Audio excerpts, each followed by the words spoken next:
Good day, ladies and gentlemen. We got 1 hour, 2 minutes left until the new season begins. And we're ready to mingle and jingle. It's going to be Necromancer. Yes, you heard right. We actually finally made the decision on what we're going to start with. And the main reason for Necro is just the easiest playthrough, right? Which have had it already, no biggie. This is a 7 p.m. at least in Germany start. So we're gonna be a Necromancer to start the day. We're gonna do Army of the Dead first. Then we get the Golem Necro on the side as well. There was a good iteration of it made by, what was his name again? It wasn't Vega, it was Rani. Rani, my good friend. Did actually make a good version of the Golem Necro, even though I'm a bit confused by some of his choices, what he's been going with. But what I now know is I've been doing some research, and the best Golem you can take is the Iron Golem. So that one is important. Wow. An Iron Golem makes him a darkness skill. See, I never paid attention to this, and I've been always wondering, why the fuck would you play the Iron Golem? Because the Iron Golem does shadow damage. Huh. Now I finally understand that part. Took me like a bit long while to actually get behind that, right? We'll see about that. I'll Bone Spear for start. Bone Spear is fine, but it did not get enough meaningful boost to really be exceptional. Did you eat the head? Yes, I had to buy a backup head. So don't worry. It's just a bit too warm because Germany is it's not 40 degrees anymore, but it's quite humid. And annoyingly humid at that. And no one likes annoyingly humid. So we'll begin with like the Army of the Dead Necro, even though that was somewhat nerf-a-doodled. So it's like, it's a bit weird. Because it ain't that like as well, what means nerf-a-doodle, right? They cut down on the Red Blessing, on the Banished Lord's Talisman, but we should still admirably performing. I mean, I definitely do need different boots, especially boots that have movement speed. So I'm feeling like I can actually move around quickly enough, right? It's something to look forward to.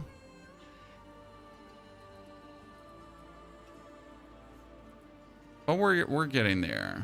No? Also, no more Sea Rune, but technically Sea Rune, because there's an interesting thing I learned. There's the item called the Ring of Mendeln, right? Where does Ring of Mendeln drop at this point? Diablo filters. I can put Necro in A tier. Necro is fire. Anyone saying Necro is not fire is just an ignorant fool. I'm sorry. The problem with Necro is that we're waiting for tweaks to the class for such a long time. Like, I don't know how to say this otherwise. Like, the amount of months, if not years, we have been waiting for certain tweaks to the class is absolutely atrocious. Right? You're literally like, where are these like fixes? Where are these balances that Necromancer is finally working the way he's supposed to work? And that's quite like, ugh. I mean, can you not just, you know, make sure things are working the way they're supposed to work, right? That's like the only frustrating part about being a Necro player. But all in all, well, I don't have Nightmare Dungeon keys with me, right? Well, the problem is I don't know where they are right now. Where did I put my Lair Boss keys? It's like trying to quickly get a Ring of Mendeln so we can actually mess around with that. He's a bit squishy, yeah, but I think we can get this under control. I mean, we'll obviously play the aspect of Heavenly Strength, right? And we'll play the Quay Rune as always, so you gotta play the Quay Rune combo. If you're not playing a Quay Rune combo, I'm not sure why you're even alive, right? So these are like mandatory things to actually play. Here, see, Quay rune combo, and then Nagu or Neo or whatever. Like any of the actual like mattering rune combos here, Neo probably. That just work, and then we're gonna have a good time. I mean, like the Necro, the Army of the Dead Necro should easily be able to get me to Torment 12 in one day. So I'm gonna level in like 1 to 50, right? 1 to 70 is gonna be like 1 hour, 2 hours maximum. And then we're going to just fly through the Torment tiers, because in the beginning, the Army of the Dead Necro, it's just like an absolute no-brainer. You're just literally just summoning Army of the Dead, and then when it gets like stacked, it just kills everything, and that's it. It's like so convenient to play as you're just doing this, and then having fun and watching everything die. See like trillions of damage. And you can even like play this as a more minion-y variant, where the Army of the Dead is literally just side hustle music, right? But yeah, I like this. I mean, some people say this is like a squishy build or it's an annoying playstyle. I think it's a good playstyle because you literally just press the button and then everything just dies, and that's your thing. You know? No like high APM, somewhat whatever button combo. Just watch the enemies succumb to your boom boom boom boom boom boom boom boom. What I like always enjoyed about the build, and it doesn't need anything to work like this, right? You get a Zangivar Blade of Zur in 850 item power, and we're good. We're made. I mean, this is even like without me getting like barrier or anything. So if I'm just rushing Torment 10, I should be super happy. And then for like the Torment 12 push, I'm going to look for like further shenanigans, right? The intriguing part is as well, this item here, the Undercrown, right? That gives you 4 skeletons. The Undercrown can also be mythic. Yeah. So we get more skeletons than ever. I mean, I'll definitely have to do like an army-esque build, because I really do want to see how it's going to look when we actually get the... when we get the full minion army running, right?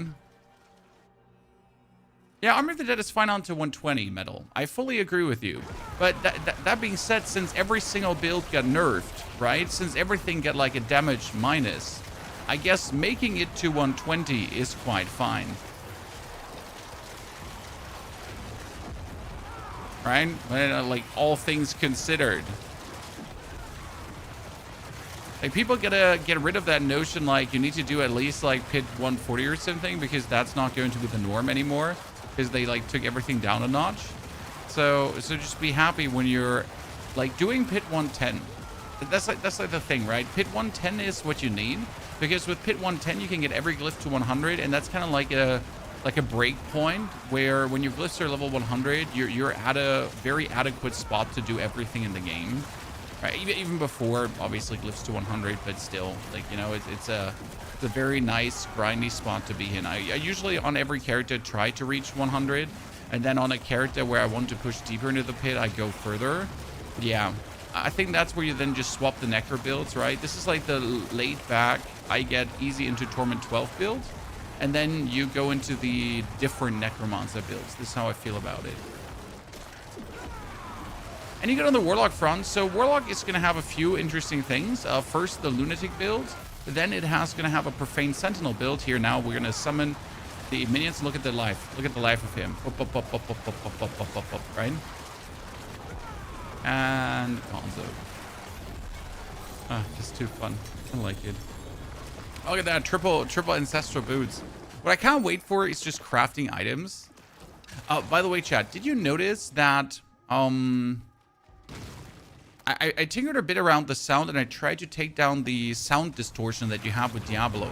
I'm not sure if it actually worked, and the sound sounds less distorty of the in-game. Because there is like some weird shit going on, right? Instead of holding myself to 150 or bust, I'm going to compete against my class. If my class can only 120, then all I do my best to... Exactly. This is a very good way to go about it, Joff. You should look at what's the max, right? So you got here like solo Necromancer was 147, But that 147 guy obviously had the absolute crazy shit going on, right? He had these, like here, he has the gem strength, right? 300% gem strength, obviously not happening anymore. So Warlock, by the way, right? Warlock. So he has all the cool stuff going on, right? And then you're like, sure. I mean, if I have a similar build and I get in a 10 tier range of him, even in a 15 tier range, that's fine. Right? That's fine. Then you go for Necro and you're just checking like, okay, 146, we got the Chinese dude, or we get Lord Sora. At least I know that Lord Sora doesn't RMT. That's a good point here. You know, it's like a realistic finish. You see he also has gem strength, right? So if you don't have gem strength, you're just literally not going to get anywhere close to this. Right? You're not going to get close to this. And then you're fine, right? If you play Blood Wave and you go pit 120 and you don't have gem strength, then you know what you're lacking. Okay, so what is the theory behind starting with Necro? That's actually very simple. Necro doesn't need a single thing. So I get to level 70, right? On a, like here. Round. So you get to level 70 with your Necro, as I did here. Season is supposed to start in 51 minutes and 47 seconds. Right? So we get to level 70 with Necro. Then the only thing I need to do is I need to kill Lord Zur. And I already able to go into Torment 4, at least. It sounds a bit crazy, right? Yeah, but I kill Lord Zur. I get the Blade of Zur. And I can at least jump into almost Torment 8. Might be like overdoing it, but you know, that's like how Necro is. Then you get a few paragon points. And let me see, what did we invest them for this build? For the actual build? Trillion, Army of the Dead, Burst Necro. Whoop, whoop, whoop, whoop, whoop, whoop, whoop, whoop, whoop, whoop, whoop. Torment 12. The first one is Bloodbath, unless we go for minions. So if you don't try to boost the Army of the Dead early and focus on minions, then your first is Cult Leader, 200% bonus damage. Then you choose your second, Hulking Monstrosity, 100% bonus damage. So 300% bonus damage just like that. Bangarang, right?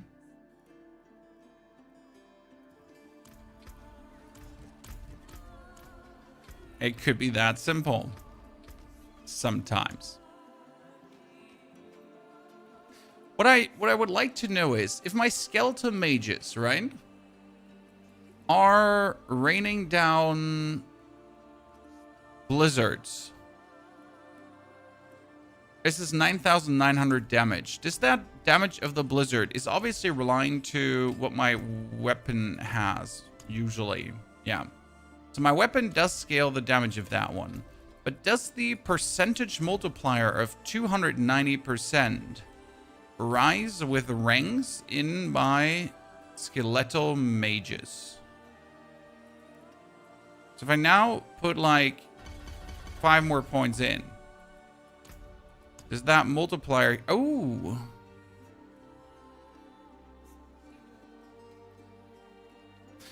Interesting. Because we used this for leveling, right? Getting more mages was quite nifty. Same goes for the corruption. I assume the same goes for the golem's 344% shockwave here. If I now pull the points out of golem, I reduce the damage that golem would do anyways, right? But I'm probably going to... That's 250, right? 250, and now we're going to put... Oh, sorry. And now we're going to put points back in. And the 250 goes up to 3... Yeah, okay. That works.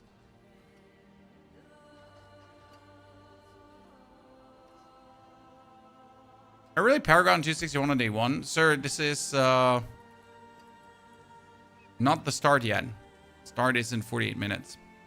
But in all reality, I'm going to at least end with Paragon 100 something today. Thing is that if you choose to go for the Writhe and Rot early, Writhe and Rot is going to fast track your leveling so much. And if you continue doing that in the Torment tier, is fucking insane. Should I play Sorc or Rogue this season? The problem is that Rogue is still bugged to a degree, and I cannot tell you how strong Rogue will actually be after they now stuffed all the holes in the Rogue. So I would be a bit careful when it comes down to that.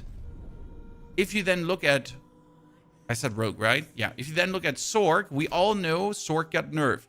However, despite Sorc getting nerfed, the actual Unstable Currents ulti still works with Crackling Energy.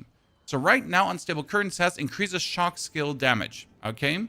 We don't care about this, because what build are we playing?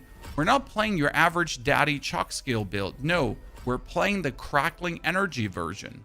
Yes, you heard right. The Crackling Energy version. And the good thing about the Crackling Energy version is that it's just still going to be OP. Nothing has changed about that one, right? You're going to be able to just go in. Would have to get Eldrins at some point, right?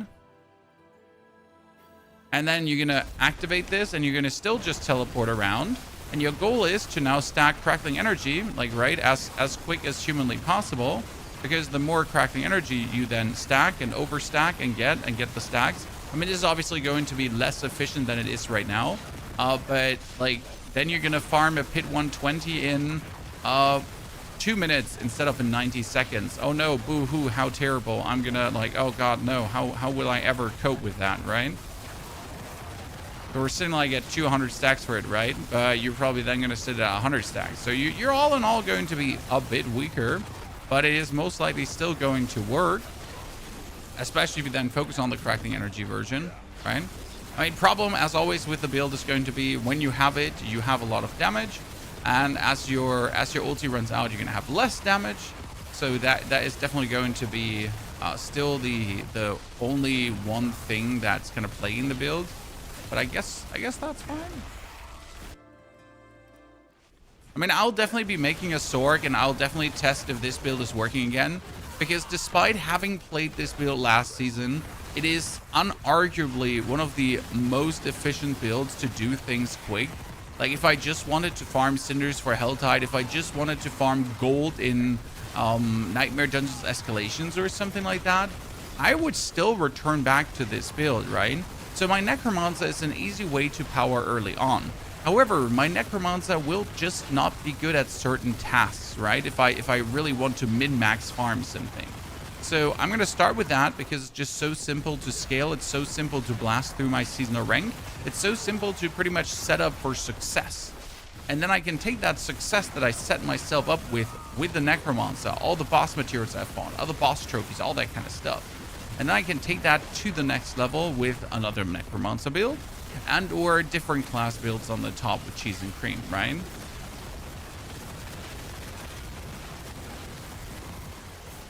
Whirlwind is the build, bro. So I don't like Whirlwind, and that's the end of that.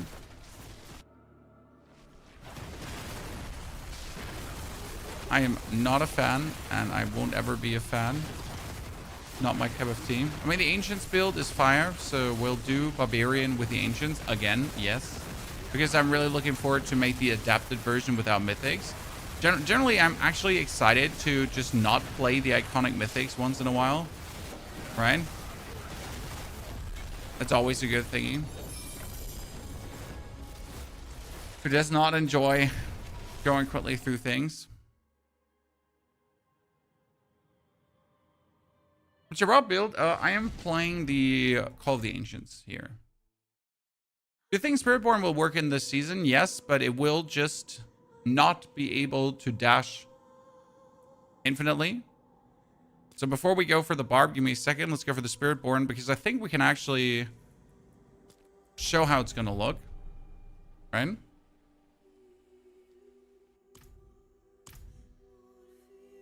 No, solo self-owned characters share equipment with each other. So yes, you can feed your solo self-owned characters. So Spiritborn's biggest change is that you're losing this evade ability. So right now it says Rushing Claw becomes an eagle skill and we can evade around, okay? Let's go quickly into a pit 100. I mean, obviously we can do way more, but that's not the point.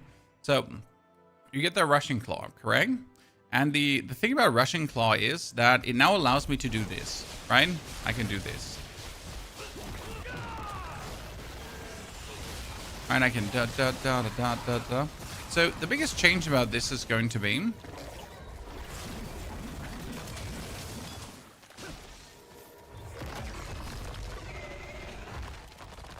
I'm just trying to teleport out.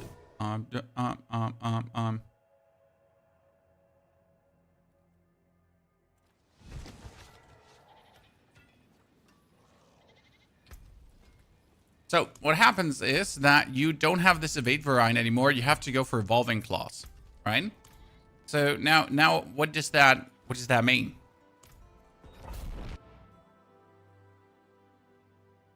If there are no enemies close by, I cannot dash anywhere. So here I'm pressing the dash button, right? But I cannot dash.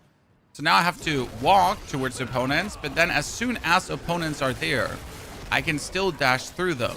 So here, right? So there are opponents, so I can now dash through them. I mean, as long as there are enemies to kind of like interact with, the build is going to feel the same. If there's now nothing to interact with, well, obviously it's going to feel somewhat different. But here on a boss fight, we're on going through the pit, which is an enemy dense area, right?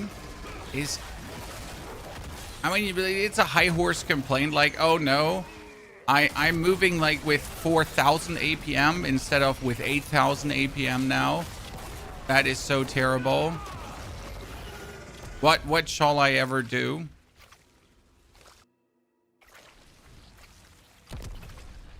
You know? So you can still dash infinitely right here. This hasn't changed, but it will just be that you cannot dash in place anymore. So if you like the Spiritborn, and we'll definitely make the Poison Spiritborn again, because none of the other Spiritborns even comes remotely close to this. So don't worry, every single class will get a build this season, as always, in every single season. Especially with the new level method that's going to be fast-tracked, right? So we're going to be able to do this very efficient and nicely. Is this for minions or golem? Well, we'll level with minions and golems. Then we'll do Army of the Dead. Then we'll do some full minion build, full golem build. We're pretty much doing like 5 different Necro builds this season. The good thing is that most of the Necro builds are all working relatively similar, and all of them are going to be using the Undercrown more or less. So that's a good thing in itself, because once you have a good Undercrown, you're just good to go. So like if I'm then fighting a boss without the evade in place, I can just still kill him just like that, right? So I don't have the evade when there's no one, but on one enemy is enough. As that.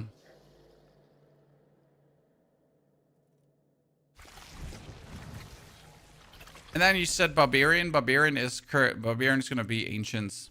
But you have to change things for your Ancient build. So there are 2 significant things that change. If you don't get double Helltide, would you start again? Probably yes. I know it sounds a bit try-hard, but if I didn't get double Helltide, I would most likely start again. And we can check if we have Eldrin's Marks. We have right now. I'm not sure if they actually persist in the new season, but yeah. I'm probably going to be exactly like that. So Barbarian is Ancients here, as you can see. It's very easy to play. You just slam buttons and everything dies. You only have to get used to the yells, right? So you're gonna do this, right? And that's it.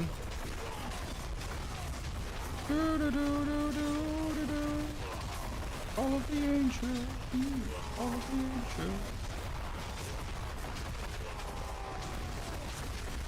Well, it's just such a beautiful way to play.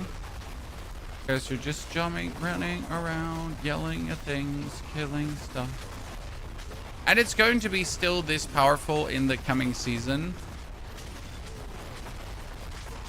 Right? If not even more powerful. You have a link to the Hellworm map, helltides.com. Is the website that shows you the spawns of the Hellworms.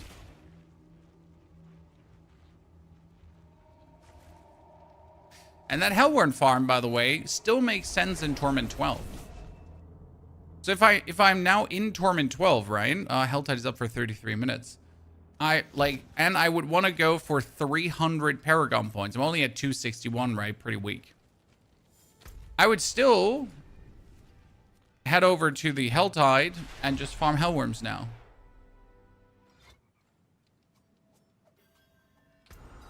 because it's just the most efficient thing to do. I mean, I don't even have Wrath and Rod currently. Give me a second. Easiest class in season 14? Probably Spiritborn. I mean, if you're used to how Spiritborn works. That's like the whole thing. Like, so Spiritborn is actually like plenty of PvP. Oh, by the way, very important as well, Chad. You really need to take the Bursting Brood as well. So not only Wrath and Rot, also Bursting Brood.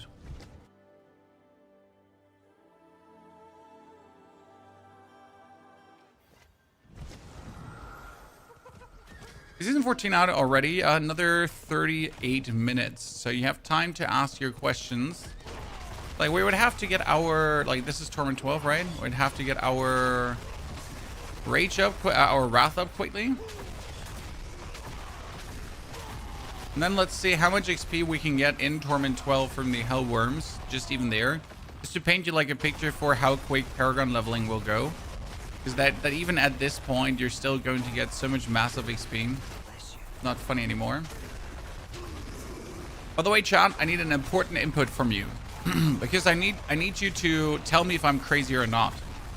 But I have a feeling. And that feeling is for a long time not a feeling anymore. So whenever I take a pet, right? I kind of try to take a pet that has wings. Because the pets that have wings, they seem to collect items faster. Is Meteor Sorc viable? It's doable. I wouldn't call it viable. Like I don't want to sound like you know, conspiracy theories. But I have always had the feeling whenever I take a land-bound pet, they take so much longer to collect items. While the flying pets, they just zip zoom around and go crazy. By the way, I just got a shrine. And do you notice how much faster my threat is building up? That's because we are playing also this node here that says under shrine influence, right? You actually build up more threat. Really important when you're actually trying to build up your thread so you can start farming hellworms. Very, muy importante. Muy importante. Very. Meteor Sorc in D2R is viable. Meteor Sorc does work, but I'd say you're aiming for Torment 10 rather than Torment 12 with Meteor Sorc, and that's fine. So you just simply gotta understand, like, there are builds that will excel in Torment 12. There are builds that will absolutely feel fantastic in Torment 12, and they feel effortless in Torment 12. And then there are builds that don't. Right? Think about it for a second, right? There are builds that simply do not have this effortless feeling. You'll have to go the extra mile to make them feel great. And I think that's the biggest difference in general in, like, is this going to be good? Is that going to be good? How effortless is it going to feel? And I'd argue that Meteor Sorc, it feels like you gotta put in a lot of work to make it feel like yay. Otherwise, it's kind of like a nay. Okay, let's get some hellworms to spawn because we're now 70% in. So we're gonna stop there. There's the first one. Let's kill all of these. Get the XP. It seems like we're paragon. Look, like, see, you can still see the XP bar creeping forward, despite us being like paragon 261, right? And that's the interesting part, that, like, despite being so far advanced, to, like, look at that. Like, from a few worms, I can weasel out so much. If you do any other activity, you're just not feeling it that much. Right, on top, you're obviously getting all the cinders, right? And you're going to be able to open up, like, a copious amount of chests. But look at that. We just, like, with a few thingies, we made, like, half of paragon levels. And they actually drop layer boss keys. Yes, that can happen.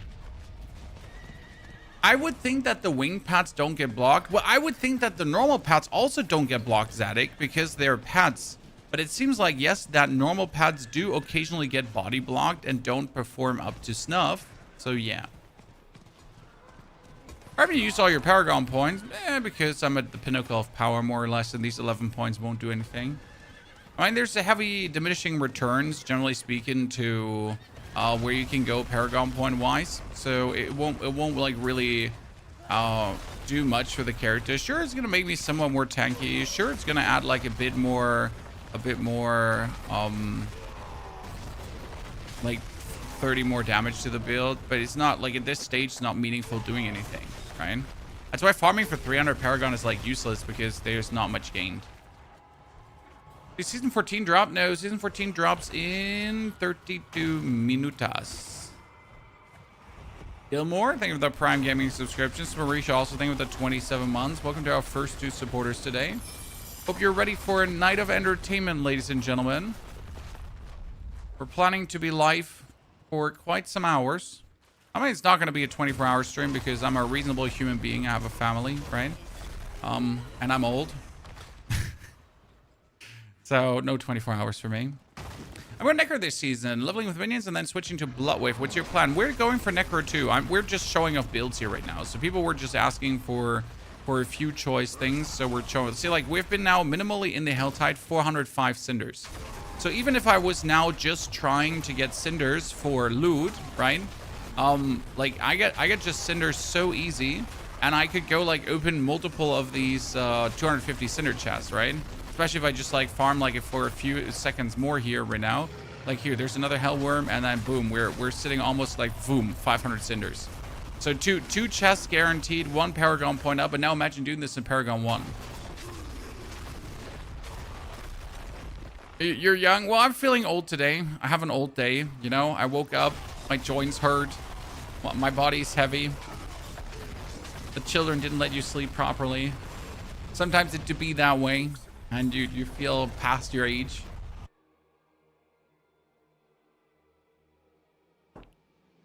Old Death, are you going Necro? Yes, we're going to start Necro. I made the decision, and the reason is simple, that for every other build, I'll need specific things. So, for example, for my Druid, I will require a T-Bald's Will to really make most of the Druid builds work. Ergo, I want to have T-Bald's Will ahead of time already. That means I'm going to just make sure that my Necromancer gives me T-Bald's Will, or I have the resources to make T-Bald's Will for the Druid then. The same goes like for the Barbarian. I just want to have the resources, especially the aspect of Apogeic Furor. If I can then get that on early, that's great. The Warlock as well. The Warlock needs the aspect of Moonrise and the aspect of... Bam! A different one that I don't know the name of. So, like, if I get the aspect of Moonrise already to max level, then the whole leveling with the Warlock is just going to be so much easier. Also, the Torment progression, that kind of stuff. And these are all things why I started with the Necro, because it doesn't need anything. Right? It does not, like, it literally can go for the lowest of low B things. Now, the bigger question is, should we buy ourselves a skin to start the season just because?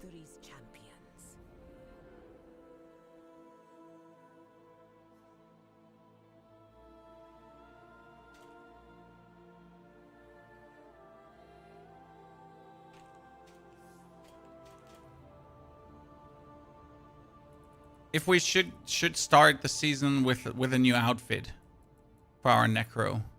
There hasn't been like any good one in the shop though, which makes me sad, right? I mean, I've been thinking about buying this one for a while. The only thing I don't like about this one is the helmet, because what the fuck is that? Right? I mean, at least put the bat wings on the outside or something, but why do I have like bat wing horns? What is that? You know, I like the armor. I think the armor is actually dapper, especially if you can like color it different. And this is the sword, and since we're playing Zangivar, the Blade of Zur, I kind of want to have it, right?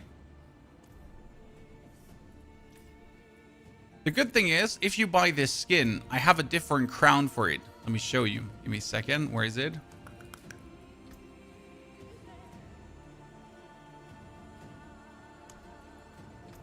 The season has ended and its battle paths. Oh, goodness Christ. You did the reset thingy. Please convince me to start Necro. Necro's great. Start Necro. I would show you now the Bone Spirit build that you can go for to convince you, okay?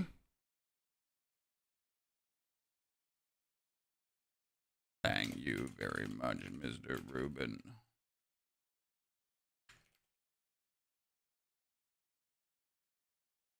Oh, the update is updating, so it's applying. That means I gotta now in the background do this one here.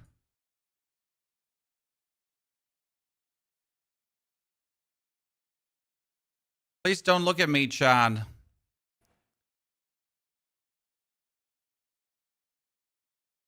What are you doing, Pony? Well, listen, I'm just charging up the account with Blizzard partner benefits.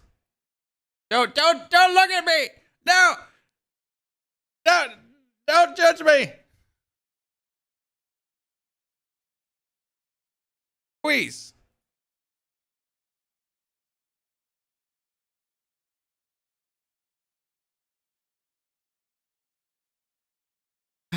Someone wants a $20 BattleNet code thingy.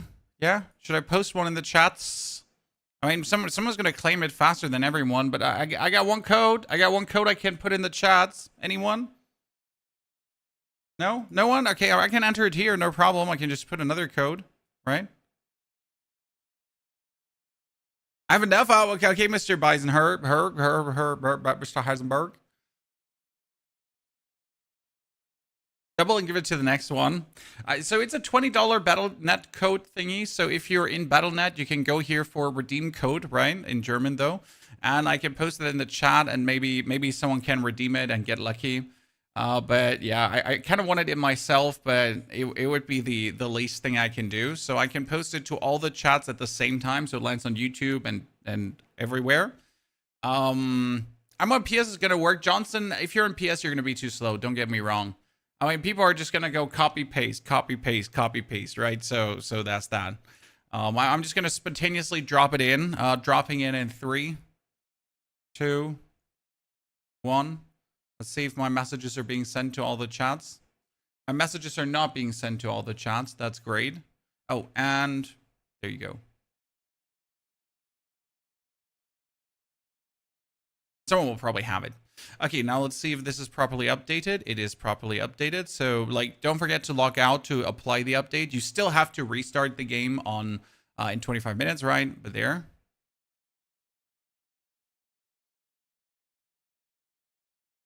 Oh, yeah, it could be region locked to EU. That is true. Because they're euros. Interesting. It might be that you're screwed as an American because I requested codes with euros in them and not with dólares. So they might actually be region. Yeah, interesting. I didn't think about that because it's obviously not a problem for me, right? Someone was on it. It was only a few. Well, we got like, I don't know, like 1,000 viewers throughout all the chat, throughout all the streams running. So I guess there's a chance that someone gets it quick. Where can I find you, Necro? So on Mobilytics, we have a planner. It's called the Trillion Damage Burst Necro. I know, what a nameful, a mouthful. And we get here the 1 to 70 version. Okay, 1 to 70 version. And we get the Torment 12 version right now. The Torment 12 version is the version I'm going to be like into for now. We're also going to add to this from the 1 to Torment 12. We're going to add the Bone Spirit version into this planner. And I'm also going to add some more text because right now we don't have text. I just simply didn't have time to actually add text to this. Okay. The season is over. So someone was like, convinced me to play Necro. No problem. Why don't you use Corpse Explosion? What for? Cram. I mean, if you need to consume corpses, I have my Golem to consume corpses. So he does that automatically. I don't need any kind of Corpse Explosion to do anything for me. So yeah, that's set in stone. So what you can do with the Necro, if you don't want to play like for the late game. So this is where the fun with Necro starts. So this is my Bone Spirit Necro that for some reason has Zangivar, the Blade of Zurian. Why would my Bone Spirit Necro have that in?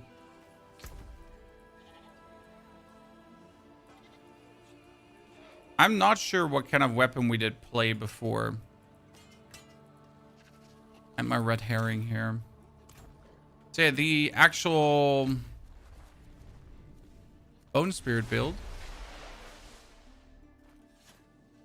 For the people that just like to farm. So this is my farm version of the Necro that I build into for speed farming things. Because what the Necro does is you just get these ghosts here to rotate around you, and in order to have the ghosts to rotate around you, I need to make corpses quickly so I get more essence restoration. So let's get the corpses running here. Thank you very much. Okay, now we get this. So you get like infinite essence, right? And you just need to make sure that you have these ghosties floating around you, and you're just going to teleport from location to location and have a fun time exploding things. The only disadvantage that build has over a few others is that for some reason Boulder, for example, can be cast while moving, but Ball of Lightning can be cast while moving. But when Necromancer has a skill like this, it cannot be cast while moving. So you're kind of like, you're zooming from thing to thing, but when you actually spam the skill, you're stutter stepping. Which just feels so awkward, because why am I stutter stepping? Right? This is my, like, I want to just zoomy from thingy to thingy. Also, this is getting stronger in the next season, because we're actually getting the Litless Wall to finally work, because the Litless Wall was not properly multiplying up your crit, but the Litless Wall will now properly multiply up your crit, which is going to just be absolute fire, right? And then you're just having a grand old time dish and dashing from things to things, right? Yeah, that's that.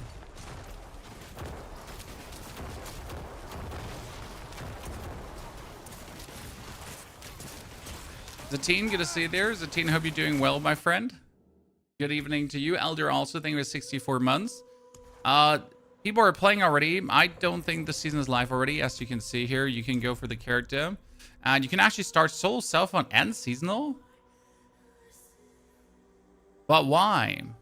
You shouldn't be able to. Oh, I'll be damned. Why is the season starting early? So this is gonna be that one Necro. Yeah, no, new season hasn't started, but why can't you start a seasonal character? What happens when you do? The 1 to 70 build does not require any pieces of gear. Why can you? Letter from Ty. You can start already. Huh. Okay. I mean, yeah. Cool. So we're gonna start with Tyrell.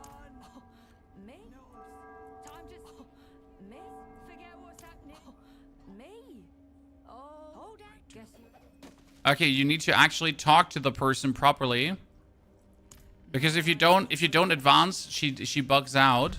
Search for the Olosar Helltides in the open world. Yeah, I can do that. But first, you need to mark Temis. Okay, so the season has started, chat. Early. Right? 19 minutes. Ignore that. The season is there. I mean, it's actually smart to sneakily start the season early. Okay, let's see. We don't have double Helltide. Single Helltide. 1 refresh. 2 refresh. I'm not going to do a 3rd refresh, because the 3rd refresh could give me like 1 Helltide, and that would be terrible. Right? We're going to begin with Subo. Always begin with Subo. We're here as your friend. And then off into the Helltide. Oh, wait. Where's the seasonal? So it doesn't matter where I find that properly, right?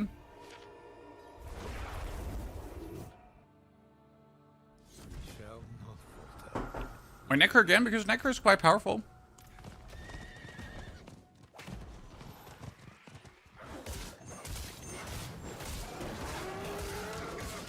Necro is probably one of the strongest basic skills for leveling as well, because this Necro skill just hits everything.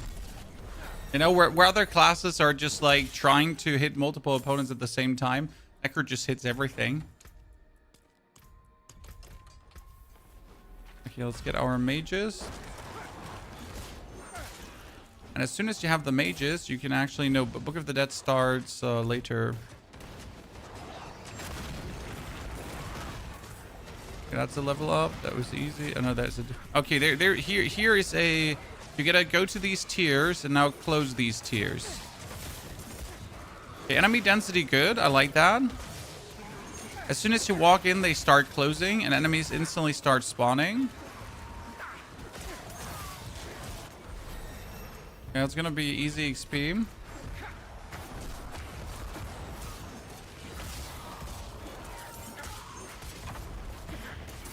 Alright, let's gather these blibs.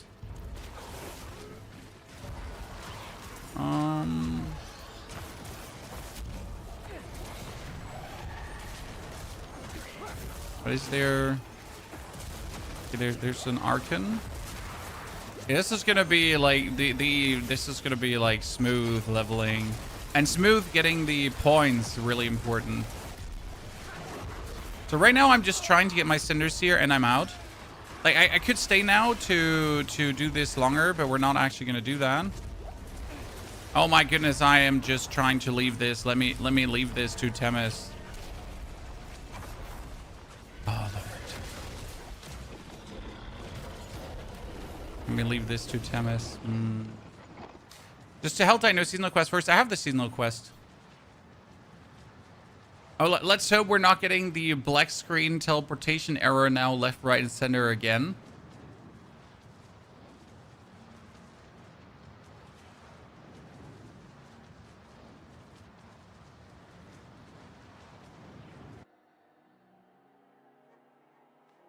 So like we're actually teleporting, you just have to wait 24 hours. Right? By the way, I like that we're seeing so many soul cell phone people as well. That's good. Let's try to enter the chest in here because that should be easier.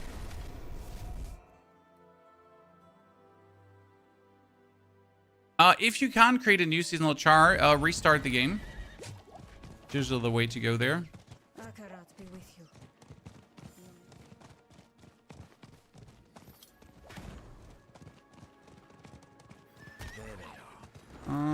Where are the chests? That chest should be... Did they increase the Helltide enemy spawn? Because like there's so many more right now. Okay, we get the first one. Now we need to instantly go back. Wait, let me get that sword. And then we instantly need to go back. So we can now check if it's actually working from the XP perspective. Which it should. Ourselves a new weapon. Thank you very much. Now go back to normal. And then head over to a nightmare dungeon.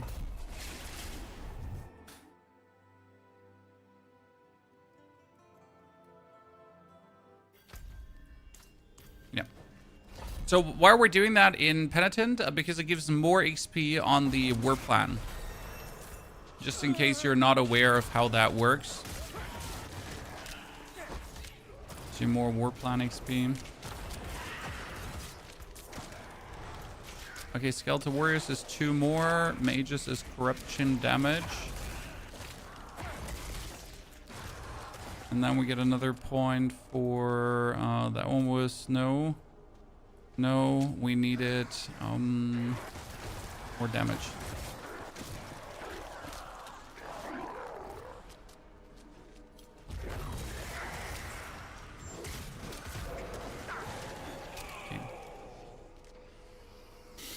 So our goal is again to now push the Helltides as quick as possible. So I'm also like not really interested in killing anything. Like whatever I kill is just like collateral damage pretty much. But I don't need the XP from this. Right? I just want to get it done quickly.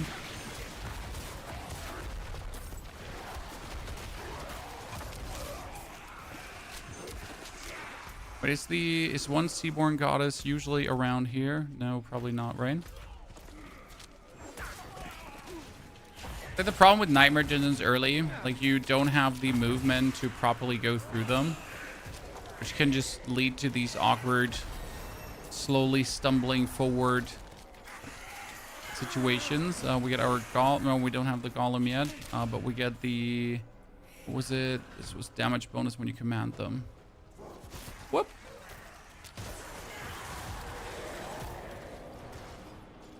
But they're passively leveling me. I don't even need to do anything myself. Just have my dudes.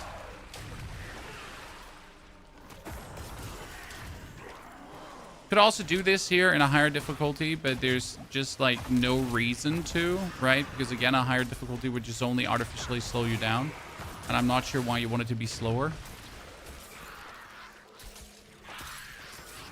So I already like the new seasonal mechanic because it just really spawns a lot of enemies really quick. So that works fast and nice.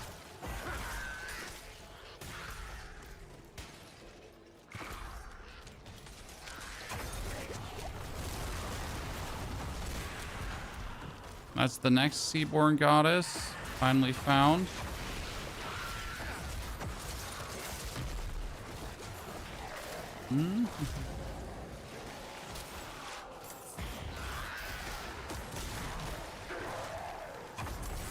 Killing them gives you also glints of hope. Saw that like, see, it's glints of hope. Glints of hope is the seasonal reputation. So it is this season again killing elites actually. Interesting. Because last season I think it wasn't killing elites, right? Go to the science chamber. Where was the science chamber again? Was it that? It was that one in the middle, right? That's where the boss is. I'm just like, it's been a long while since I've been in Marinus Refuge. Is the XP gain from killing these mobs so little? It would be more in a hard difficulty, but again, it's not worth it to actually even engage with that.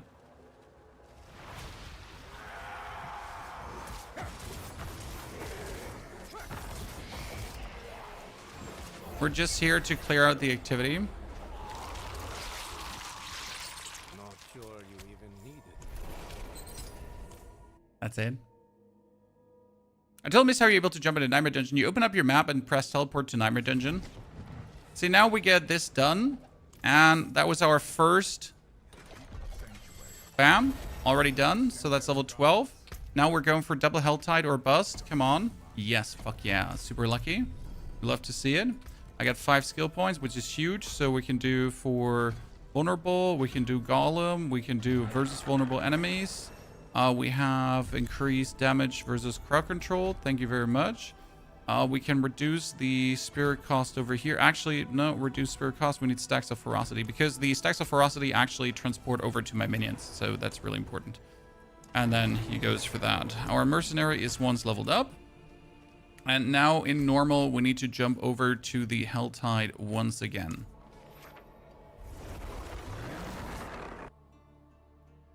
Don't need a sigil? No, if you don't have a sigil, it makes a sigil. So, like, look at this. Our Helltide thingy is almost done. Just from one single Helltide. Which is actually really fire.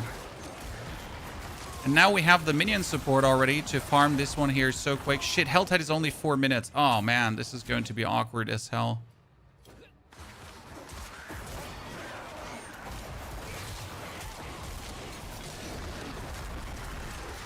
I think I could get one chest done, and then we'll have to farm some other shit for a jiffy.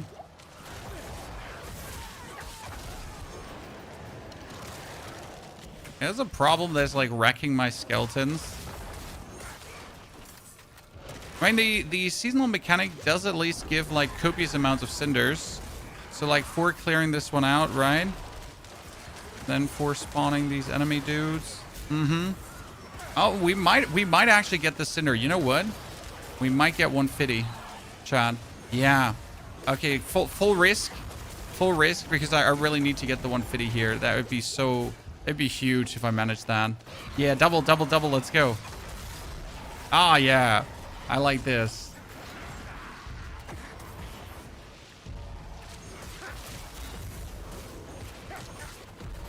Unlikely, but not impossible. Let's equip this. Let's equip that. Let's equip this. Let's equip that. Let's get this one. Let's get that one.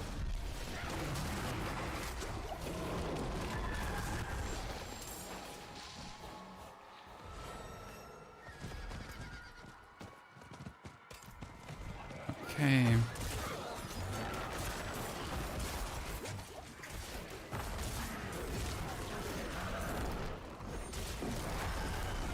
The problem is not getting it. The problem is also opening the chest in the time frame.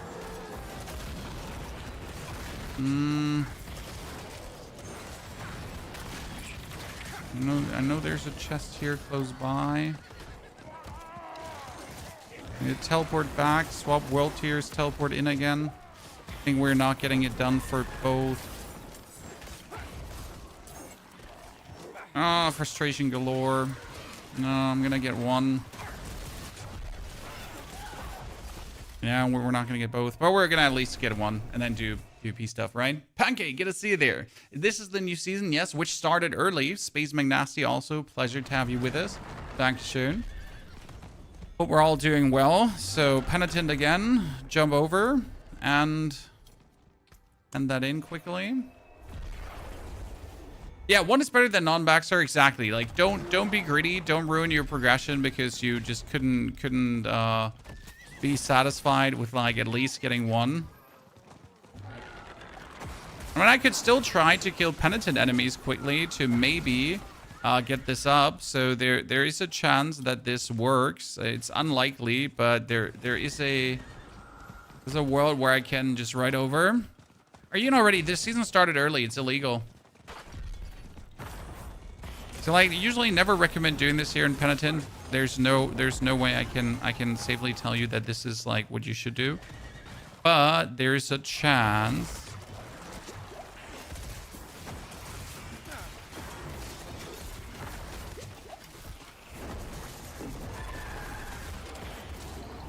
Like maybe get enough cinders. It's gonna be like real if it's gonna be really clutch. Just gotta look out because you can die so easy here in this difficulty.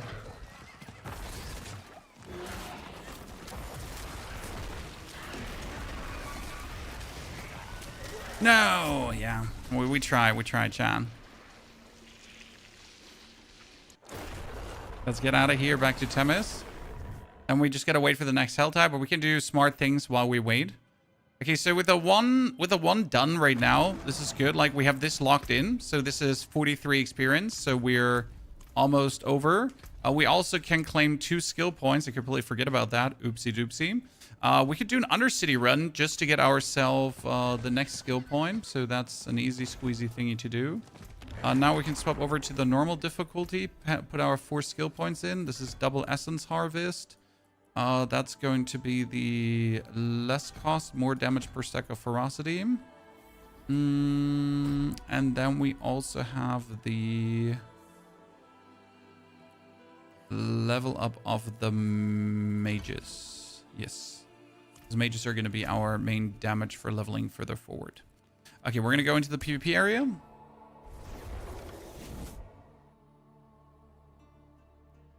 You're kind of like a seasonal character in the USA. You might have to restart.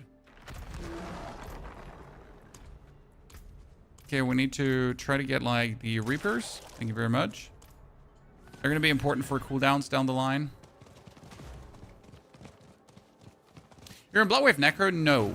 I'm going Army of the Dead Necro into Bone Spirit, into Shadow Golem, and some other shenanigans.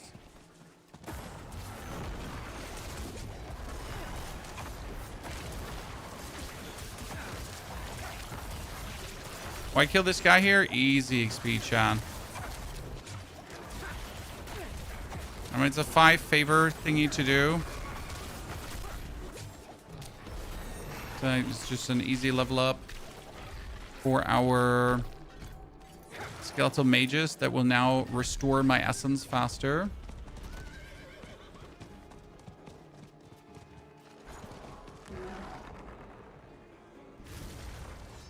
We can hand that in.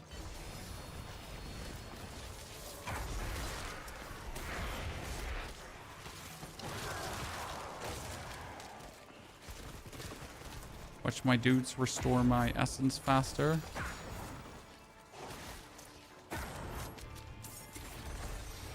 And we need level here. This is Inexorable Reaper, so we get the time for some mobility skill now. Wee, wee, wee, wee, wee.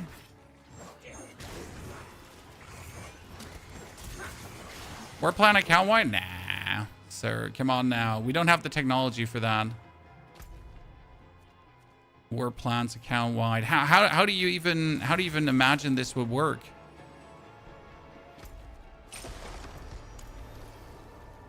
Like, I don't think we have the technology. Okay, I can now go back for the seasonal quest hand-in. If I actually want to do that, because realistically you don't want to. Because this is like grants a moderate amount of experience, right? And we don't want a moderate amount of experience right now.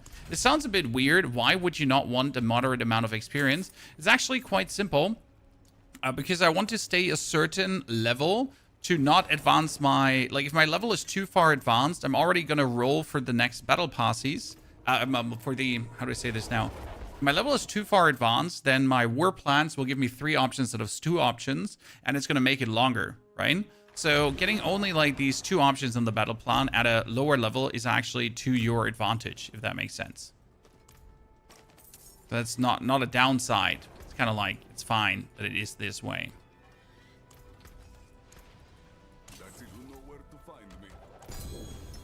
We're not trying to over push. That is, you damage enemies' darkness skills. More damage than that.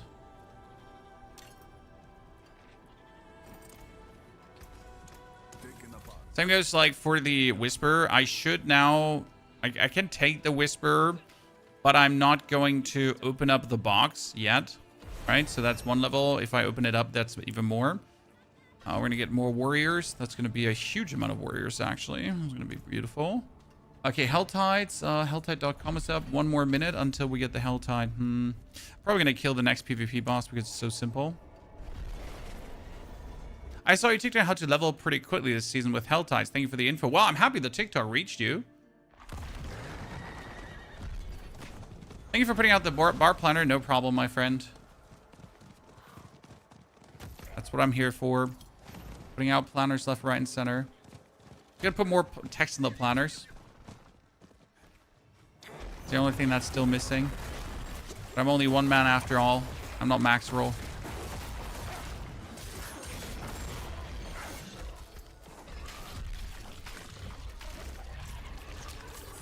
That one done. Head upstairs to get that one done as well.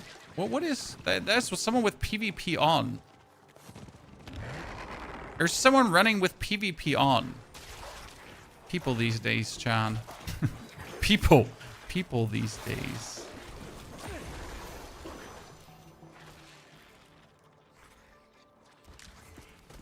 Yeah, so the season was up early. I know, like, what the fuck? Why is the season up early? Don't ask me. I mean, I'm not complaining, though. Okay, ladies and gentlemen, the Helltides are back up. Helltides are back up. This is the official Helltides are back up call out. Make sure to swap to normal difficulty, get the cinders, then swap to penitent difficulties. Open the chest in penitent. Again, you're doing this because look at my XP. This was 1 single Helltide, 45. I have now 2 more Helltides, which are each going to be 45 again.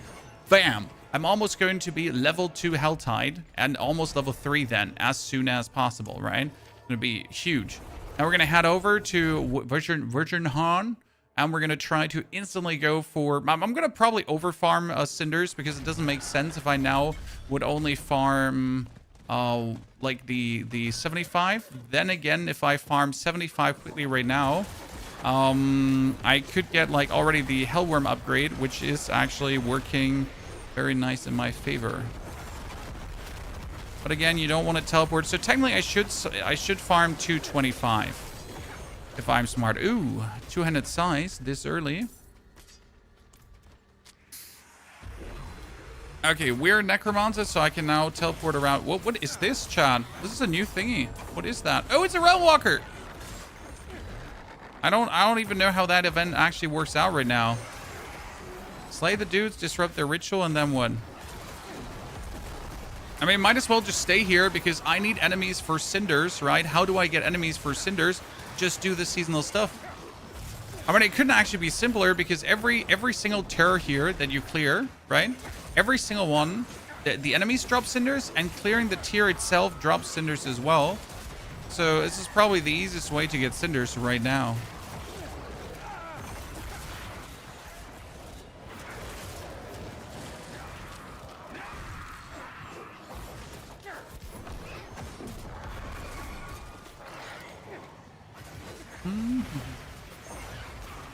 Not sure if running around would be more efficient, but I feel like we're getting a good amount of cinders from this. Thing is, like, we don't have to search for enemies, right? So that's definitely an advantage.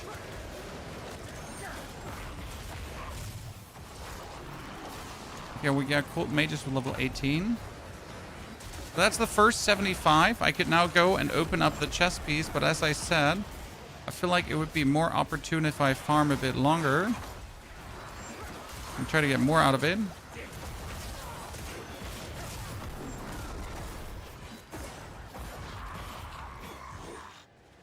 Take heart, beloved.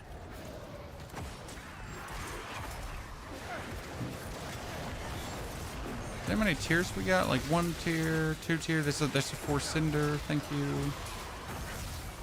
That's like the easiest 150 you've seen in a while, ladies and gentlemen.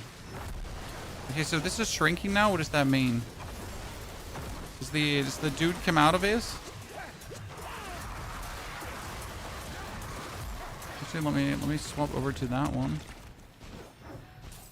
And what now? Slay the remaining enemies. There, it says there's 1 enemy remaining. Oh, they're Realm Breaker. Okay. Cool. I'm the chosen one. 18. 18 was giving me the... my cult mages. Because now you can go for skeletal cult mages, right? And I felt like they were always good because we have like a couple of them, right? Doing things. Never bad. I guess the only advantage of like roaming is that you're getting more... What are they called again? What's the not sits? You're getting more Helltide Harbingers. Because right now, like when you do this here, right, you don't get a single Helltide Harbinger. And when you roam and kill enemies, you might get Helltide Harbingers. And Helltide Harbingers obviously drop like a copious amount of cinders. So that's the only thing that would probably be worth it to consider roaming. Right? Okay, we got 150. 150 is going to be enough for me to jump ship over to Penitent again. Oh, they see, this is what I want to see. Thank you. Give me all these elite. Dankeschön. Okay, now let's get out of here. Okay, what was this? What was this like? Do sound.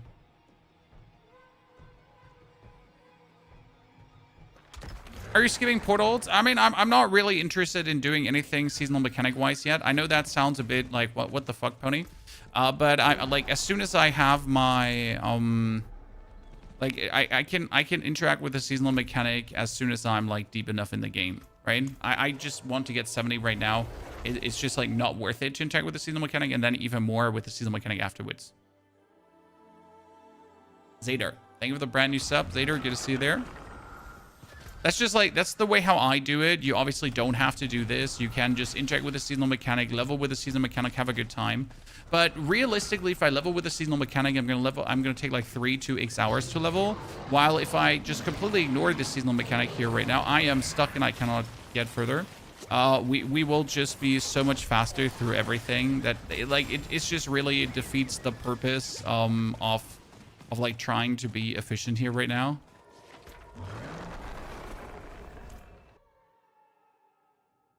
Kazar, good to see you there too, partner. Thank you for the 3rd month. Welcome back. It's just too good, right? The method is just too broken. What can I realistically say? The method is just too broken. Okay.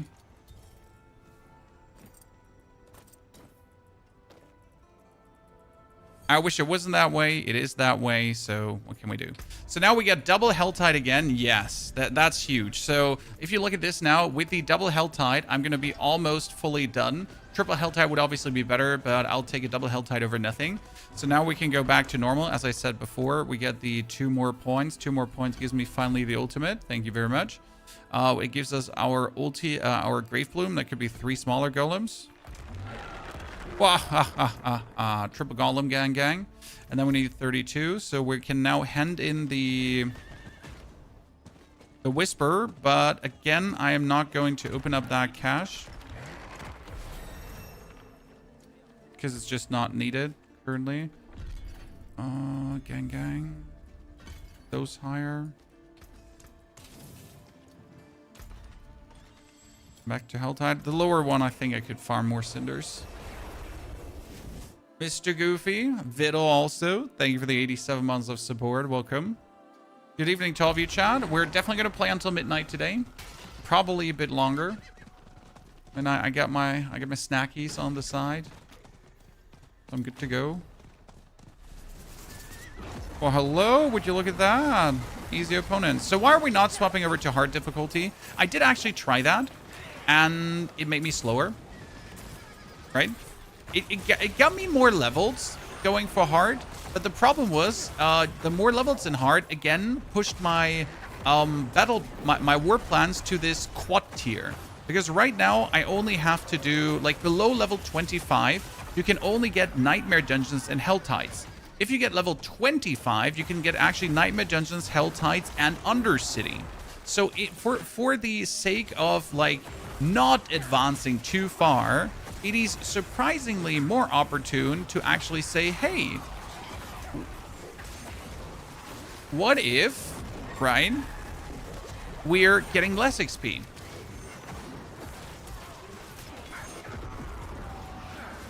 At least for the time being, right? I mean, optimally, I would now go up to level 24 on finishing this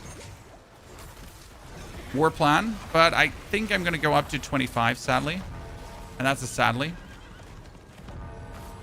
Okay, well, what is this? What is this gong sound? I'm wondering. That's new.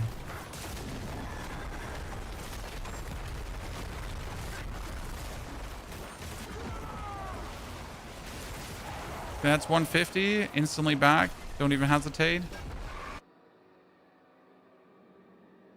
Our only stream's getting to play. I just got in early. Okay, I'm sorry. The season started 20 minutes early.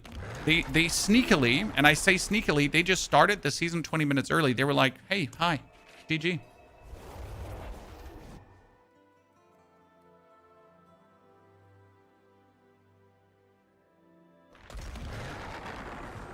But Blizzard is working on everyone that can't get in, so I guess I just got tremendously lucky.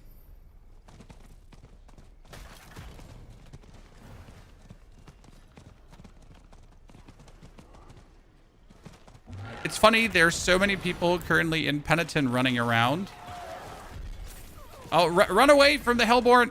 Run away from the Hellborn! Don't interact with him, chat! Hellborn, big move, scary. Big scary.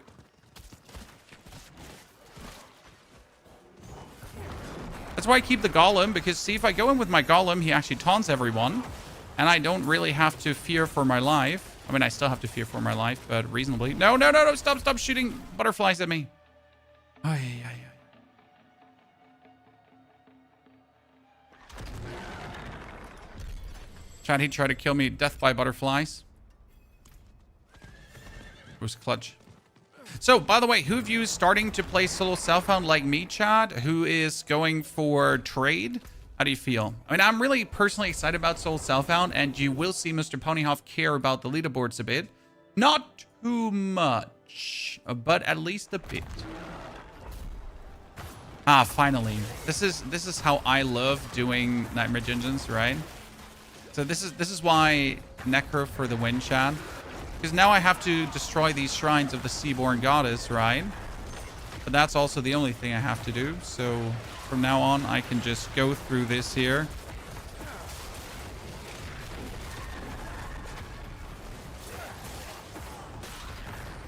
Where's the third shrine of the Seaborn Goddess?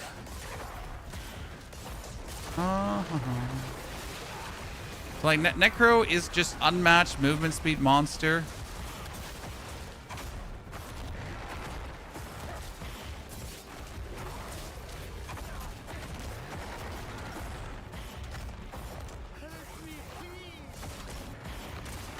I'm not wasting my time in Nightmare Dungeons, right? I am. Oh no, this was not the end.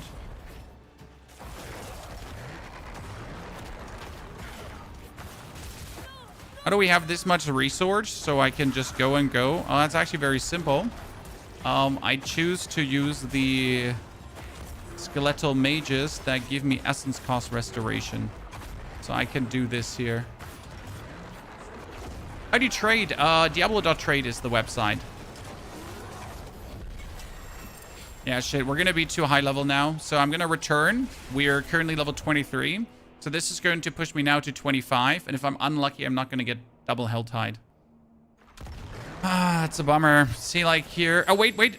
I'm not going to pick them up. Yes! I'm so intelligent. I'm not going to pick them up because then I would level. So before I level, I'm just... I'm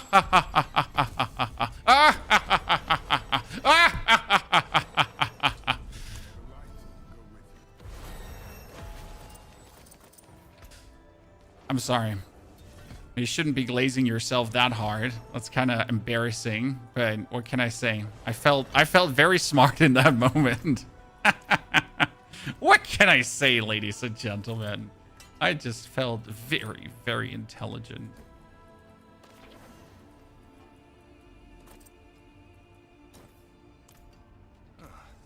So, again, I was trying to stay below level 25, because if I'm below level 25, then I'm only getting the Nightmare Dungeons and the...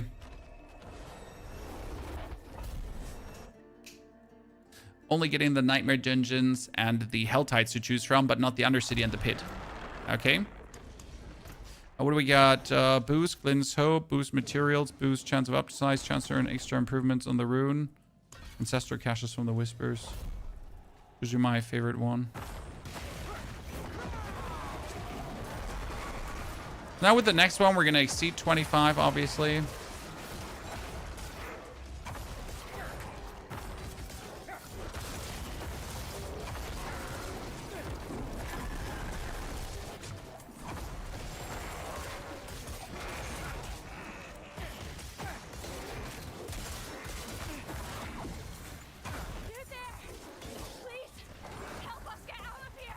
No, I'm good. Thank you.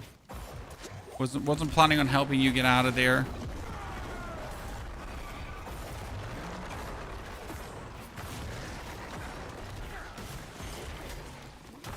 All you need for 70. On average, we are currently in for 30 minutes. I need 1 hour and 30 minutes. And we're actually we're good on pace because I've been like, I was unlucky not getting a double Helltide early, but then we get a double Helltide, and now we get a double Helltide into a double Helltide.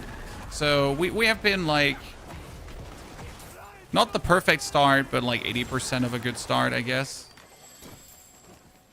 Gonna be content, you know, can't be unhappy about everything. Oh, an amulet. I feel like more uniques are dropping again. I don't know if you remember last season, but last season was quite... right? Because like the amount of uniques we've been the amount of legendaries doing leveling was like insanely low, right? So you really arrived at level 70 and you didn't have a single aspect. I think only streamers are connecting. No, I was 20 minutes in before the season started, chat. For some reason, and I really don't know how that was a thing. They kicked the season off early. So if you were in early, then you just got lucky. Like, really lucky. So I'm sorry for everyone who can't get in. This is not a big streamer conspiracy. It is. Who am I kidding? It is, Chad. Paid access, right? It's happening. Streamer privileges. Like I don't know.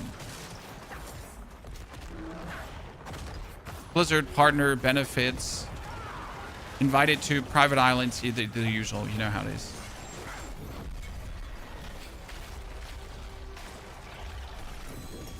Oh, chest armor.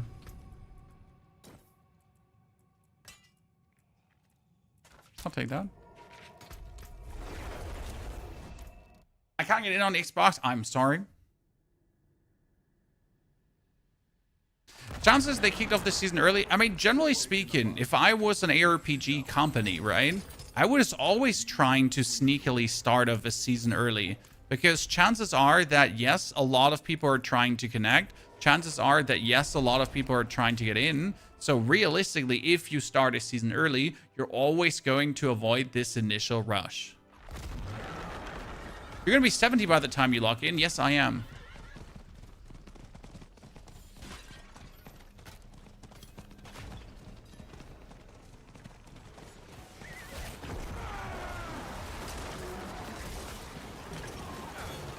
By the time you're by the time you're in, I'm 70. By the time you're level 70, I'm going to be Paragon 100 already. I'm going to be like number 1 on the leaderboards while you're still trying to, you know, get a grip with reality. So as much as I like the seasonal mechanic thing, one thing I do notice is that the seasonal mechanic dudes, they only drop like 1 cinder each, right? But when you're actually getting the Helltide Harbingers, they drop partially like 12 to 20 cinders, right? Also, the actual elite density of the seasonal thingy is surprisingly low. Yeah, in case you didn't like pay attention to that. So, like when it comes down to actually getting cinders, it is more opportune to go through the Helltide. I mean, I thought like cinders would be better there, but that's actually wrong. So definitely just blasting Helltide, right? Getting elites to spawn seems to be performing better. It's like that elite just doesn't happen.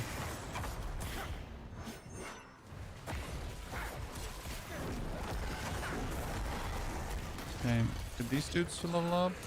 Wouldn't have made it without you. Why are we not opening all these caches? Nah, they're gonna give me more XP down the line. We're also not doing capstone dungeons. No, I'll pretty much like go through everything, and once I'm done, I'm just gonna like teleport myself through every capstone dungeon. That's currently my plan. Because it's see, like the amount of cinders I just get from 1 Helltide Harbinger, just so much worth it than anything else.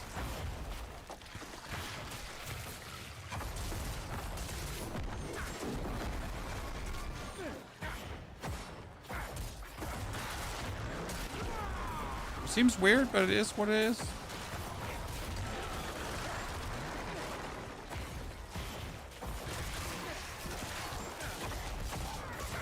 Can you get your pet in Temis? You go to the wardrobe. That's where you get your pet. You don't have to go anywhere to get your pet. You just open up the wardrobe and boom, pet. It's like these yellow elites, when you kill them, like partially they drop so many cinders, right, from one just dude.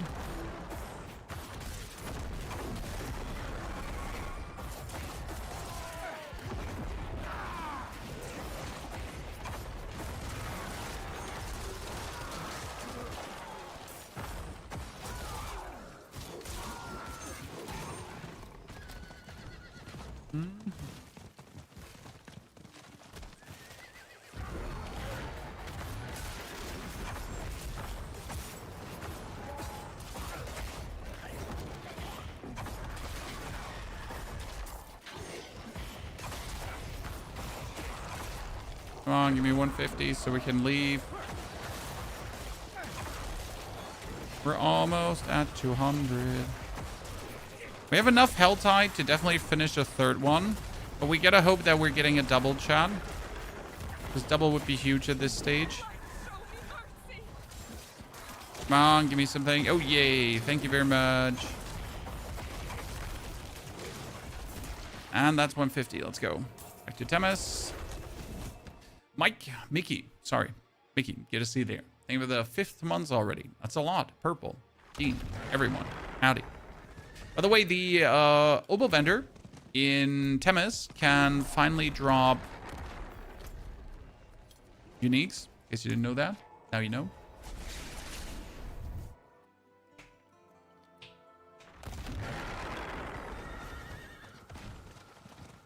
Mr. Toasty, thank you for the 7 months. Adarim also, welcome as a brand new supporter. People are streaming in left, right, and center, chat. Duly appreciated.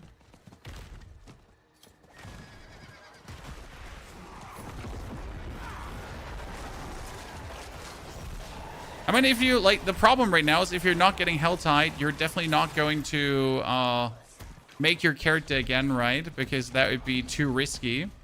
So technically, if you're not getting double Helltide, you should lock out and make another character and then hope for double Helltide. The problem with that is that right now, with the iffiness of the servers, that could actually backfire pretty hard. No lagging yet. Honestly, from a server performance standpoint, the game is just running very smooth.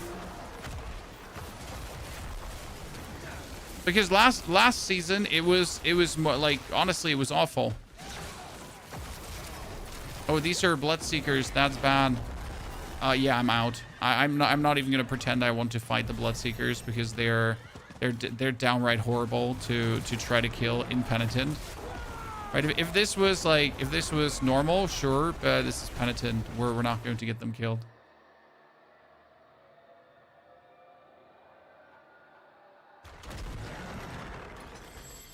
Okay, now we're gonna Tyrell. We're not gonna pick up the XP. We're gonna check for. See, this is what I meant. Now we're in the shitty phase where. Nice double Helltide. Let's go.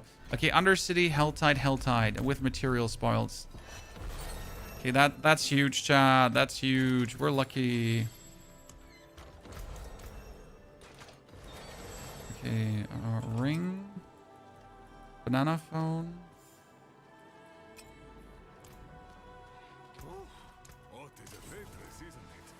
Three levels. 1, 2, 3. Okay, we now need to start with an Undercity, and the best part about that Undercity is that we can just go through. Okay, how far is my... Nice. See, like, with that last Helltide, I'm going to be done, Chad. That's it. Then we got Hellworms. Like, we're now in 43 minutes, Chad. So in the next 20 to 30 minutes, I'm going to be level 70. Yeah, you heard it right. I'm sorry.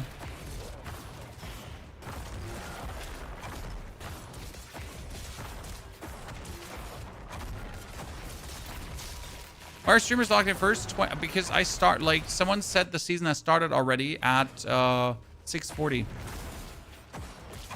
So 20 minutes before the season started, someone told me the season has started already. And I was like, what the fuck? But they were right. We're going to do Soul Self-Found. Top right corner, you can see it. We're doing Soul Self-Found. I like that it's so visible because, you know, people will want to know. So you're gonna look out for the name Ponyhoff in the Solo Self-Found leaderboard because it will be there. Oh shit, we're doing this on Penitent right now. Why are we doing this on Penitent, chat? Chihuahua, it doesn't matter. My damage is insane. It's actually funny because this is going to give me like a massive amount of it's going to give me a massive amount of XP for my first Undercity. But oops. This was not the plan. I'm a demon, it's fine. Good. I mean, sometimes you just gotta do demon things. What can I say?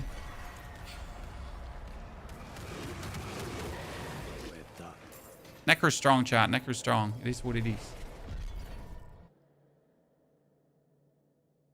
What Necro build will you do? I'll start with Army of the Dead. And then see what life brings. So now I could technically swap over to the hard difficulty because at this point we're XP juicing. Okay. So I'm trying to get like as much XP as possible, or I'll just go for it. Don't leaderboards open after 2 days? 7-2. So tomorrow, in 2 days, leaderboards are open. That is correct. And we're going to be ready for the leaderboards. We're going to be cooking, my friend. Okay, so we need to finish this now quick, and then I can just fast track to level 17. And this is what I said about not interacting with the seasonal mechanic too much. I can still interact with the seasonal mechanic in a second, chat, but I'll be level 70 already, right? So not stressing myself, like, you know, let's get to 70 and then start interacting with what we have here. I mean, my seasonal reputation is already at rank 10, in case you missed it. Because actually killing elite pushes the seasonal reputation this season.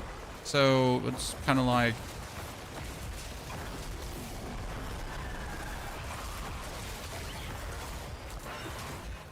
very simple.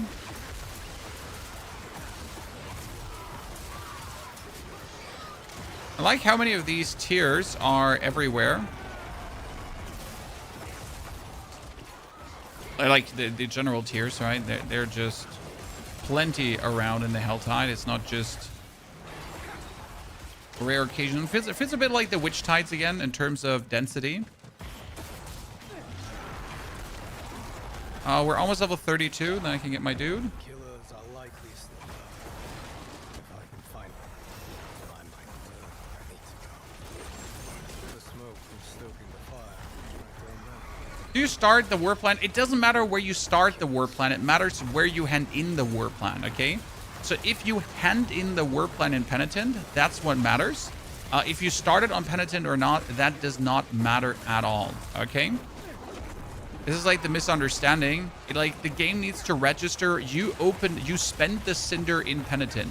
That's what the game needs to register. If the game registers that, then you're good to go, right?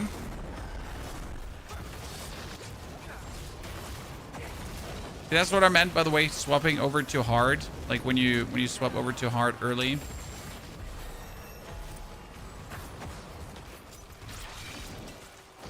Then it just slows down progression.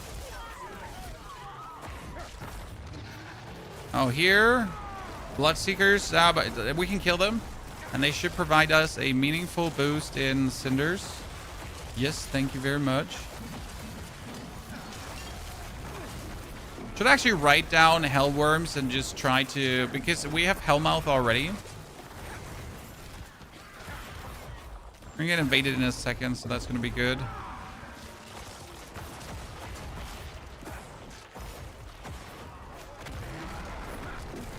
You're finally in. Let's go, sir. That's good news. Some people are reporting they turned off cross. What was it called again? Cross network. So the playing together with console players and they instantly get in. Not sure how much merit that has, but you could at least try, right? I mean, no one get hurt from like trying things, just in case you're unable to make your way in. Okay, almost there. We're getting invaded now, which is great because these are Helltide Harbingers.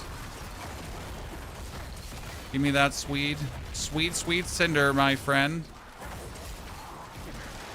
Okay, we're 150. That's it, chat. See, now this is what I said. Now we're gonna go out because I have the cinders that I was looking forward to. We can now leave. Chests are here at the bottom, so we're gonna go for that. Turn off crossplay? Yes. But it's not a guarantee. Okay. So then we swap over to Penitent.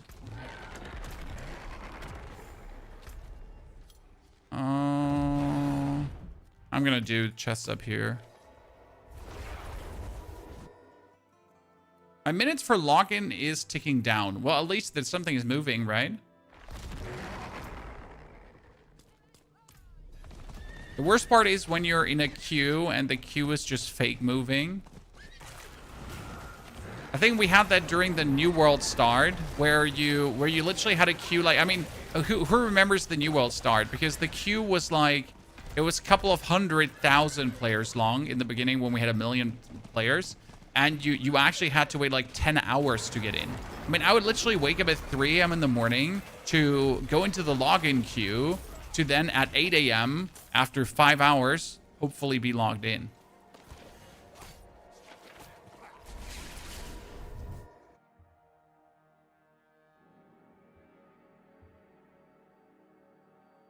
Okay, ladies and gentlemen, we're talking to Tyrell, and boom, my Helltides are level 2.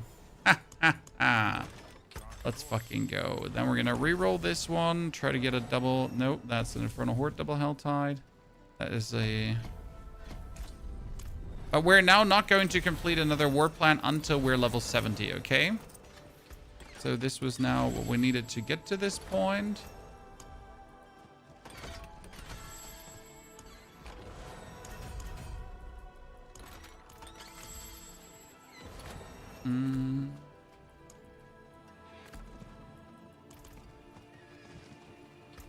Oh, what did I get myself there? A helmet, a chest piece, a pair of pants, boots, a ring. We need a new weapon because otherwise that would be sad.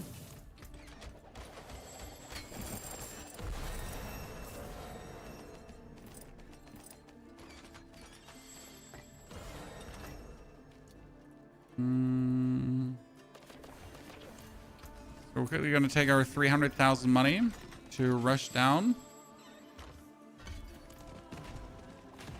Because we're going to buy ourselves a new weapon that's better than anything we have here right now. Cost minimal, so it's worth it. And now back to Helltide. And we're going to go to the right Helltide, because the right Helltide, let's go for Helltides.com, has the best hellworm farming. Your OBS capture glitch, thank you for reminding me. We can fix that in no time. I wasn't looking forward to have that happen today.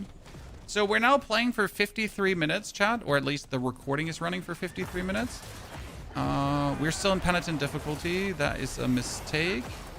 Well, technically, I can handle Penitent, but I just don't want to do this in Penitent, if I'm honest with you.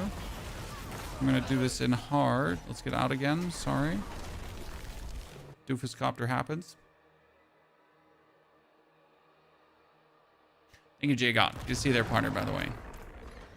So it's like I need a new capture card. I mean, I've been using this Elgato now for a long while, and has actually never betrayed me. But as of late, it's been acting up more and more. I mean, probably it's time to make this content creator post about like, oh, my capture card is not working anymore correctly. Elgato, oh, wink, wink, wink, wink. Could you do something about that? Turning off crossplay worked for me. Took like 5 minutes to get in. There you get it, Chan. Scott, you need to also create a seasonal character, not just create a character. I'm just going to assume that you forget to do that, right? Okay, so what are we doing right now? We're trying to just get our threat up. So threat meter here to 2/3, okay? So we're gonna juice this really quick. Shouldn't be a problem. Should be possible very nicely, very fast. And once we have that up, you know what? This might be actually the faster way to get this up. Realistically.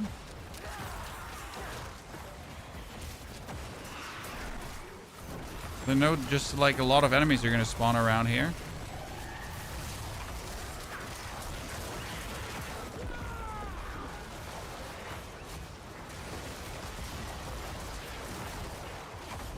Yeah.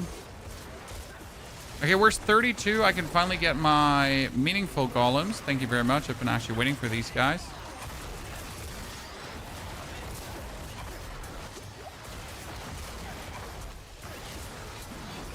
I see my threat is just moving forward. That's good. Love to see it. From Period to D4 seems boring. Two complete different games that you play for two complete different reasons. So when I play PoE, for example, I'm like always on the edge of my seat, right? I'm trying. Right now, I'm just like, I'm leaning back. I'm vibing. I'm enjoying my time with the community, right? It's a very different way and style of playing and spending your time. Like how hard do you want it, essentially, right? Do you want to play Dark Souls, or do you want to play Mario Party, essentially, right? There's just like no moment ever in Diablo where I need to lock in, pretty much, right? I can just like cruise play, and you know what? That cruise playing is fun. I don't always have to be locked in. Okay, so that's important. Now let's go hunting. The first hellworm is supposed to spawn here. No hellworm. Second one could come on the right. In case you don't know, there's a map for these spawn locations. Here we go. See, there are my first victims. Now look at my levels, chat. Okay, look at my levels. And that's 38. And that's almost 39. And that's 39. Thank you very much. Next hellworm. Let's see if this one actually did spawn. Then we're going to go down.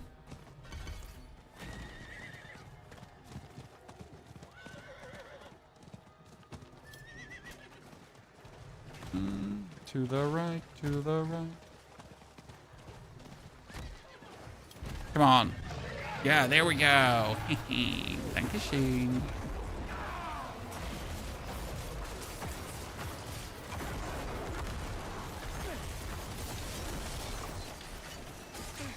And that's 41. We didn't get a Pang of Duriel this time. And here's the next. Thank you very much.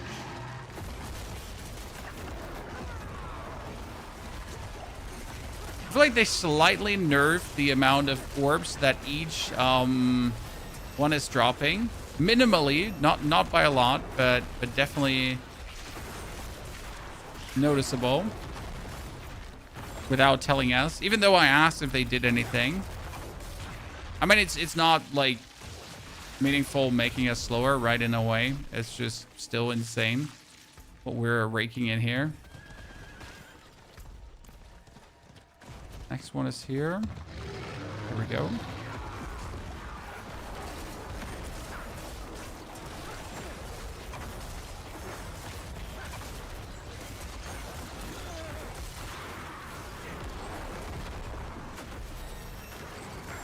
That Pang of Duriel definitely gave us like a massive boost. Next one is down here. There we go. Okay, this is a good one right now. There's a Pang of Duriel coming as well. 45.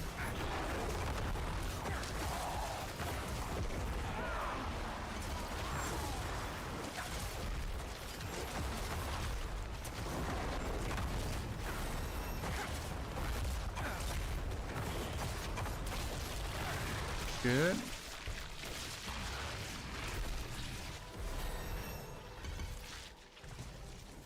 I need a... Wait, from this one, we need to go up. Next one is around... Yep.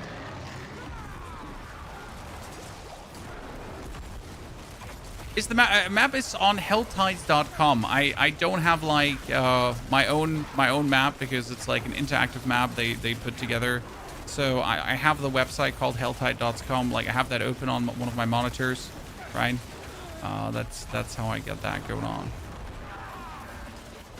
Okay, that spawn here didn't really not get me anything. I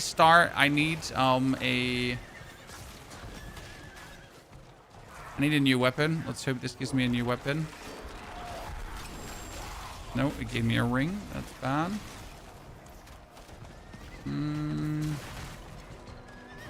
There should be one here, but there's none here. So you know what we're going to do? We are going to actually teleport back to Temis so I can get myself a new weapon. I think that's important. Just craft it. No, I'm just going to buy one. Phil, thank you for the 13 centuries of support. Calv, also good to see there. Extim, sorry if I missed one, chat. You have been plentiful in the chat, and we've been trying to play the game in between. Always a problem.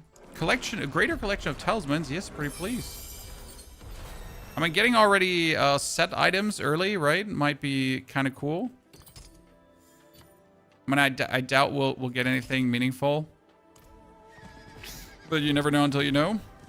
So you just head to this guy here, and then we're just going to buy ourselves. Look at that. This is like 300. This is 361 plus to what we have been having before. So you notice how much better that is. Let's get this up so we can have our Army of the Dead, actually new card. And then we're just going to be back. Should you wait till you're max level until you kill the world boss?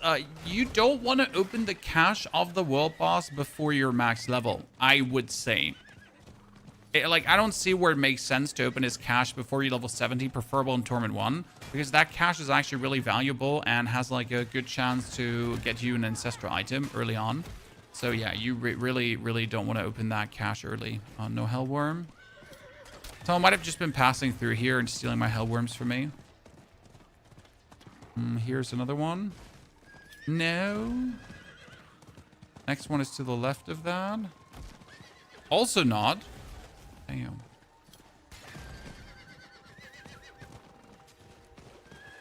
There's one here. Wow. Wow.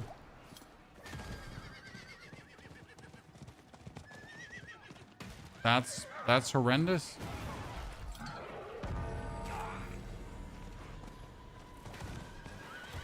Not a single one. Well, I'll be damned. Which one do you prioritize first? I level up my mages first. Because the mages are casting Blizzard. And that's a nice area attack that does a lot of damage. Which really makes leveling a lot more convenient. Okay, not a single Hellworm spawned. That's ridiculous.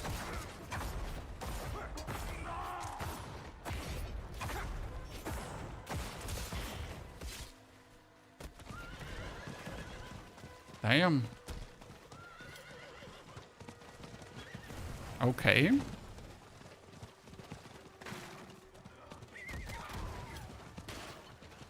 Then I'm just gonna move to the other Helltide, I guess. Yeah. Okay. Let's move to the lower Helltide. I really don't like the spawn spots there because the spawn spots are really far and few in between. In the other one. That was really bad.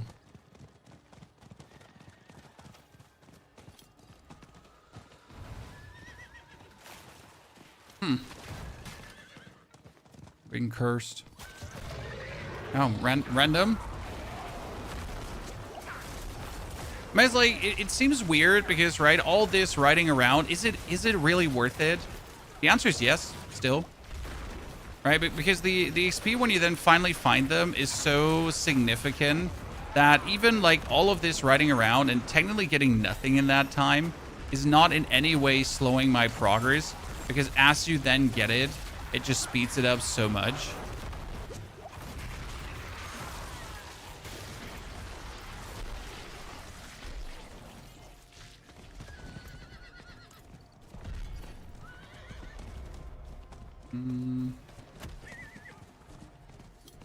Right here.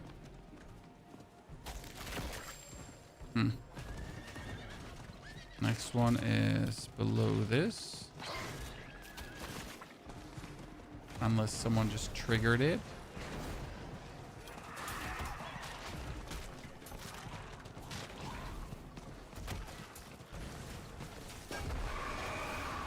You need to penitence to get the Helltide chest. Yes, you need to open up the chests in the penitent difficulty.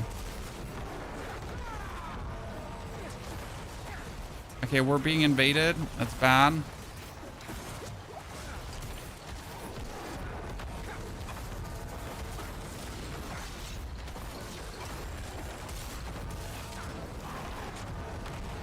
Oh, you know what? We should just book it here first. Oh, there. Wow. Okay, I did not count on that one to actually happen. Problem is, we have this now, and the Pang of Duriel is coming, and we're being invaded, and we're going to have a Hellborn coming, and that's all just like a little bit much. Okay, 1 hour, 5 minutes, chat. So this is the fastest I've done this method so far, right? And we haven't even done it like in perfection. So very, very good progression. Oh, did I just get Primordial Dust? That means I can upgrade an item to a Legendary. Why is that so big? Well, I mean, I can just get a weapon and try to get one of my rare aspects. Okay, let's ignore this dude because it's just going to take time. We need to push our threat up really quick. Weapon, gloves, rings. Well, we haven't gotten a single aspect yet. That's a bit of a bummer, but hey, it is what it is. They may have decreased how often the Hellworm spawn. No. It was just like an unlucky run there. So, like, you know, sometimes you just feel robbed when you do the Hellworm method. So, they definitely did not decrease the frequency.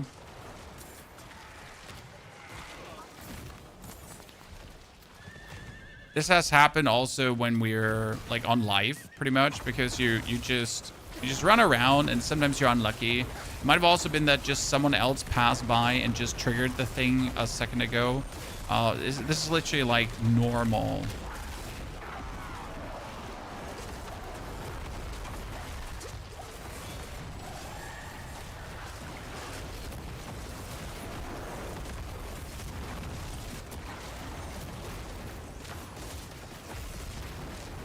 Got a new weapon. Look at that, 248 item power more, or damage more.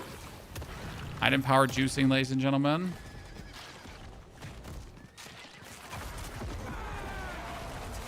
So you farm normal war plants until when? Until I get the second point here. I mean, if you don't understand the method yet, we have a full video that lays it out step by step. Like it's literally step 1, step 2, step 3, step 4. So you level in, you start a normal, get the double Helltide if possible, and you do this until you get the Writhe and Rot node, and then you pretty much, like, as soon as you have the Writhe and Rot node, you stop doing war plant and you just ride for Hellworms. I mean, we're in for an hour. You see, like, this character is now officially 1 hour old, right? 1 hour and 5 minutes of gameplay this season, and I'm almost sitting at 70.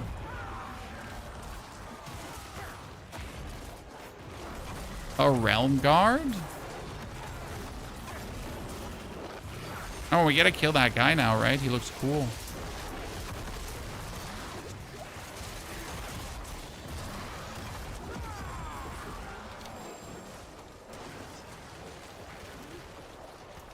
I don't think we're gonna get our threat fast enough up. And we're trying, chat. Oh, we're almost there. Need to start heading to the north to get this higher.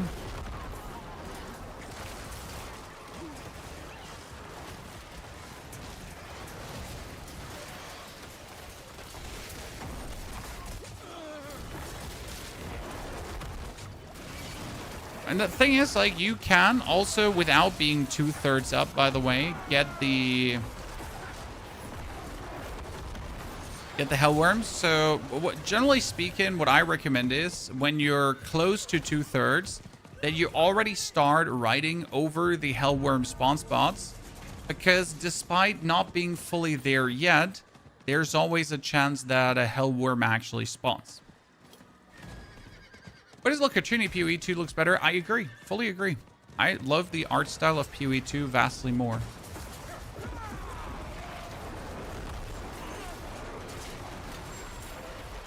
Especially the in-game icons of Diablo are extremely lackluster. This is something I frequently complain about whenever I try to screenshot something out of the game for a thumbnail. The actual in-game art is horrible when you try to, like, screenshot a weapon out or something. It's like, I don't know. What the fuck are they doing? Okay, there is a worm technically coming here, but we're, like, super close. We might be able to close in, like, another 3-4 worms here if we're lucky.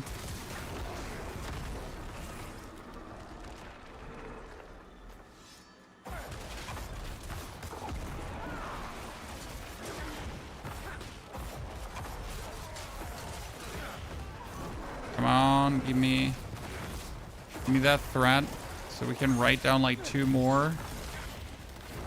I mean, no matter what happens, even if I don't get the threat here right now, right, I'm gonna be able to do the whole thingy in the next Helltide. So I'll have to wait 5 minutes to pretty much continue our blasting. 5 minutes or 5 minutes. Now we have it, ladies and gentlemen. So we're 70% in. Let's get it. By the way, can someone tell me how often our screen is glitching out? Is it happening a lot? There we go.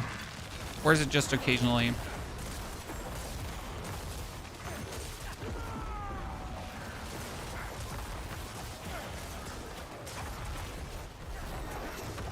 Thank you very much. As the Necro started, pretty powerful.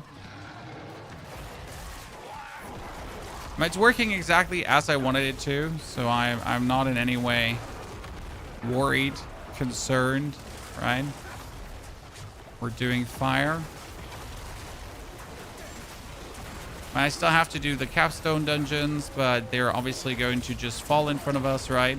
And hopefully the capstone dungeons, like, this is like the interesting part about the capstone dungeons. Despite not giving you XP in any meaningful way, right? The capstone dungeons will still provide you with legendary items that you can then use to get yourself the respective aspects you're looking for, right? So I might not get anything like upgrade wise, like stronger, right, for my character, but I might get like the aspect of reanimation that I'm looking for and those kind of things. So that's actually like really cool.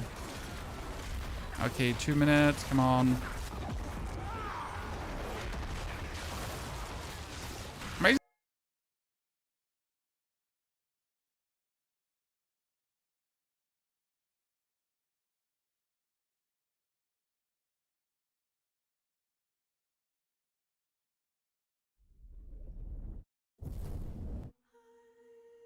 My internet disconnected. I'm back. We're back. Oh no, my internet disconnected.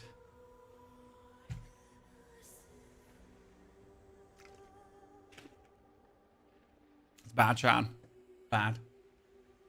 No one likes this. I kicked out. Yeah, your character has not finished this session. My character's stuck in the limbo now. Yeah, pull in. Why you do this to me? I'm innocent. I was just having fun. I was just boosting, zooting, enjoying myself. Oh God, let's hope we get back in, huh? No, let's go. Let's see how is Rob doing? Oh my goodness, they're only level 53. Noobs, chat.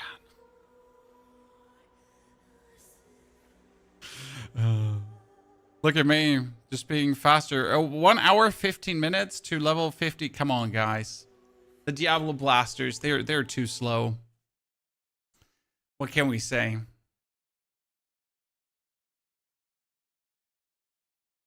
This is actually the interesting part is in a team, you're technically worse off because you're hitting like these level breakpoints and they're gonna weirdly make it harder for you. Yeah, I'm going to turn off crossplay now too, definitely. The problem right now is that my character still exists on the servers. So I need to wait until my character gets locked out from the servers that I can actually get onto the servers. It's this weird thingy where your character still exists in the limbo and then you just got to wait for things to actually progress. So as you said, options, connect, we're going to obviously turn these off. All right, and then my Necro looks, by the way, super funny. What is that skin, Chan? Oh, ladies and gentlemen.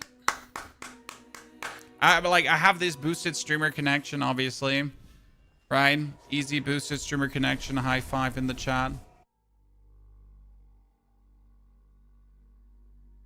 Do you think your leveling strat is going to get nerfed? No, I actually asked the developers about this, if they like did anything to it, if they intend to do anything. The answer was no. This is like exactly working as intended, and they're not mad that this exists. It's like, so how do I say this now? This is literally an option for people that know what they're doing to just allow them to do what they're doing, right? So this is like for the good people to get gooder, and for people that want to get good to do things. And I personally like that these methods exist, because why should I get slowed down as a good player if I know what I'm doing? Right? If you're a bad player, quotation mark, right? And you don't know what you're doing, then you can learn to do what you're doing, right? But I personally don't want to get punished for just, you know, being smart.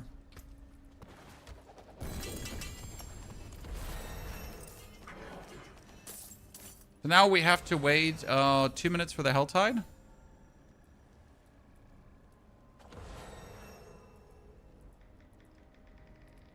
It's a white amulet that's better than mine. Find and kill realm walkers by closing events. Okay, but we're not going to do that. We're actually going to continue our nightmare dungeon here quickly. What's the fastest way to get cinders? Oh, harbingers.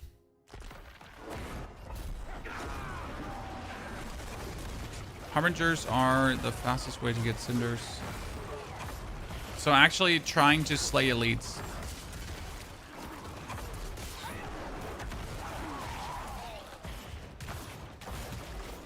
Are we finishing this nightmare dungeon? I mean, war plans, right? We get like 2 minutes to finish a nightmare dungeon, I guess. Should be able to get it in 2 minutes done.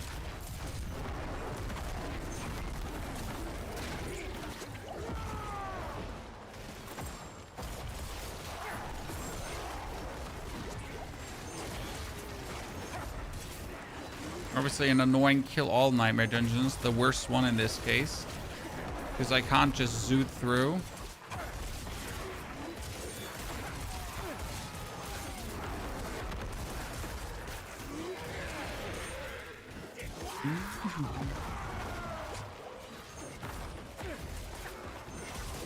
You fucked tower forgetting you're impenitent and died twice. Yep, that can happen.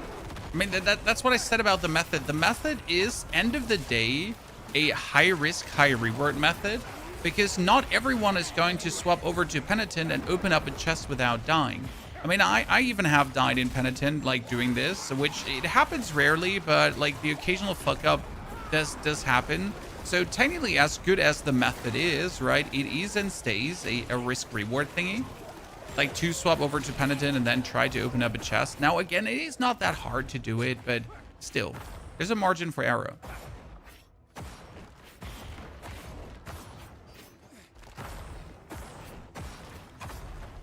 It was 70 fast, yes, and now we can enjoy the actual seasonal mechanic, right? I don't want to fight against any one of you because you are all inconsequential to me. Out of my way, nerds. I'm just looking for the Banes of Eridu.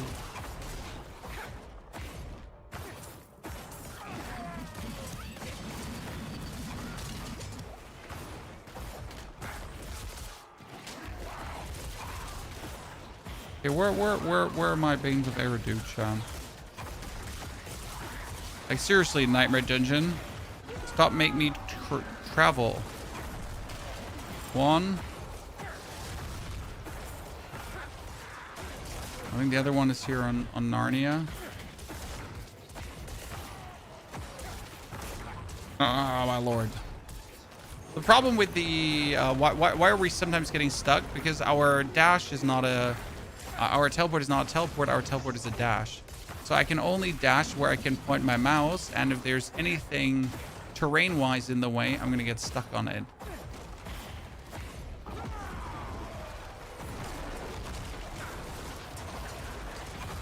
It's weird, I know. So that one is done. Thank you very much. 10% damage, it's like the easiest damage gain, right? Why not? Toughness. 22% movement speed. Oh, baby, you bet I want that. Okay, we're going to teleport to the Helltide, and we're going to take the right one, because this one has like an insane amount of Hellworm spawns. It's crazy. It has like 400 Hellworm spawnable. I'm going Barbarian. Barbarian is fire. It's a shame they nerfed Poison Spiritborn. The Poison Spiritborn should still work. Just a bit less, you know? But it should still work. Okay, wait, we are threaded up, chat. So instantly, let's start to get our Hellworms. Okay, we're here. So first Hellworm should be here. None. Second Hellworm should be below us. Here. There we go. Starting good. Okay, let's get the last levels, chat. 46. Next Hellworm should be here. No spawning. That's what I said. Like the density of Hellworms in this one is actually insane.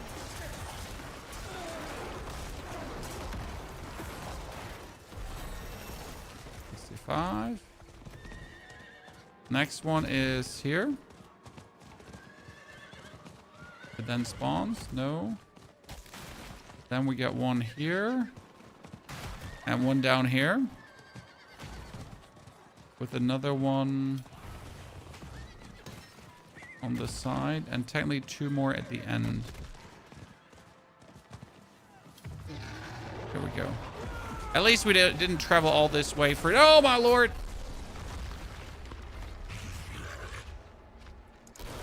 That Pang of Duriel had me, ladies and gentlemen. He had me good. But I was also greedy, so it was well deserved.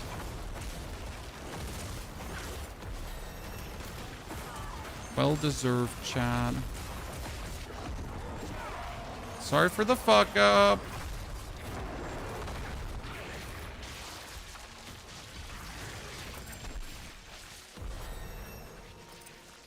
Ay, ay, ay, ay, ay. More toughness, more toughness. Should probably try to get like another weapon, but mine is already 750 item power, so we're good. XP globes? Yes, XP globes from worms.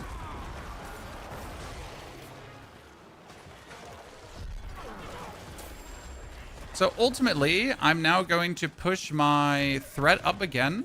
And then we're going to be in Torment tier 1 with threat already. And I can pretty much in Torment then make sure that we instantly go like... We can pretty much in Torment 1, as soon as you get there, right? You can just jump to like 50 paragon points in one Helltide, right? It's going to be like the crazy part. You got to see it. It's going to be beautiful.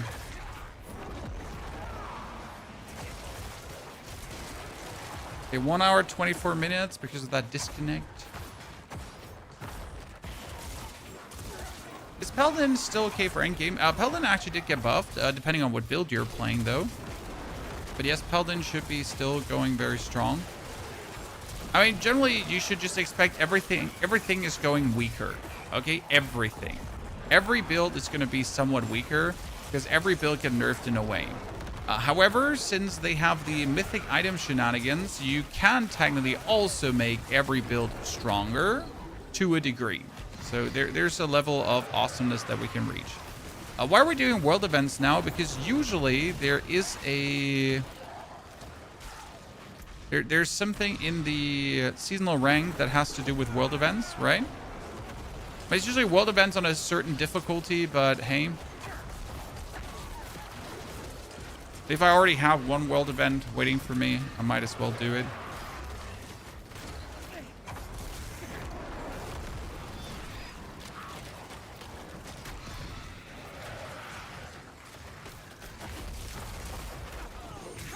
Stop interrupting me. Oh my goodness.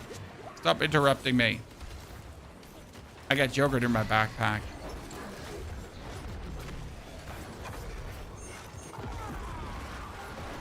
Hello, Helltide Commander. We're playing solo mode. Yes, we're playing solo Southbound. You can see that here in the top right corner. I mean, solo Southbound is essentially how I always play. The only difference now is that I can't sell an item for 20 billion gold, right? Like, I usually try in the first 3 days to sell an item for many, many billion gold, which is obviously completely legit. And the gold that the person that has the 20 million gold he's giving me is totally legit having that 20 million gold. And he totally did not get that with any, like, nefarious means, right? No, like, it's obviously, like, everything is fine. We don't ask our friends where they get their money from. We just accept their lifestyle.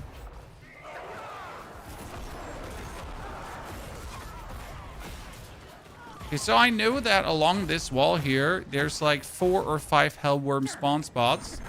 So now I don't have the threat to spawn the hellworms yet, but that doesn't mean that a hellworm couldn't come. We're still gonna run around, set spawn spots, and just hope for the best.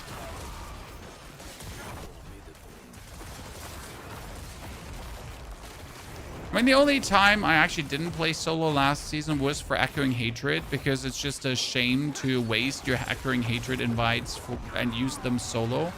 Right? When you can actually enjoy them together with friends. Also, you should probably keep your Echoing Hatred invites for specific builds, because let's be fair, my best build for Echoing Hatred has to simply be my Barbarian. So, like, the Necromancer builds, as good as they are, they're just not good for Echoing Hatred, realistically.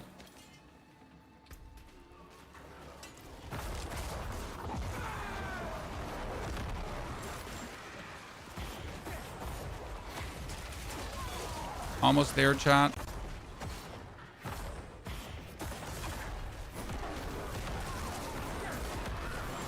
The problem with Echoing Hatred just is that you need a character that also has, like, a very high survival. And Necromancer can get somewhat tanky. But again, the actual survival of Necro in comparison to other classes is just questionable. Okay, almost there, chat. After this, we're going to be So damn close. So damn close. There could be another hellworm here, but he's not. And 5 more hellworms on top. So if we now push this here over.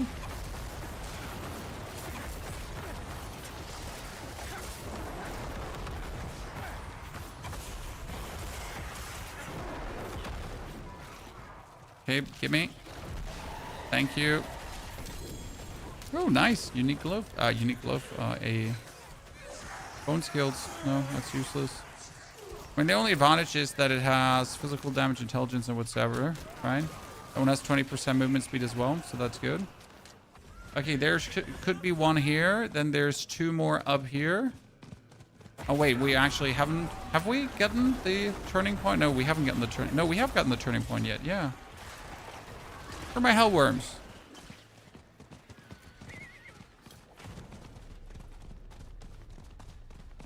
$68 already? Yes, sir. We had a disconnect. I'm sorry. Otherwise, we would be 70 already. I know, like, shame. Tony's not even taking the game serious anymore. Didn't even try to get 70 in. There we go.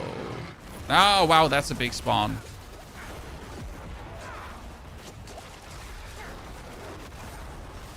Okay, 69. 69 and a half. 69 and 3/4. Now let's kill that annoying Pang of Duriel.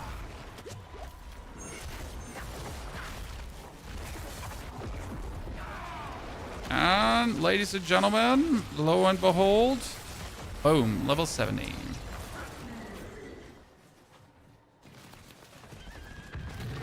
Now we're still gonna quickly just stay in this Helltide because I got the threat to back it up.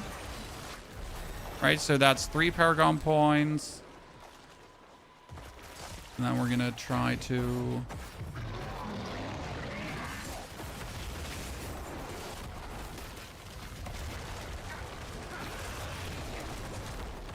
I can just juice to 10 paragon points really quick. 4, 5, 6. Obviously, if I now swap over to Torment, this is going to be even better. That's 10.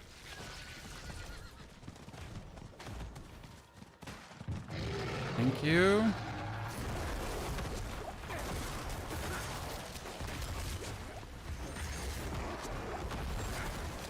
Yeah, let's get here. The tenor should be fine for now. And then we're gonna...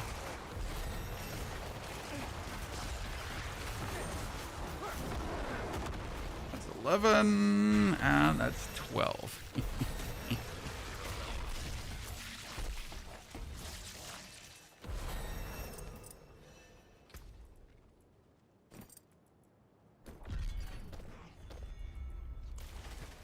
An 800. Well, you know what? Before we leave this, let me just quickly check. Could be one here. Could be one there. Yep. Thank you. I have a hard time just leaving this quickly behind. I mean, like again in Torment, we would be getting way more XP, right? And it goes even faster. But I can't just swap over to Torment here yet. So I just want to abuse this for a second, and then we're gonna just try to fast track ourselves to Torment now. You know where the worm spawn? Their spawn points are fixed. You can see that on helltides.com. Okay, let's... No. No. No. One more.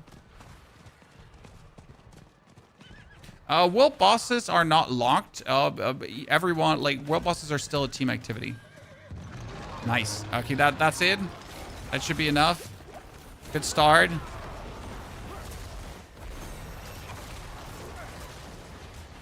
See, we already get our first legendary node almost, Chad. That's actually insane when you think about it.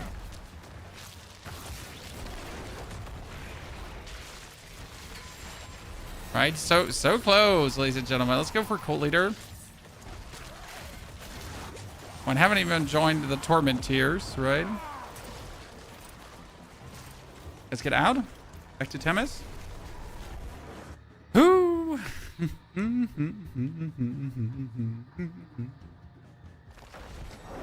Okay, what we're going to do is we're going to destroy everything we have, but then we're going to check our thingies. So now we need to do this level 30 in hard, right? So we're just going to quickly teleport there and just rush through. Because we now have 40 minutes left on the Helltide, okay? If I manage in the next 10 minutes to be in... I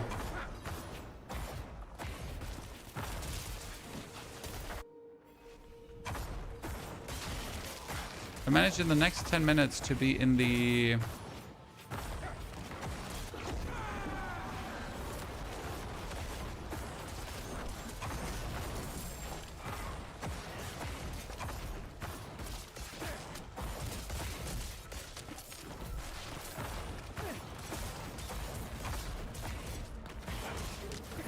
If I manage to be in the next 10 minutes in Torment, shit's gonna be cooking. Because I can also go in Torment 1 into the Helltide, right? And instantly use my... And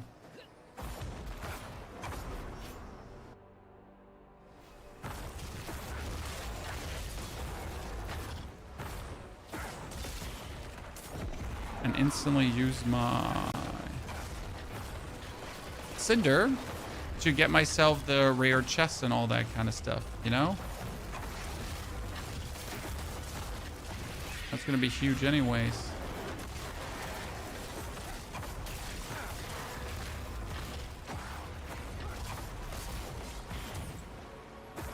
The Spiritborn? No, that's Necro.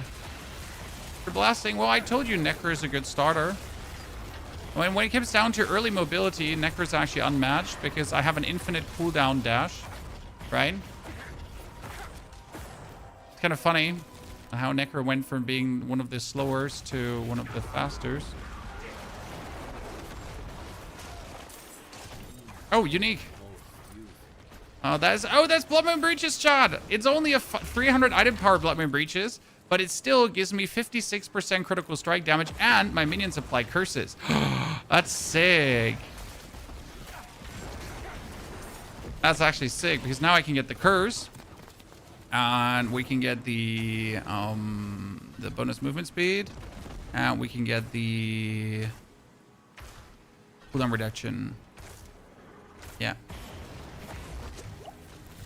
Oh, that's insane, dude. That's not just a little jackpot here. Do you know how big of a W that just was? Streamer lucky, dude. Absolutely. We're not even gonna pretend that wasn't lucky. Might be downright illegal.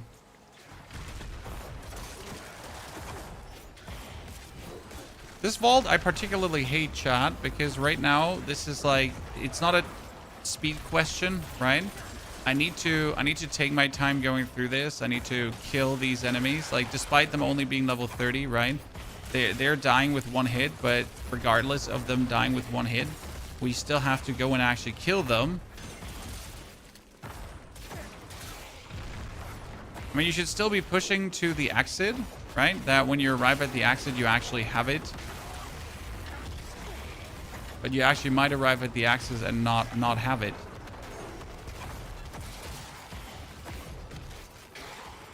And the season is worth playing. I mean, if you like Diablo, season absolutely worth playing. If you don't like Diablo, no, it's not worth playing. I mean, is it worth returning for this season? No, not really. Like, I mean, if you were like, okay, Lord of Hatred, but like, I didn't want to buy that. Is like season 14 now a reason to... No. I mean, if Lord of Hatred wasn't getting you back in the game, then this won't. Very important.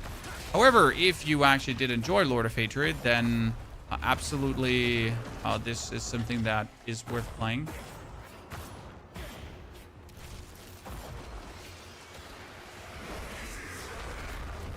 See how fast that guy dies? Done. So this was now my first capstone dungeon. So this means I can now teleport back. So we have 36 minutes left on the Helltide. 36.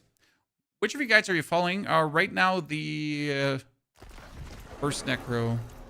So that was done. Can claim.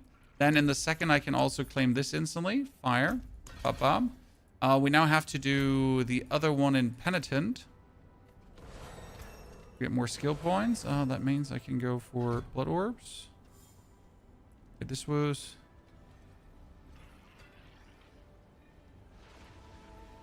And we get this one because we're also inflicting...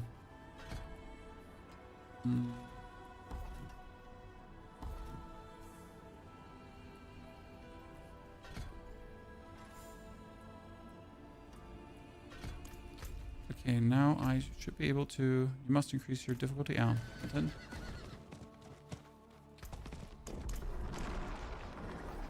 So now I need to do that capstone dungeon, right?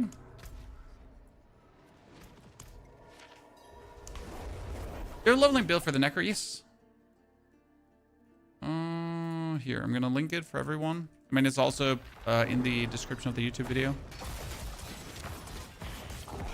I say, Pony, Penitent, that's probably going to be rough. No, not really. My weapon is high level enough to make this work.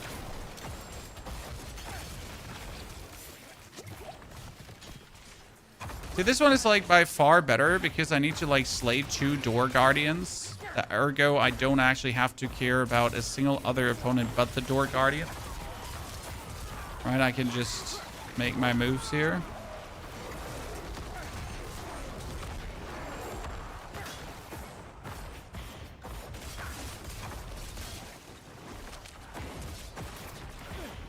The last one. I think the next capstone dungeon was in Torment 1, correct? So after this one, after the 61, I'm actually in Torment already. I thought we had to do 3. But that's wrong. We don't have to do 3. No, I took a wrong turn in Pizza.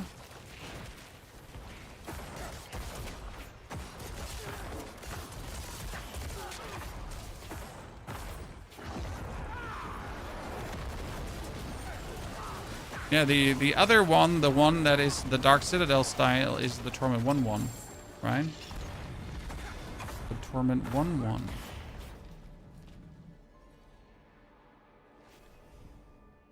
Wait, sorry chat, weirdo on YouTube, preaching us Lord and Savior again. Happens surprisingly often on YouTube. Be surprised. A lot of preaching happening over there.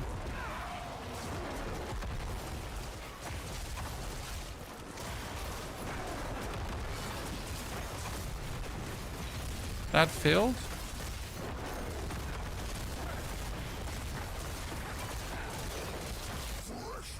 Oh, Infernal Butcher, get away from me! I'm stuck! Mom! I'm actually stuck.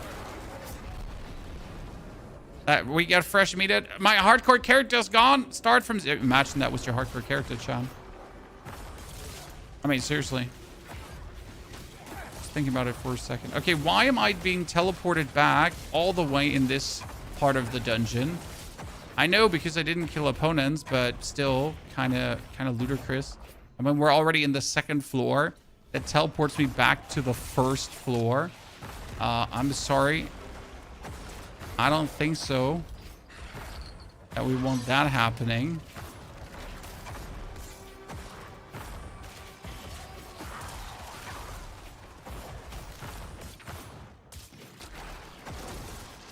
All right.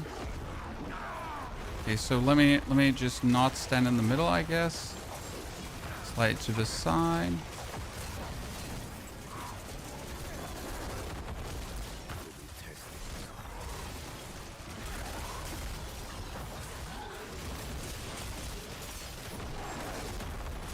This is where the slide, like, defense minus of Necros sometimes comes in, right?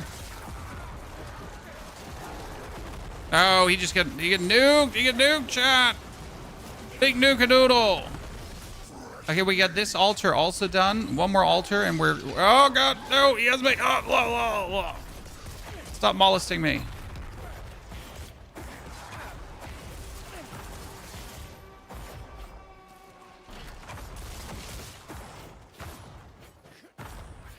almost there. Whew. Ladies and gentlemen, how far have you gotten already? Are you using the Helltide farm strategy? I mean, this is definitely one of the better season starts when you think about it, because we can do so much today. When I said we're going to sit at Paragon 100, and I think that was actually realistic, you know, to close out the day easily with Paragon 100.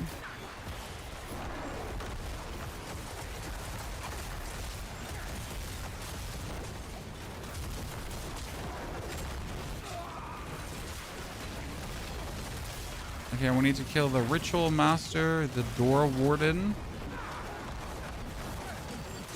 He's the Schlüsselmeister.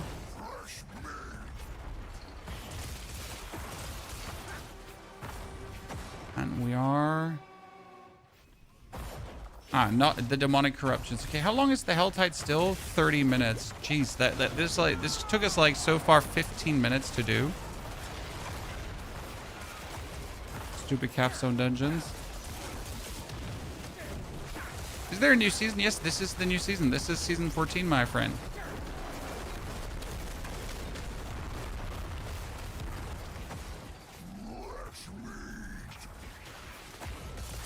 This is currently season 14. It just launched. I know it doesn't look like it because we're already like, you know, Paragon 22, but it just launched. I swear. We're just very efficient on our way.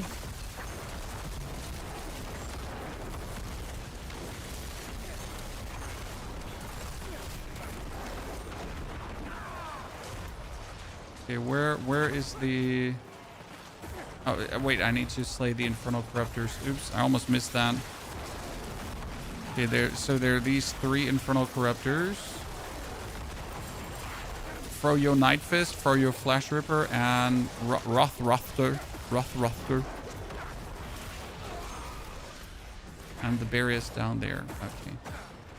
Alright, dashing repeatedly. It's called the Sever, and Severs turn into mobility skill. And as long as I have Essence, I can just keep dashing. And since I use my Skeletal Mages for Essence regeneration, I pretty much have infinite dashes. There's never a situation where I don't have dashes.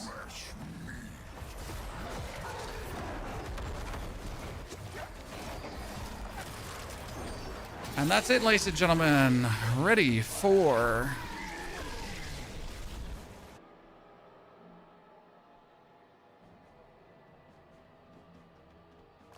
Is Diablo worth it? Absolutely. Okay, that was Torment 1, Torment 2. Earn of glyphs, Opticide, materials from salvaging. Yeah, we should probably now do that one because materials from salvaging is kind of like good. Okay, there has been...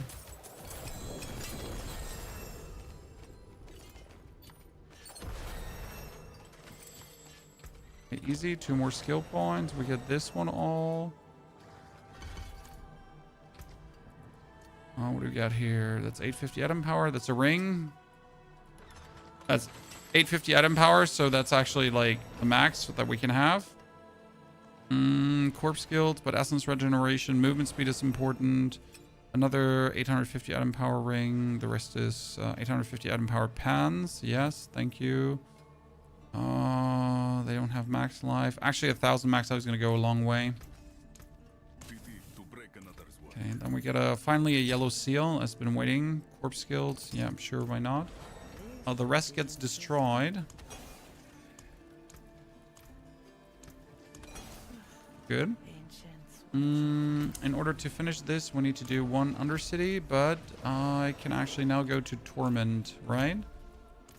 So we should be able to jump into Torment 1. Thank you very much. But before we do this, let's quickly check if we actually do have a single aspect that we can use. So Codex of Power, what do we have? Gloom, Serration, Edgemaster. I mean, Edgemaster is terrible, but at least it's something. What else? Splintering, no. Utility. Undying, at least to stay alive, I guess. And... Retribution to pull in enemies, right? It's minimal, but it should do the trick for now.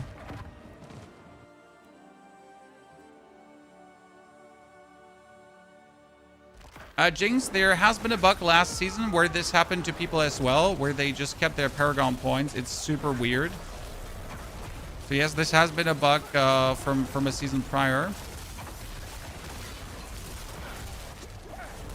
Oh, this is gonna feel awkward without an aspect.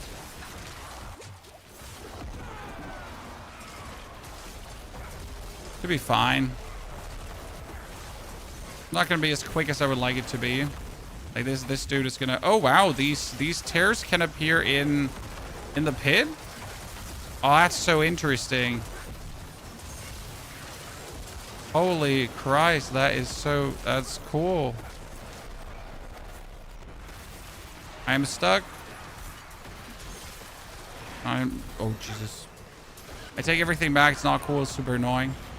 I don't ever want to do that again. Okay, if we could reach this node already, everything would be fire, because that is instantly 200% bonus damage to my minions. Yes, you heard right, Chan.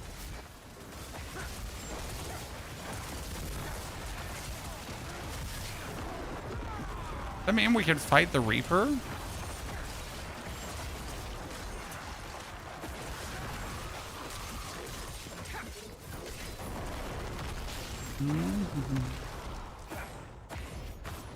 Has the new season started? Yep, it just started an hour ago. We're in for an hour and 40 minutes right now. We're gonna be Torment 1 in under 2 hours. And if I finish this here in the next 4 minutes, then dude, we're gonna you're gonna see some of the biggest XP gain you have ever witnessed, okay? It's gonna blind you with his awesomeness. I promise. Oh god. So much.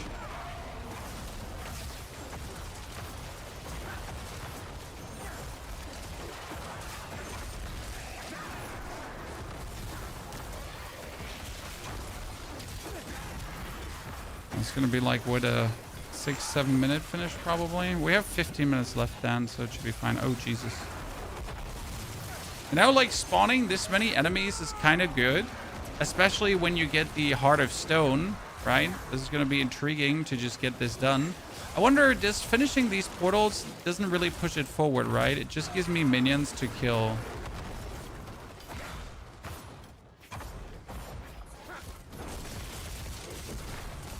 That's in.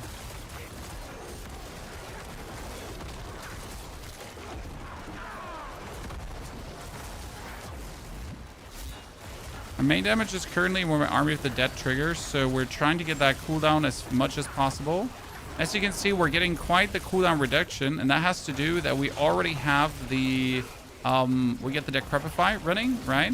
And we have the pans here. Oh, actually, I put my pans off and disenchanted them accidentally. No, Chad. I made a mistake. We lost our pans. It's an actual issue. We're gonna Hendersley curse now.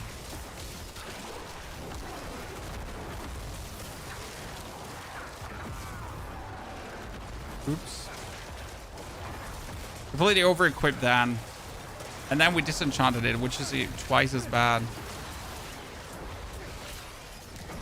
Rib, it's fine. I mean, we're like, you know, fortune come, fortune goes. Mistakes remain.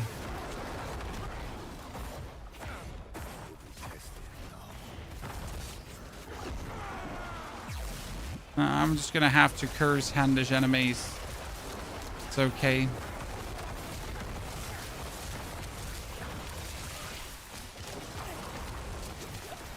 Oh goodness, these dudes.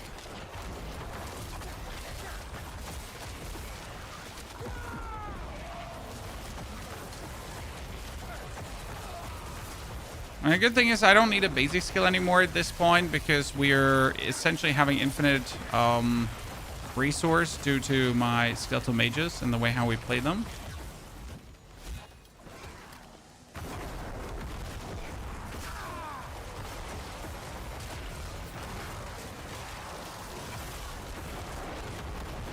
And the pans we're gonna get from, I don't even know where the pans drop from. Okay, almost there. No, I might have actually farmed this in, like, honestly, if I wanted to have this even faster, I probably should have farmed the paragon points just simply in hard mode from the level method. And there it would have been good.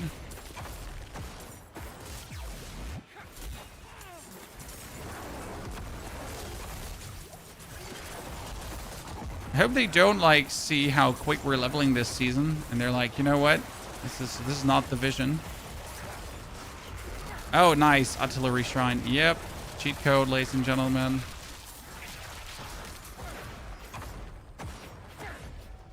What build are you playing? Currently, it's a minion build with Army of the Dead, because Army of the Dead makes our minions stronger.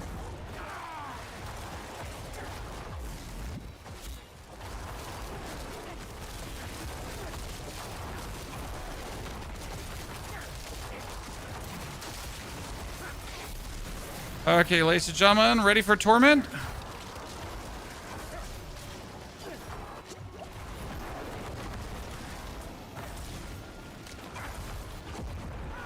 Okay, do the damage. Come on.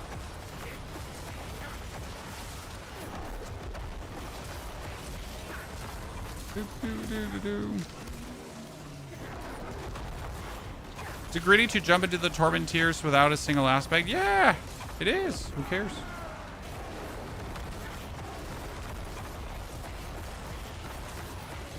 It's possible. You should do it.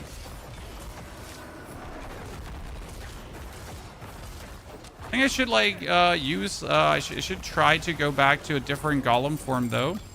Because we're currently playing the triple golem, but I actually need to try out the other. Oh, I got corporal. Corporal is my minion aspect. Nice.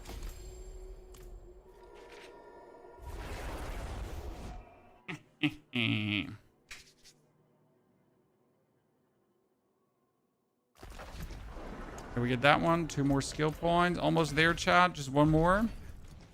We get ourselves the magical chest piece, which is better. Lair key ring grants several lair keys. Oh, 2. Well, several. I imagine more than 2. I'm going to be honest with you. I'm kind of disappointed. No, we should probably temper. Lucky a chance to do cool damage. You know what? We should have probably tempered that one earlier on like 2-3 items. Just to make sure, you know? Might have been a bit more fortunate. Okay, now we can jump into Torment here.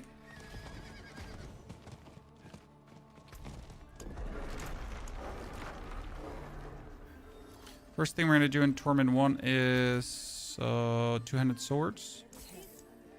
Maybe I get a Blade of Zur, who knows?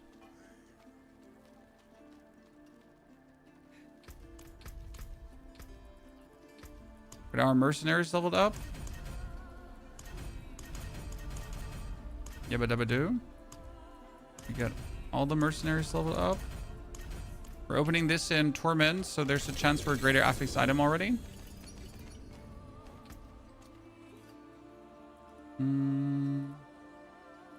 Overpower stacks. I mean, finally, Amulet's just better what I have.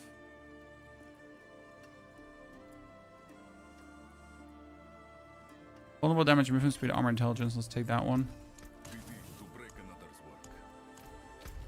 Okay, then we're gonna go over to this one. Did I swap to Torment 1? I swapped to Torment 1, yeah. It'll be atrocious to a degree, but we should be able to now get XP like it's crazy. Is Necro Warlock a good choice for a new player? Both. Both are very simple to learn, so it shouldn't be hard. What level are we now? We're level 17.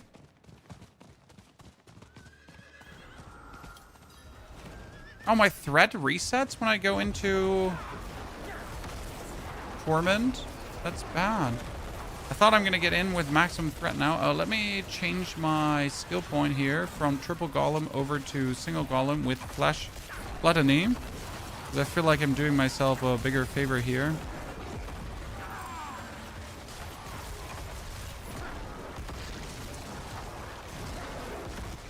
Yeah, can nuke harder.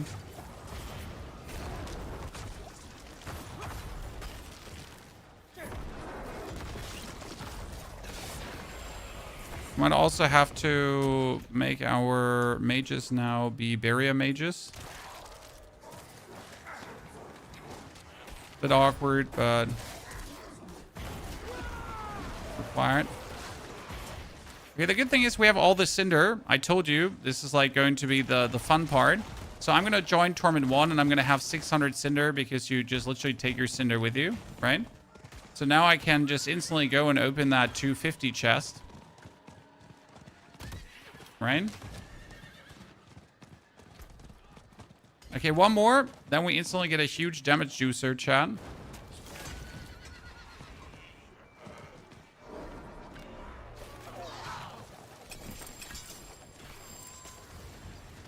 We're living steel already, which is insane. Since we have all the items, we should put on our loot filter. It's a bit greedy early, but I think I'm fine with that.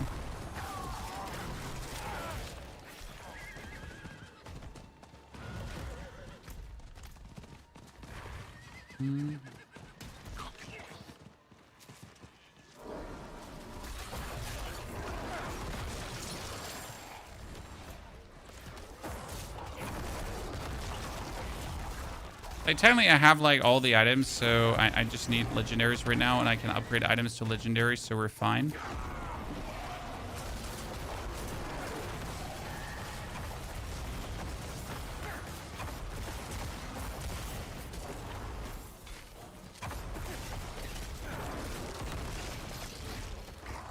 I just don't want to teleport back and forth so much. Greater athlete's weapon, maybe?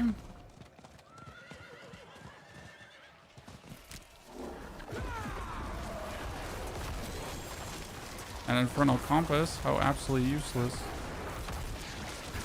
Back in the days, I would have been happy about an infernal compass, right? But no. Okay, ladies and gentlemen, just one level more. We're good to go.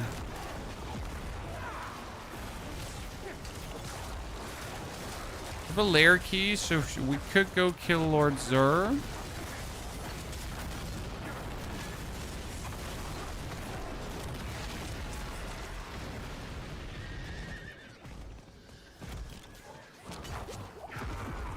I need to... What did we need again for... Oh, we needed... Blood Moon Breaches was... Oh shit, I remember that Blood Moon Breaches was Astaroth. Well, we're gonna do our first upgrade pants to...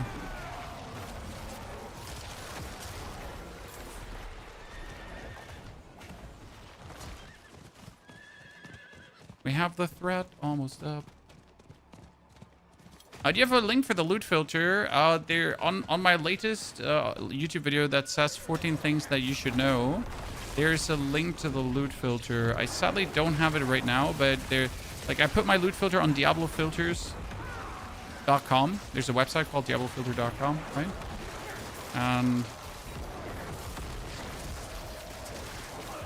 that's where you can find my filter ruining. Okay, where's my... Oh, goodness. Do I want to really travel all the way there? As much as I want to have that chest, right? I kind of feel like I might be better off just opening small chests right now.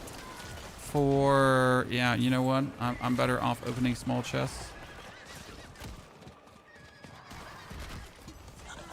Are Helltides the way to level now with a new character? Yes, sir.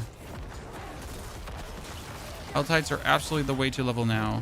But it's not necessarily Helltides, it's maggots farming, okay?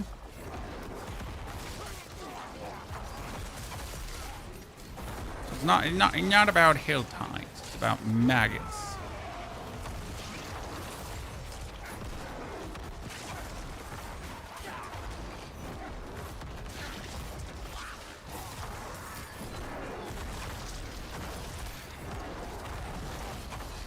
Just trying to escape chat.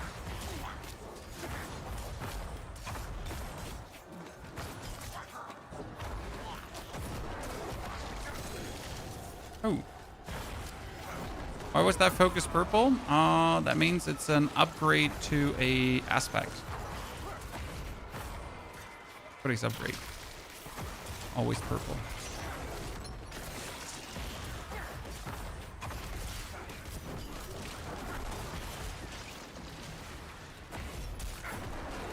Heavy weaponry could be a legendary weapon. Could also be nothing. Okay, we're almost there.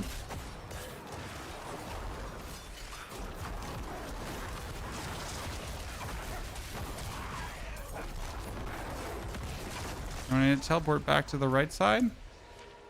Because we're like so far away from getting invaded.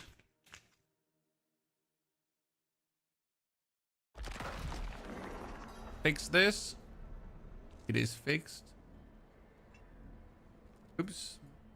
You gotta tell me when it happens because I don't see it myself as soon as possible, right? You only reached Twitch chat? Yes, Drumstick. The reason I didn't see your specific message is because I only reached Twitch chat. That is a valid conclusion to come to. It can possibly not be because I've been playing the game.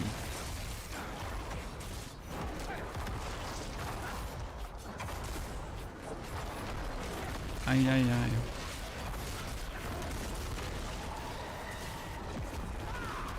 Okay, we're now officially in the evasion stage again. So where are my... Yeah, there. Let's go, chat. Now let's look out that we don't die. This is going to be funny amounts of XP. Now, I'll admit, I think I should have continued doing this on hard and just juiced my way to easy 30 paragon points.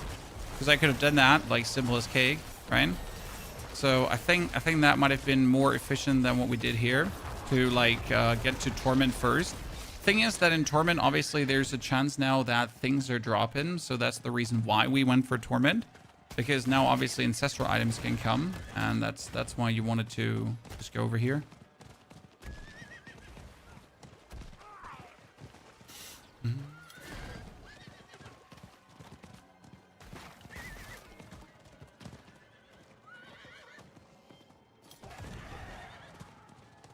Come on, Hellworms, where are you?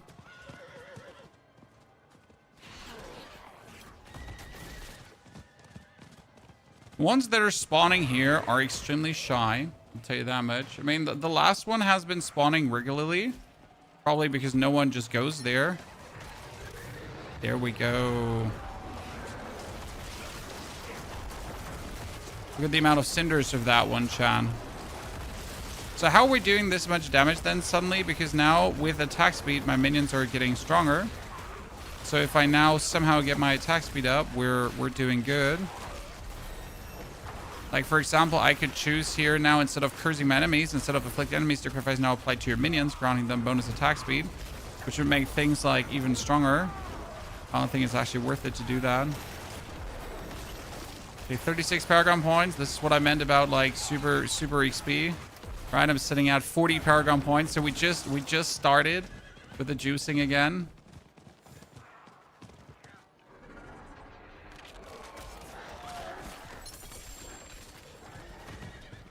Come on. I know you're here. I know you're here. Don't pretend you're not.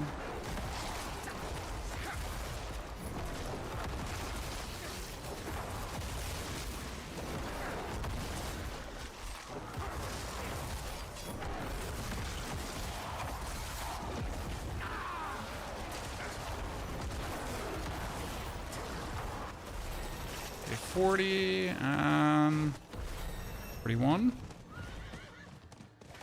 Backtrack. None. Necro meta this season. I mean, Necro is always meta. However, the real star is Barbarian right now. Undenied. Then again, it's just really convenient to start with Necro because Necro is just strong.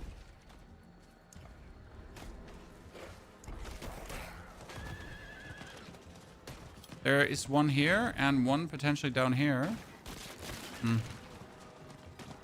Sad face. Then one could be here.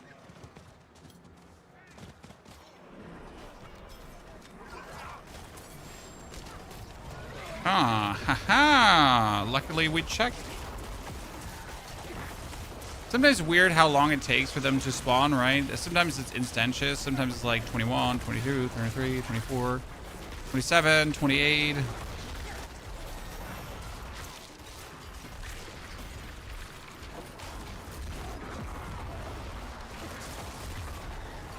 Our last season, yep. And it was fire, I reckon. Are we making paragon points so quick? Ah, don't ask, chat. Don't ask. Just enjoy. The best part is not even the paragon points. The best part is the cinders you're getting. That's simple. This is probably why they could nerf it at some point because of like the amount of cinders you're getting. But then again, it's just a fun thing in the game. So this literally makes Diablo better. So do I see a reason to nerf this? No. It would just literally make the game worse if this wasn't in. Right?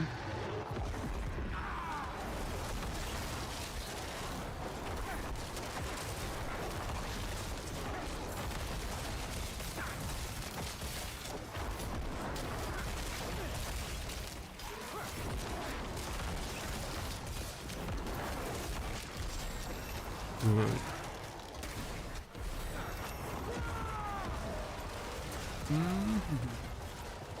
Almost there. Ignore the Helltide Assassin.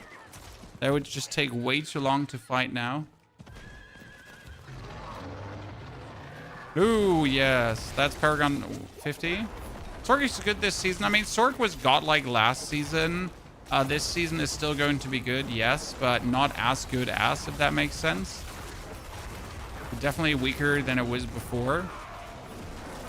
But still very viable. And we don't even know if there's some secret interaction builds that might be discovered due to the way how uniques work this season. There's always a chance that there's still a build that still needs to be unearthed.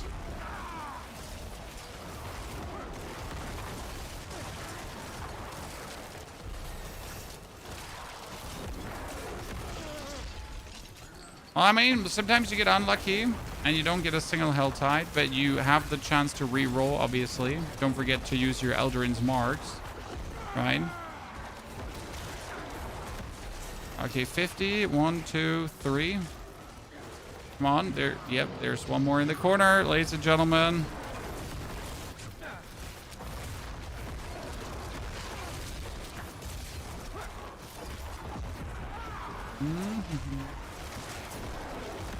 Same, by the way, I could have done in normal penitent difficulty, so I didn't have to go to Torment.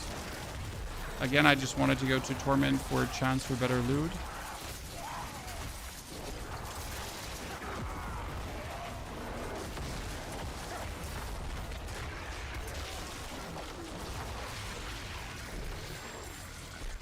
I'm gonna get invaded now. Okay, now my golem does more damage as well. Easy peasy. You know, before this Helltide is over, I think I should try to snag the 250 chest, right?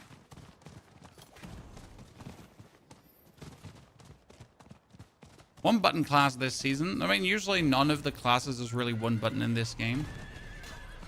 There's not enough automation happening compared to Path of Exile, for example. Rogue is fantastic this season, yes. Oh, goodness. I wanted to just run past everything, but how can I say no to the experience, chat? When I just need to get the chest before I die, but I also need to get the XP because the XP is too juicy and my lobster is too buttery. You know? Oh, goodness. Oh, goodness me. 3, 4 too many opponents. Okay, we got 65 paragon. Oh, let me through. I'm out. Oh no, I'm stuck. Chad, I'm stuck. He's holding me hostage. Okay, go, go, go, go, go. 1 minute. Oh no. Oh no, maggots.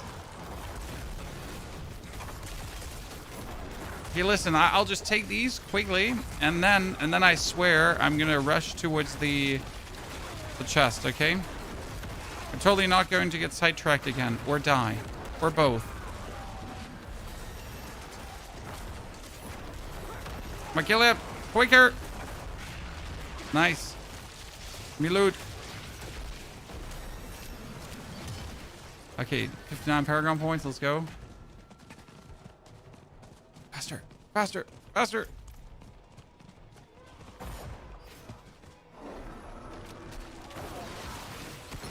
We're holding for that chest. You never know.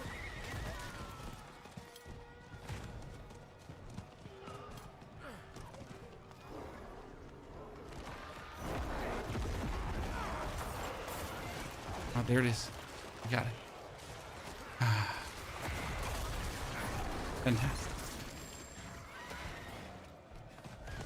Any other chest? The way I think we should turn it off for now. For now.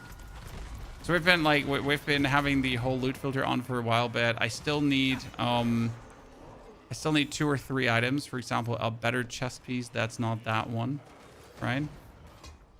At least has some things going on. Okay, we're out. That was our first rush in Torment 1.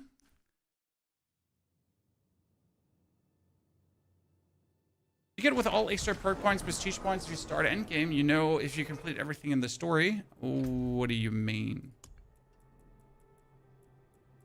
We need to get here. Reach activity level 2 and a war plan activity. But that I have that already. Weird.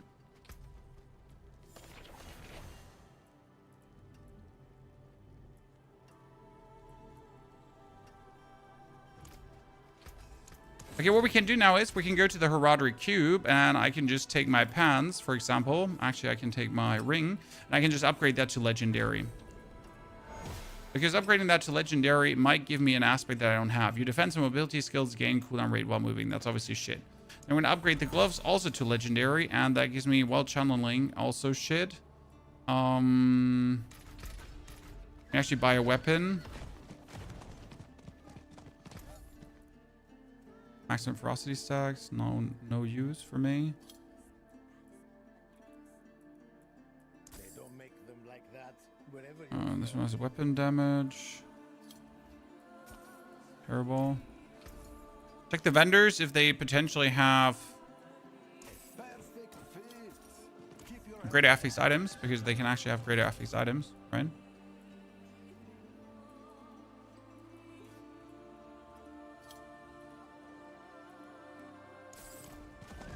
Taking that ring.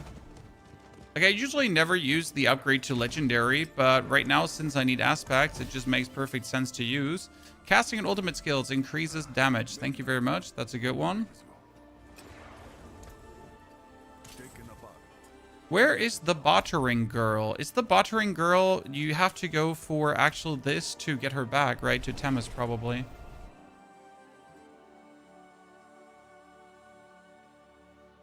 When you're leveling, do you always get the rewards for the war plans and pennant difficulty? Only the Helltides. All these numbers are so Oh, boss summoning cash? Fuck yeah.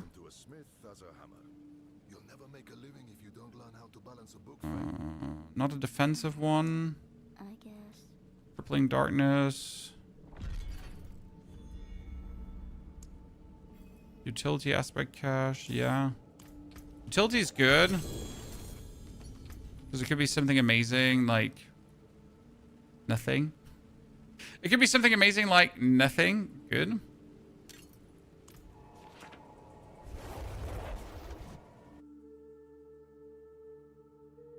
Okay, we need attack speed, chat. That's important. So any item that can grant us attack speed is wanted. Because more attack speed is more oomph. I have to exchange Rahir for Variana currently.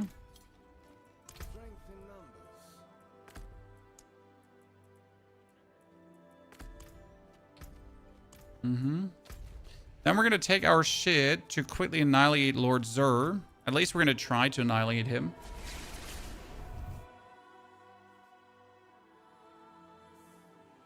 Technically, we should have the power. Our Lord Zur, well, Lord Zur can give us Zangavar, the Blade of Zur. Since we don't have any other aspects, it would be our biggest damage gain right now.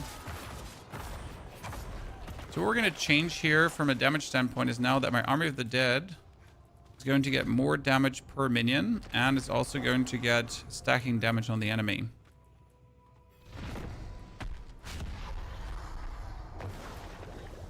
The cooldown reduction.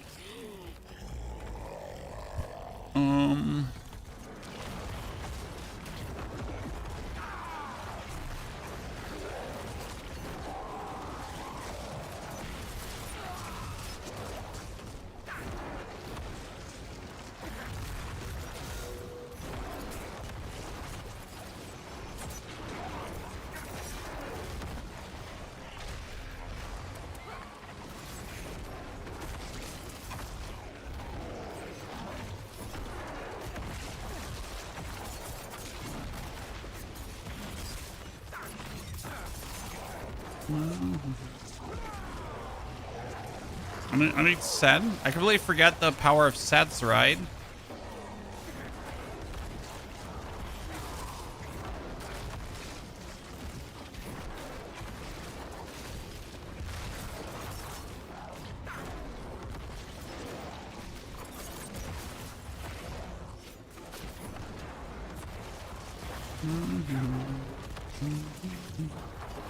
A bit early to challenge Lord Zur, as I have like not a single offensive aspect, right? We have like neither the aspect of reanimation nor the aspect of frenzied death, nothing. I should probably get it from a nightmare dungeon if I was smart, right? I think frenzied death I could get from a nightmare dungeon, the same as reanimation, to be honest, right? There's no reason we don't have these right now because they are easily grabbable.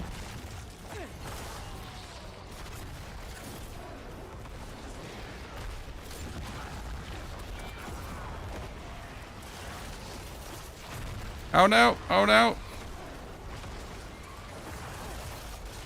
How are we healing the whole time? Well, my, what is it called again?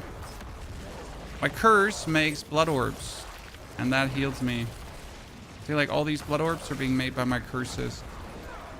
Oh god, I'm stuck. I'm stuck. Stuck. Heavily stuck. Heavily stuck. Thank you for the heal.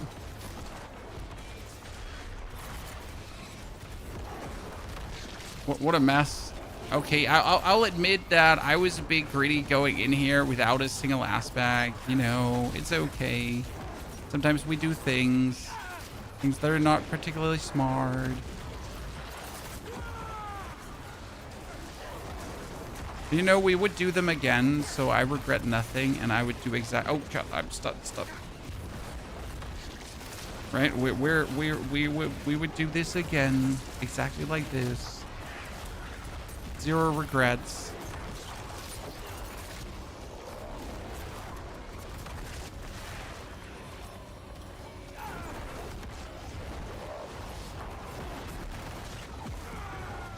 Okay, we got it.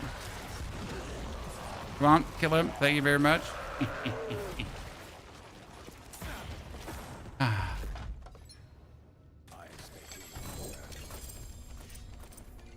Oh. At least we had an ancestral helmet. The rest was sad. And the ancestral helmet is also sad, which is sad. Isadora, get to see there. Howdy. So it's our first ancestral item, chat. And it turns out that our first ancestral item is just sad. Okay, we get cold at least. Okay, let me see. Since we don't have a single aspect, I need the aspect of Frenzied Dead. Frenzied Dead was that. Then we need Reanimation. Oh, wow, really? All my summon aspects are not from... Wait, are they... we don't have anything from dungeons anymore, right? I remember. We know what we're then going to do. We're going to... I mean, I could go to Torment 2, but I really need an aspect to potentially go to Torment 2. Mobility Macabre skilled. So we could summon the Frost Nova, which is useless. So let's do this one here quickly, because we can just run through. Helltides are back up. That's good.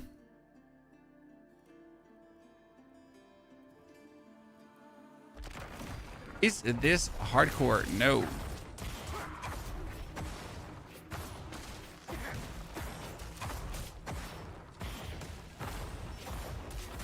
What are we doing?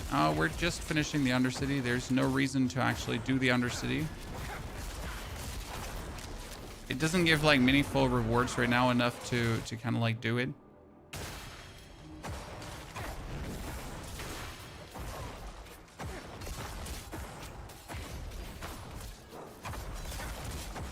Not sure why I actually put the tribute in.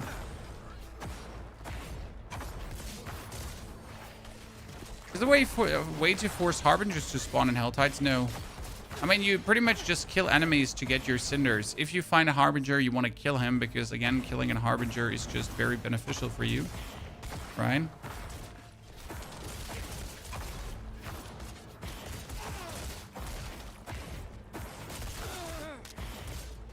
So we need to find items that give us attack speed, chat.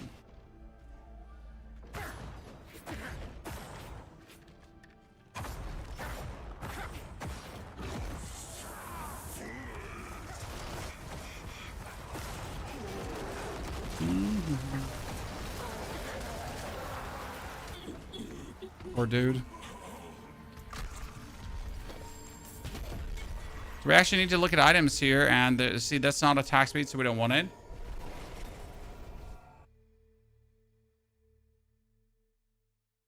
Fairy, thank you for the 71 months of support. Red 2, also welcome back. Dr. Mage, good to see you there. Tankenstein, Isendor, all of you. Appreciate it. We forgot to temper this one with the... What was the attack speed? Yeah, I actually need the attack speed. And then this one needs to get summon damage for now. That one needs to get summon damage. And summon damage. It's just like the biggest damage gain I can get right now, just simply, right? Without having to do anything else. We can do Tyrol. Oh, Pans again. And unique. It's Tacit of the Dawning Sky. I mean, it just gives me resistances, so it really doesn't hurt, I guess.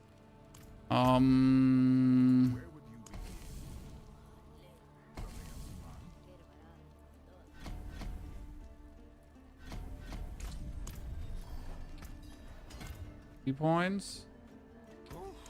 Let's go back to the Helltide and actually try to juice further. I should go into Torment 2 now. That should be like Torment 2 is not much harder than Torment 1, but it does meaningful increase the thingies. But I would really prefer if we actually had the one aspect already. What I want to quickly do right now is we're going to juice ourselves here. I mean, that bonus attack speed that we've gotten is really important because right now we're sitting at attack speed 10, right? And every 20% attack speed makes my minions go stronger. So it would potentially be opportune to just take the summon attack speed here in the middle. Because for every 20% attack speed more, we're getting 40% more damage here from this one, right? So if we don't have attack speed, then we don't get bonus damage. Which is actually terrible. So we really need to look out for that we now get item pieces that actually have attack speed.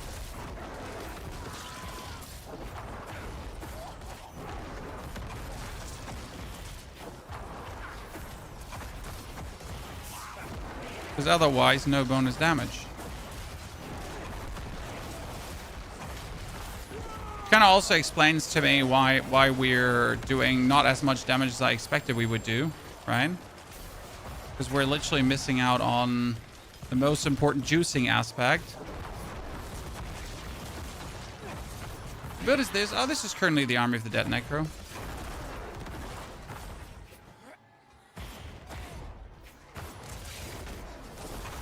Just using Army of the Dead for great damage juicing.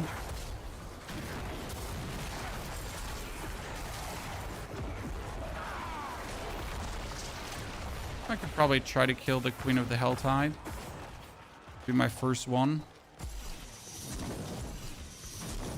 Wonder if I have enough. I wonder if I have enough like cube materials to actually make myself an attack speed glove. Could probably, right?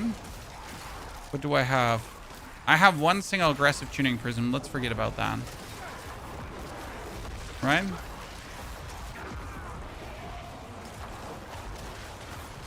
I have one tuning prism. No, we need like a upgrade to legendary thingy. Probably get that from the seasonal journey. Okay, let's see how fast she dies. I think she's gonna be like pain in the ass right now. Yeah.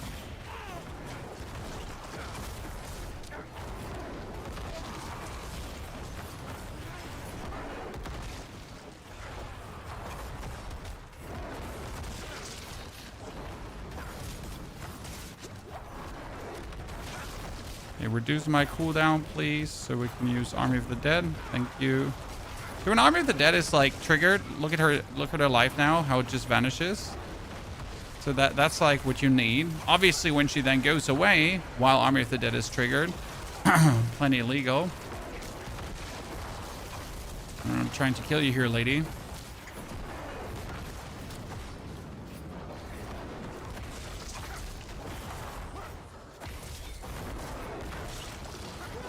Oh, come on now. Not at the moment where we're trying to just activate Army of the Dead.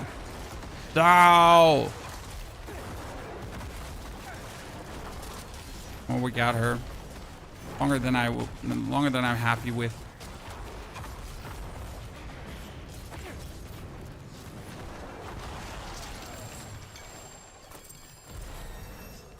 Okay, Whisper done. Almost ready to get invaded.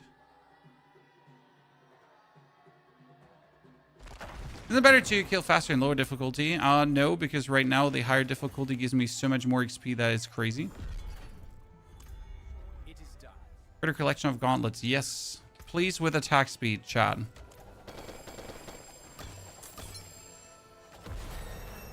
We're just looking for one with attack speed. Okay, and that's a lot of damages, attack speed. 5% is 5%. More will be better. I'll take whatever I can get there. We're gonna mark this one too.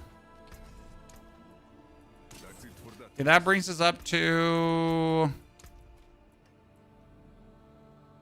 16.5% attack speed. We need to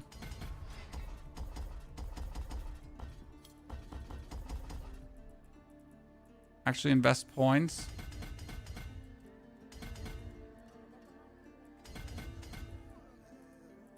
Yeah, I need to get these points for the summon attack speed in the beginning.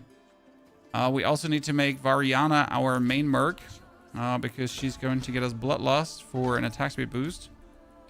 That's needed. Also, I wonder if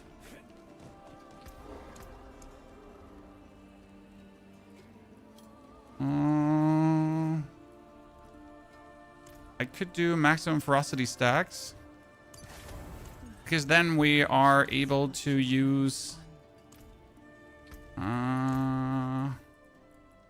what was it? Skeleton mages have a chance to grant ferocity. Yes. So less damage, but they would actually grant us ferocity stacks, and that is really, really good. This one could get us ferocity stacks as well. Yes. So this is like the easiest way how I can get ferocity stacks, which is like really amazing because the ferocity stacks, they actually stack up for my minions, right? Actually, we need to teleport down here to the lower end because more maggots spawn here. It's crazy. Should have done that earlier because the ferocity stacks actually, they work for the minions as well. So the easiest way to get the... So now we have 3 ferocity stacks, and that, like, if you now look at my attack speed, yep. My attack speed instantly goes up, and that is more damage. So like yeah, just trust me, bro. Okay. Can't show you my attack speed without dying.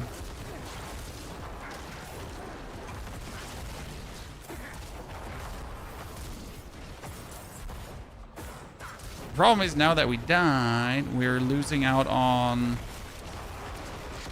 Yeah, the damage is so much higher now. Okay, this is what I was looking for. I'm an idiot because I literally forget that we didn't have Frenzy dead. I feel a bit stupid, chat, because we've been pretty much missing out on like all this damage because I pretty much forget that we're not scaling right now. I'm an idiot.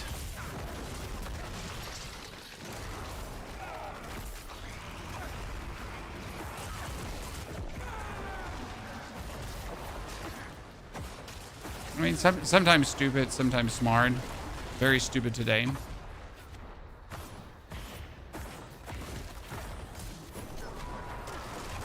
Okay, I do actually need to do this event for the seasonal progress. So how about we actually get that realm walk out of the ground once in a while, okay?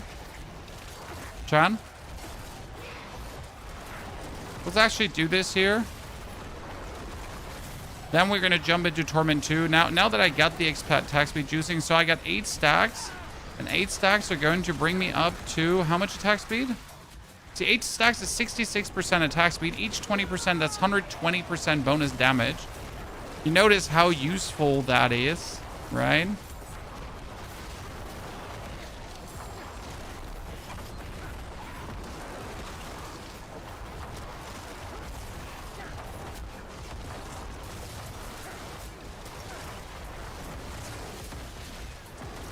My golem just jumps in and eats things now with one boom.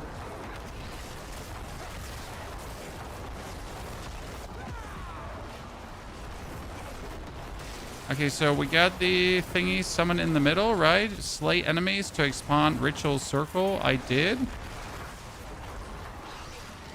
I wonder, like, so now I slaughtered 200, right? Could the timer then not just go to 0? Is it really necessary that we rock down the whole timer?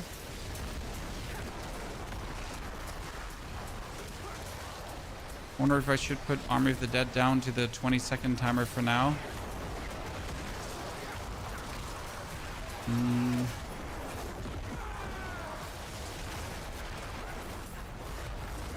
Oh, that should have never killed me. Oh, wow.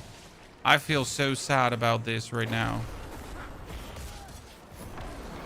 I'm clearly not paying enough attention, chat. I am so sorry for my doofusness. I mean, I kind of missed this ginormous explodey thingy, right? Because, like, why would I not miss that ginormous explodey thingy? Okay, so what's going to happen now? Slay the Realm Walker. I mean, is he now coming or not? Okay, Realm Walker. Wow, he's weak. Or I'm strong. Not sure what it is. What's the purpose of Soul Self? I'm out. Well, no RMT, right? Real money trading. No trading in general. So, like, everything you find is pretty much what you get. There's no interaction with other players as well. So if other people are usually juicing them, like, so you have to understand that other people play in groups to, like, get more experience, to get more loot and that kind of stuff.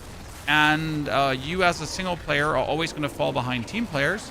And now in solo self-found, if you're actually looking to play the leaderboard, it's really just you against others without them being able to juice themselves artificially, right? Get themselves easier gold, that kind of stuff. No billions of gold from Chinese players who have been gold trading. Okay, we killed this guy, ladies and gentlemen. Now we can go into the dreadful death toll chamber. Never been.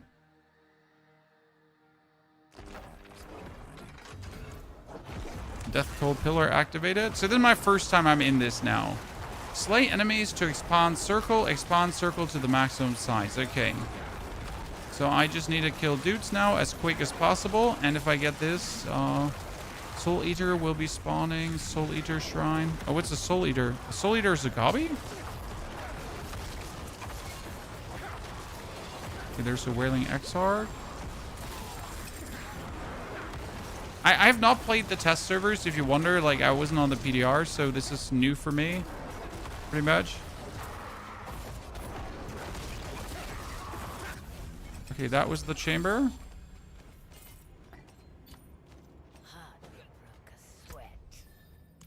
And what do I do now? I go back to Zarbinzad. Oh, it actually brings you back to Zarbinzad. That's good, because Zarbinzad is the location where the seasonal Shabambo Bambo is, right? So now after clearing this, I can just go for the next seasonal activity thingy. Oh, and a wound.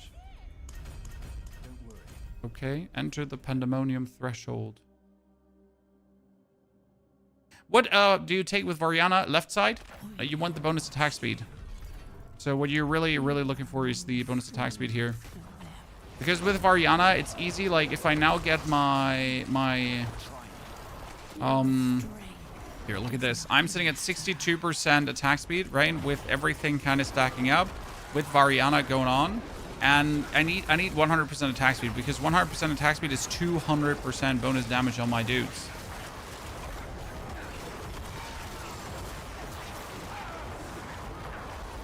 And surprisingly or unsurprisingly, but getting 200% is obviously cool. Okay, enter the Precipice of Pandemonium. Let's move fast through this then. Remember, because obviously I don't have to kill anything here, right? I just need to search for the voice. Great, I went in a circle. Going in a circle is always what I wanted to do.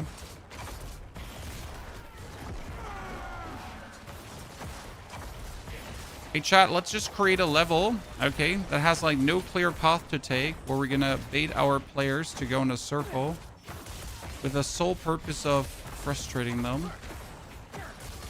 What I always wonder is, if you now play someone that doesn't have a movement skill, right? I mean, can you imagine like walking this? How long this would have taken you? Oh, that's her!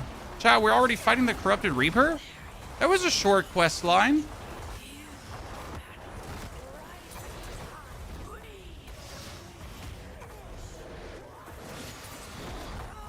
Okay, I'm not even mad.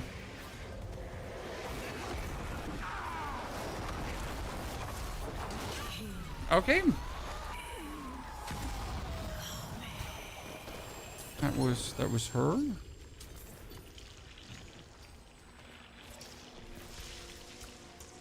Oh, I think I got a skin, Chan. I think I got a skin from that. I got a skin from that. Capture card messed up. It's back to normal. It fixes it itself most of the time, right? Without me having to do anything. Okay. Don't worry, I'll take care of it. Why do we have to go again? You know that. You're not smiling.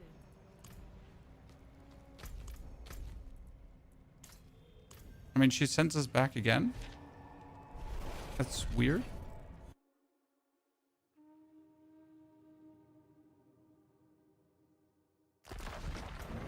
Okay, let's see. Do we have more attack speed again? So this is like life on kill, attack speed.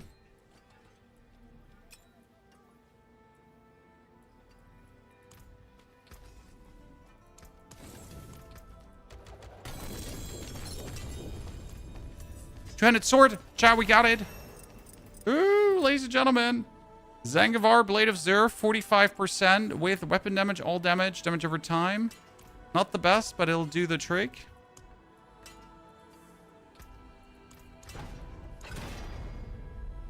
%10 attack speed as well. I'll take it.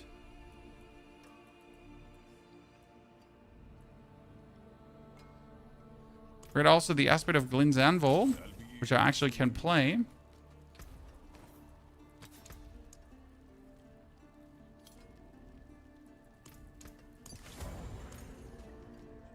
Helltide is 32 minutes. What we're gonna do is master working. Yep. And then we're just going to boost ourselves into Full armor, corpse guilds. Actually, corpse guilds are my minions, if I'm not mistaken, right? Yeah.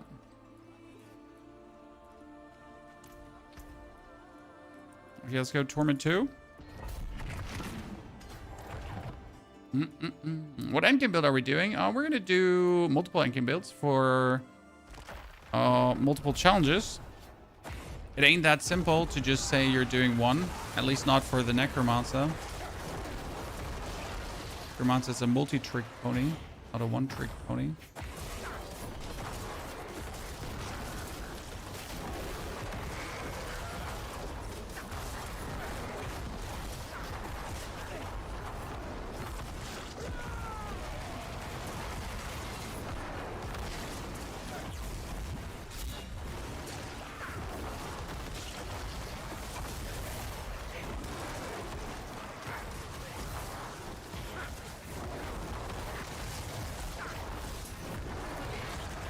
And now that we have the bonus attack speed, you might notice how my golem is just jumping from pack to pack and actually eating them up, right? When I activate my Army of the Dead, look how everything dies from Army of the Dead now with the Zangivar Blade of Zur. So with the Zangivar now in my pocket, I can instant kill lair bosses. Like the biggest damage juicing you can essentially get early. The only thing I now need is cooldown for Army of the Dead down. Right? So I need to temper cooldown on my rings for the time being. So we just get the Army of the Dead more often. The whole purpose of the build, like, right, get the Army of the Dead as often as possible.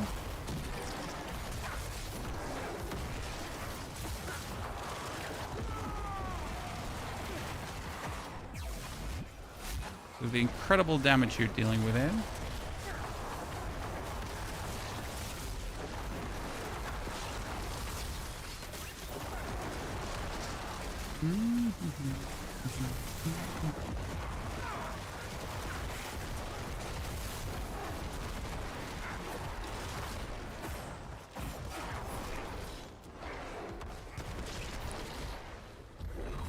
Hours are you Paragon 64? Oh, sir, don't worry. We're gonna be Paragon, we're gonna be Paragon 100 in no time. I mean, right now I'm just preparing to go like to Torment 2, 3. So I can actually get a bit more items. And then we're going to farm like, how long is the Helltide still up? 28 minutes. Yeah, it's gonna be crazy in Helltide what we're gonna do. So don't worry, this is just the beginning.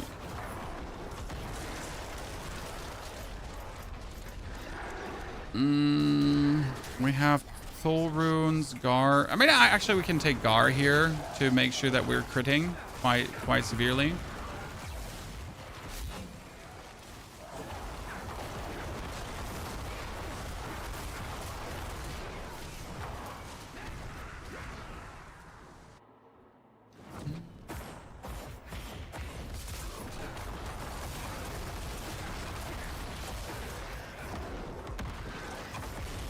My golem is so good. Well, that was the first 230k hit, ladies and gentlemen. We're working on the first millions. Okay, 282. Let's go.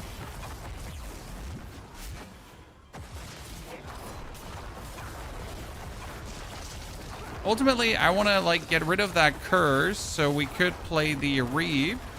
But right now I need to play the curse because I don't have the Blood Moon Breaches, so I need them very, very quickly. There's the boss. Okay, let's see how fast we can kill him now. Look at that. Boss just gone, right? Because we're finally doing damage. And this was like even without my ultimate. Cleanse the pit. We got Corporal, Eliminator, Essence. We need Corporal because this is going to give us movement speed. We get this one activated early. Right, so here Corporal, that just needs intelligence. So we get that activated, we just zoom faster. We get more attack speed here again. What was up at 3 minutes? I don't think anyone is going to be my Torment tier for the world boss, and I don't think I will want to world boss around at this point. Okay, let's go into Torment 3 then.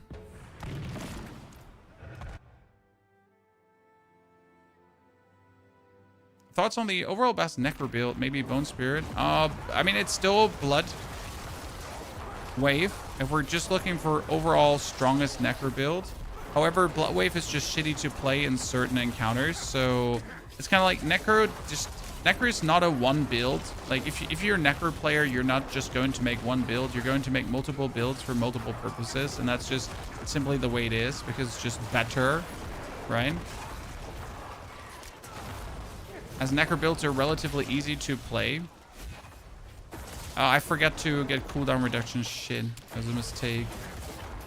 Should have gotten like cooldown reduction first before jumping into the next pit, but here I am. I just wanted to jump into the next one. It's gonna be fine. We can do it in Fiverr again.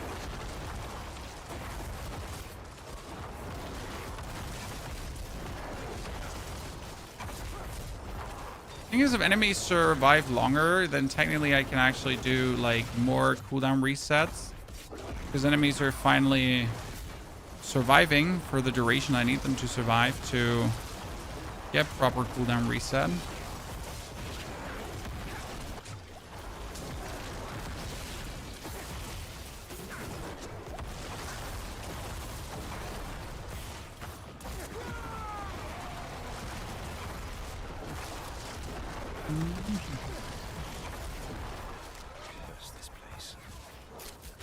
Which class would you recommend for a new player? I would like Paladin, Warlock, both are relatively simple to learn, to be honest. I mean, Warlock is cool and fun and has like very, very many different abilities that you can mess around with. I think Warlock is kind of cool. I am stuck. I was really stuck and I couldn't get out of that one.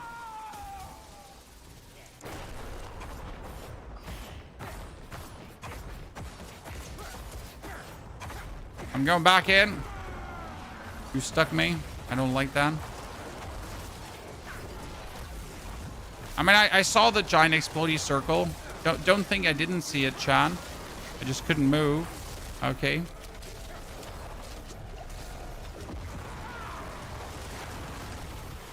Would have moved out of it if I could have.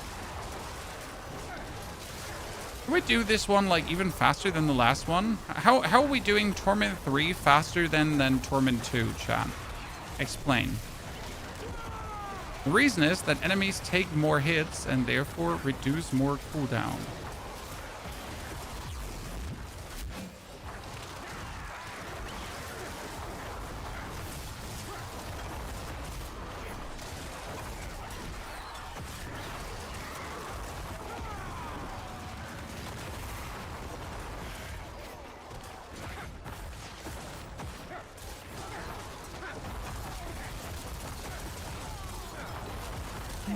Where's my golem?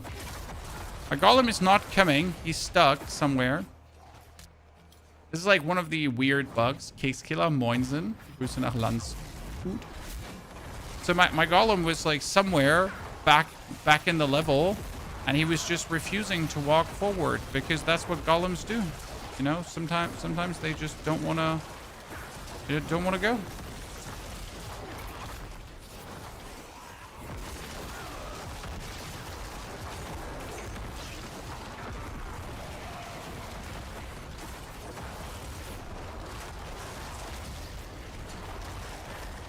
Okay, boss. So this is easily Torment 3, and the only thing we needed is 100% attack speed, right? Literally, like, the only thing we needed. Get 100% attack speed, and you're good. And we're not even at 100% attack speed, which is the best part. So, chat, where are you? Have you made it to 70 as well already? I mean, it's now over an hour that you should have been able to play. So if you're following the Helltide level strategy, you should be level 70. How close are you?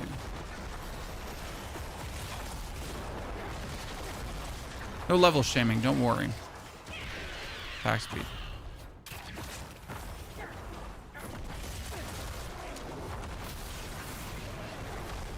Where's the boss? Oh, he was behind the level thingy. Chad, he was stuck behind the wall.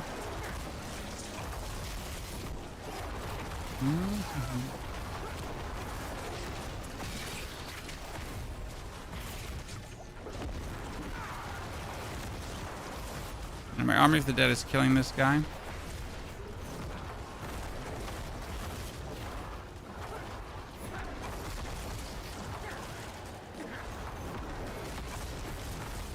Got him. Okay, we are able... Oh, golem glyph too. Nice. Okay, 1, 2, 3, 4. Almost got that. Is there not like the invincibility thing coming around the pit anymore? Why?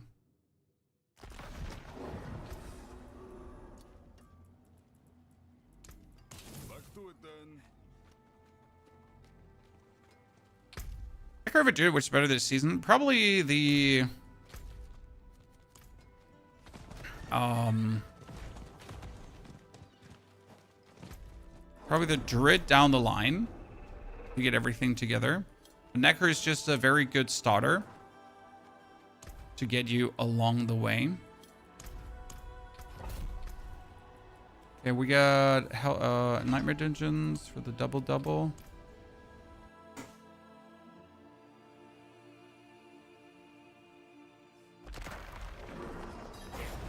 That's Torment 3. We're just like a second ago, we're Torment 1. Now we're Torment 3. Should probably do the Capstone Dungeon, right?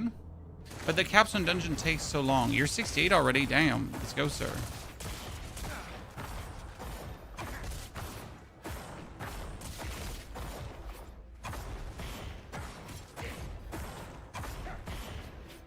Amazing.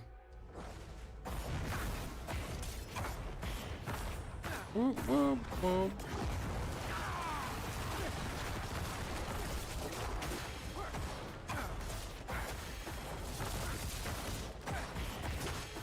Don't worry, everything is fine.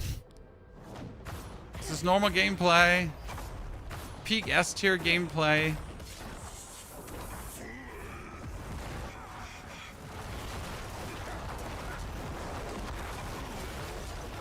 And enemy is dead. Oh, 741,000, ladies and gentlemen. Have you seen that? Almost the million damage.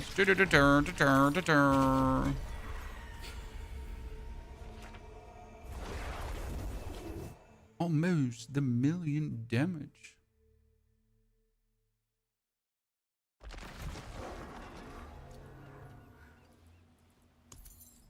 Okay, we get our first movement speed.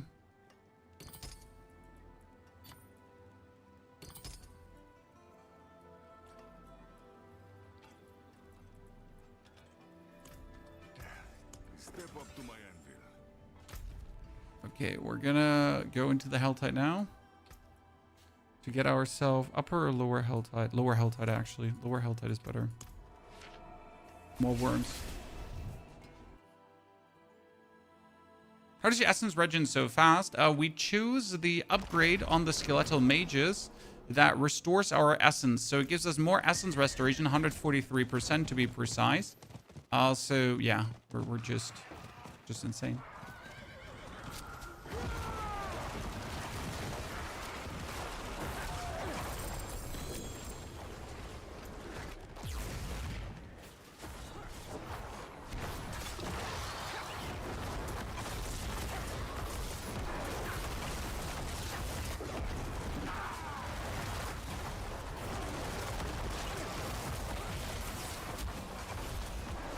Oh wow, what is this gathering of nerds here?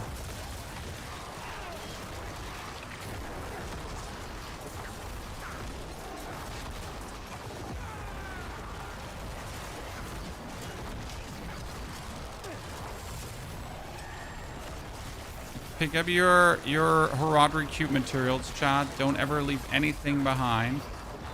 So right now we're just trying to get our threat up again. Oh no! Jesus fucking Christ. We in between just get killed, unfortunately. Let me get the Golem making me unstoppable. When I'm losing a 30% damage multiplier, which is somewhat saddening, but getting that unstoppable would have saved me in that situation, so I am forced to actually go for it. Which I absolutely don't like that I have to do it, but what else do I have left over when I don't want to get slowed down in my farming process? All right, because we need to raise our threat. In order to raise our threat, we cannot afford dying.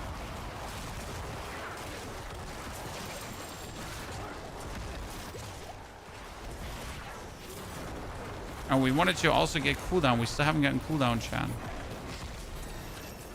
Right? We still haven't gotten cooldown. It should be simple to just get these tempers. Let me quickly see if I actually have Worldly Finesse. I think I just picked it up, right? What's the initial take on the season? I like the seasonal mechanic, but I haven't really interacted with it as much, so we will definitely have to interact with it more. I mean, we just rushed really to the end game that I can play the end game, so that's that. Tempering, resource, cooldown reduction. Wow, it's 2.5% cooldown reduction at this point. I mean, I guess to have or not to have, but damn, 2.5%.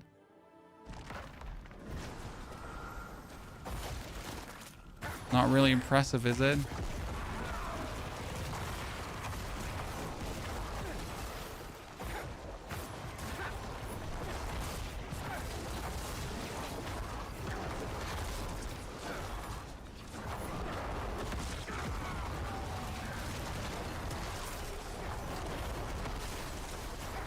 Hey, Pony, look out from ginormous circles of fire. They will kill you. We are in Torment 3, chat, so this is good.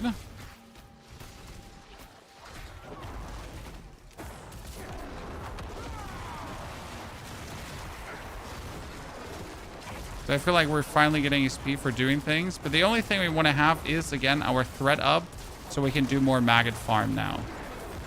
Again, like, you would probably be best off doing this in Torment 1. But there's always a trade-off, aka if you do it in Torment 1, two-handed scythe. Don't need that. If we do it in Torment 1, we're just getting less good items. So kind of like, yeah, to be safer, do it in a lower Torment tier.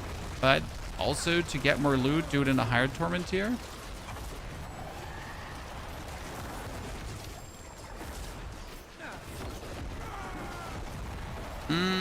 Who did we have to kill for the Undercrown? Who remembers that, guys? Undercrown was Duriel. Well, I guess a Torment 3 Duriel should be possible. Well,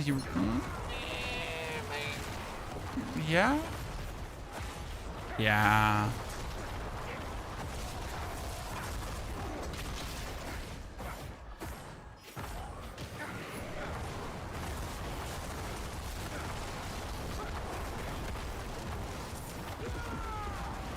Probably do a Torment 3 Duel.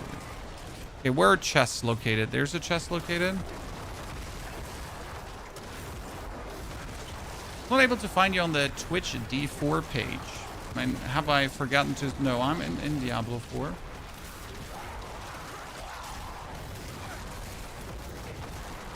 Making sure I actually set my game to Diablo 4.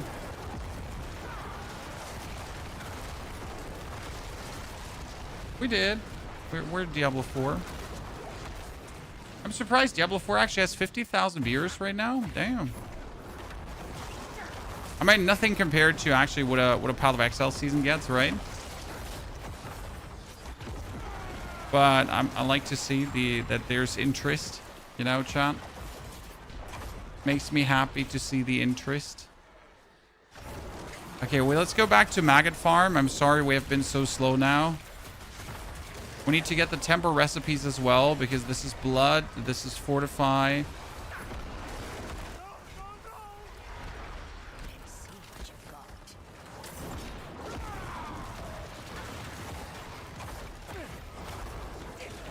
Chest of amulets, sure, let's get it.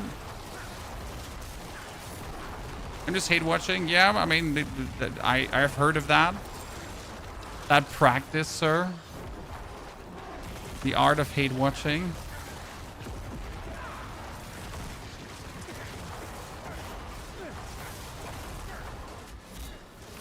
What the holy moly amount of elites did just spawn here, chat? I'm not entirely sure what we just had spawning there, but that was quite a lot.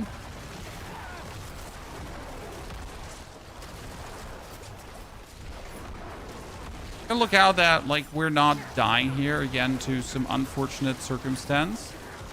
Because right now we're almost fully threaded up again, and this is what we wanted to have. Oh, hello, Helltide Assassin. I could probably kill the Helltide Assassin. If I wanted to. Okay, back to helltides.com. Zoom in. Nice. We're now officially invaded again. Okay, so first maggot could be here. No maggot. Second maggot could be down here. And third maggot is right. Yep. So we are finally going back to XP juicing. Look at my paragon points, chat. Look at my paragon points. That was 2 paragon points. Yep, that was almost the third one.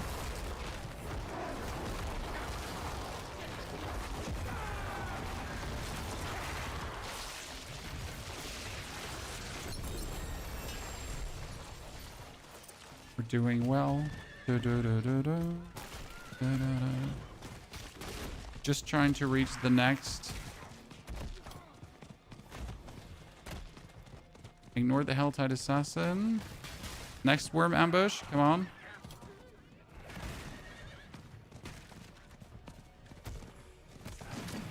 on. No, it took me 40 minutes to get to level 2. The extra XP you get simply by opening the chest in Penitent. I mean, in case you missed the whole level method, it is get the cinders in normal, then swap to Penitent, and in Penitent, you're going to open the chest. It has a certain amount of risk because you could die opening up chests in Penitent, right? So that can always happen, but the payoff is too good to not do it.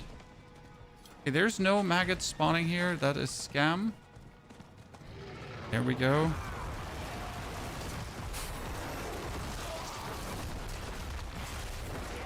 Okay, we should go try to kill Duriel, Chad.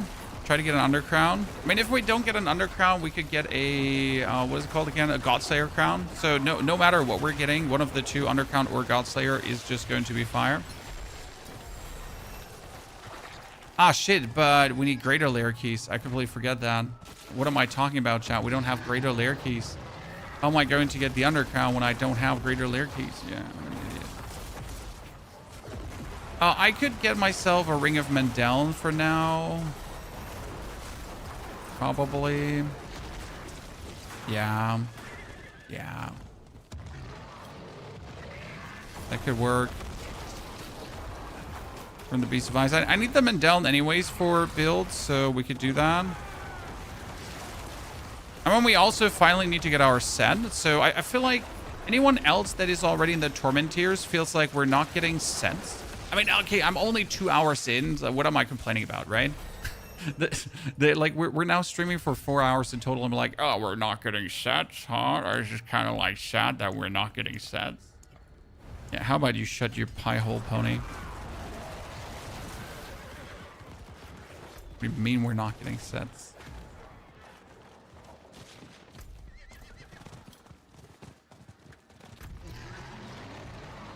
But yeah, I feel like we're not getting sets. You've been opening chests to normal. Well, the difference between chests to normal and Penitent is quite significant because in normal you get 25 experience per Helltide activity done. And in Penitent, you're getting 43 experience per Helltide activity done. So you can do the math how many activities you now need because you actually do need to get 250 points and 100 points. So that's quite a lot that you need to do if you're not handing them in Penitent. Now, obviously, you'll still get it done. You'll just simply be slower.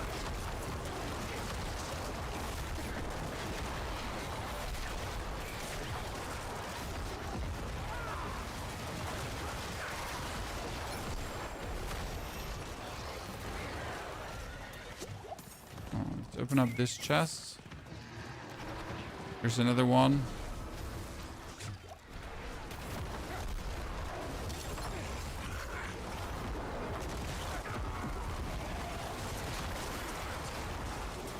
Okay, we could probably go for Torment 4 already, I'd say. But you know what? We're going to wait until I have the paragon points for the next thingy. And then we're going to jump into Torment 4. Yeah.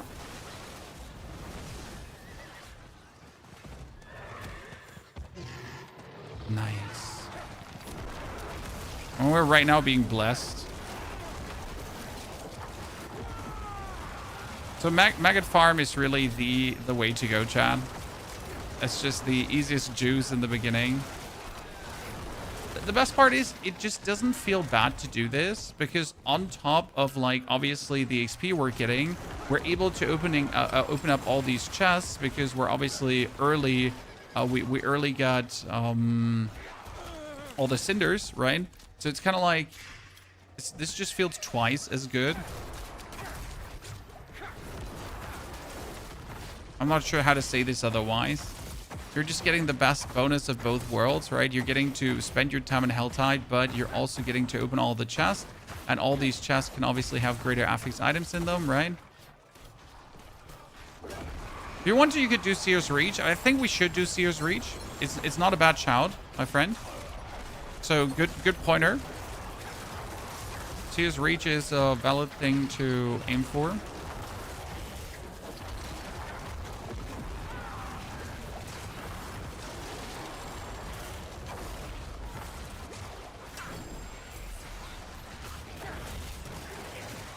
I'm gonna try to teleport up there. Shit.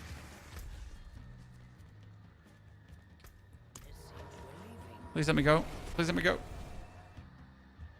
How does the new mythic thing work? I can't understand it. Well, the new mythic thing is bound to Pandemonium Fragments, and we don't have a single Pandemonium Fragment yet, so you don't have to worry too much about it. You get these down the line, right? But you won't get them early anyways. So the whole mythic crafting, like, probably wait for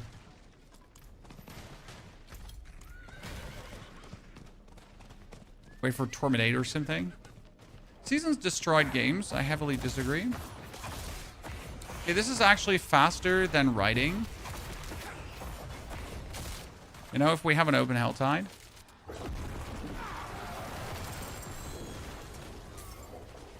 I think without Seasons ARPGs would just be the most boring games in the world. Why is that? Well, because the Seasons allow you to relive the power fantasy. And ARPGs are all about power fantasy. They're literally about nothing else. Now I can finally put on my loot filter. I mean, ARPGs, they're power fantasy. And the power fantasy just stops working in the endgame at some point.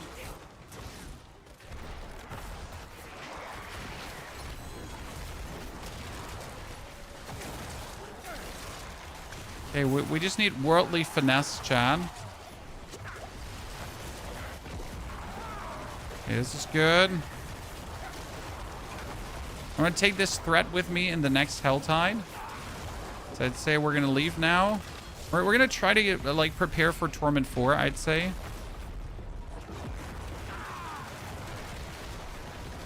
We should get a greater lair key. That's it. We should kill normal bosses to get a greater lair key. That's the smartest thing I can do right now. Oh, nice. We get another two-handed sword, Chad. What the fuck? That's my second Zangavar. This has all damage multi, but it's 46. Okay, so this one has damage over time, all damage multi, weapon damage. This is life on hit. We don't need the life on hit. This intelligence, not really much better, so no. Critical scream, and we're gonna have to keep those anyways. Okay, so what do we have? We get Conquer, Nightmare Dungeon Escalation, no. Still trying to mostly get Helltides, so we can actually put Helltides further. Pit gets the Chorn's Haste. This is a grand amount of Obolts. Obolts would be nice. Horadric Materials would be good. Oh, Greater Helltide Harvest. Oh, these are new, right, Chad? So now this is like an XP juiced Helltide, as far as I understand. Okay, blood orbs, blood skills. All right, fine, ladies and gentlemen, the aspect of a cursed touch. Do you know how good that one is? This is all the damage we actually need. So currently, a cursed touch is easy vulnerable. Okay. Because everyone that's vampiric cursed is going to give us vulnerable now. That means we can move this vulnerable over to resolve stacking. Warriors.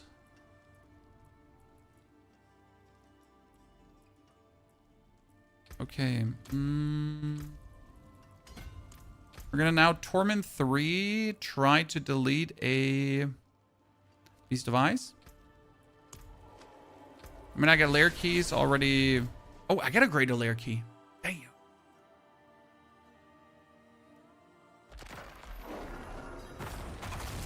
Guaranteed mythic. Oh, you get a guaranteed mythic from season 3 capstone. Okay, I'm going to have to do the capstone then. Thank you for the reminder. Love the zoomies abilities. This is, I mean, just standard Necromancer because Necromancer can just zoom on every build now. So this is currently the Army of the Dead build where you're using the Zangavar's blade to kill enemies. I get 45% damage per soul that I have stored. I can store 20 souls, and these souls are now doing even more damage as well. So now I have these souls here stored, right? And if I now unleash my Army of the Dead, I'm going to do a massive damage boosting to my opponent. Here, look at that now. See him slowly tank down, or slowly, fast enough tank down. Okay, we can definitely kill a Torment 3 layer boss. That has me happy. But we're definitely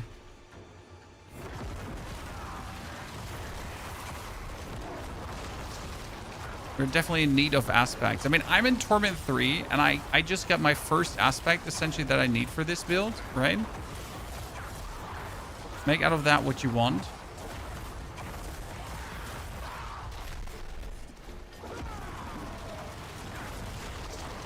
Oh, come on now. Come back here.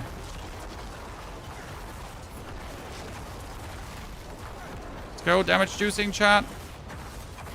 Give me the cooldown so we can Army of the Dead him. Nice.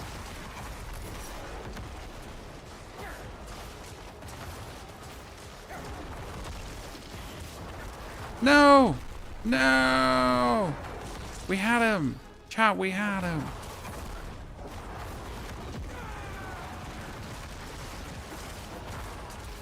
I feel like I could kill Duriel in Torment 2. The problem is that killing Duriel in Torment 2 is just not worth it. If that makes sense. No.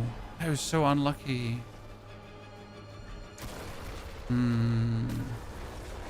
Okay, so we can do this already, but I feel like I want to be a bit stronger before we do this properly, right?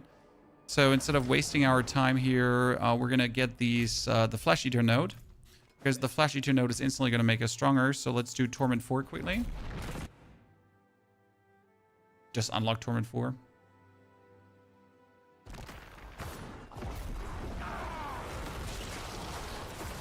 Necro feeling stronger than Ancient Barb. Nothing is going to feel stronger than Ancient Barb, sir.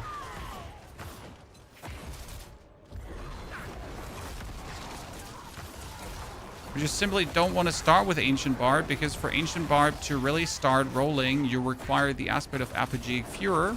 So I simply didn't want to start with the Ancient Barb and then wait for that aspect the whole time.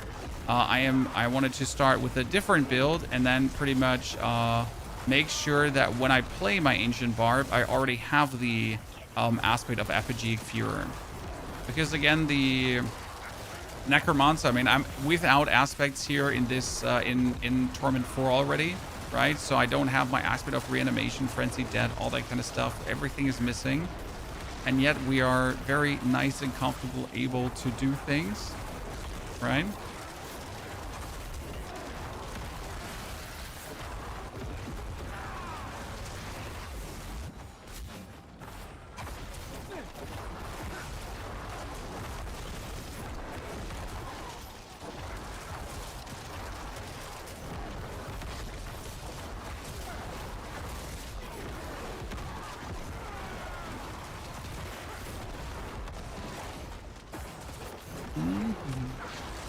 We definitely require aspects.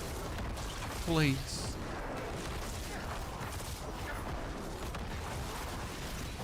Start with Whirlwind? No, I start with Upheaval and Lunging Strike, and then I transition into Shouting. I mean, we have a Barb build uploaded for you. If you checked on YouTube, my Barb level build. Took me like 1 hour and 30 minutes to get to level 17. That one was really cool. We pretty much leveled with the Ancients already, because you can actually level with the Ancients, right? It's fully possible. And feels quite strong.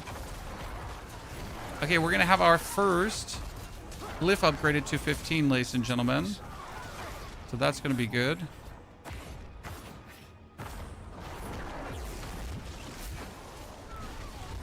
Lethal Shrine. We need to start using the Gar rune. Actually stupid that we haven't yet. Because right now, how much crit chance do we have? Like non-existence crit chance, right? So if we use the Gar rune, we instantly have 25% more crit chance. Come on, Pony, you know better than that.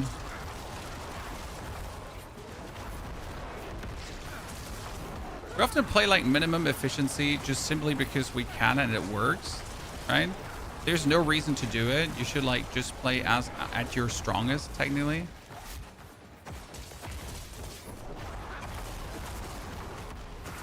Wow, that golem took a while to jump in. Helltide is back up. Oh, it's a good Helltide.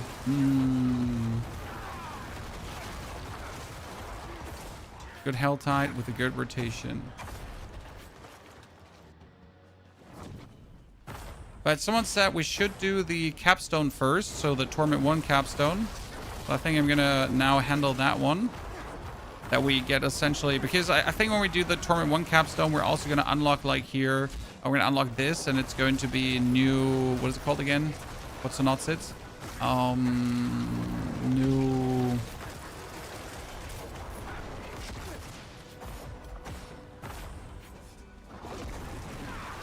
New bonus paragon points you're getting. It'd be stupid to not get the most out of it.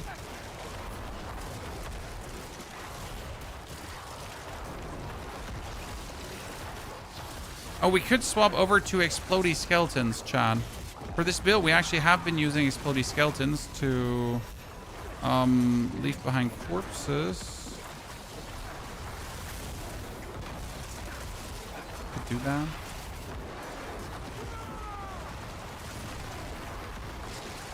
Is there a unique list where which item drops? The website is called diablofilter.com. That's what I am using currently. And on diablofilter.com, you pretty much have like a search bar, top right corner for boss loots. It's very, very useful, very nice laid out. I usually go on max roll, but I gotta say Diablo Filter just laid it out better. So that one is working just more interactive, nicer to look at. Gotta give credit where credit's due. Well done website for that purpose.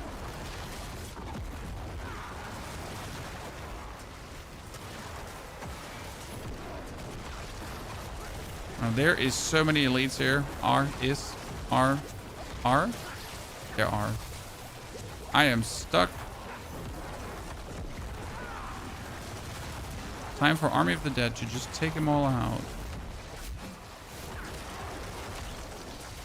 The biggest problem with Army of the Dead is still, chat, that you can't overlay it. What does that mean? So it's like one Army of the Dead cast of damage, right? So no matter how low I get my cooldown, which is a bummer, like I can cast Army of the Dead every 4 seconds later, right?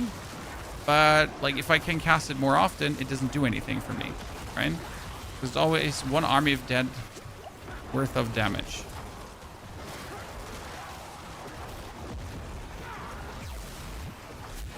Because you can only have like one Army of the Dead active at a time. Oh, not this boss. He's so annoying. Okay, get me the cooldowns.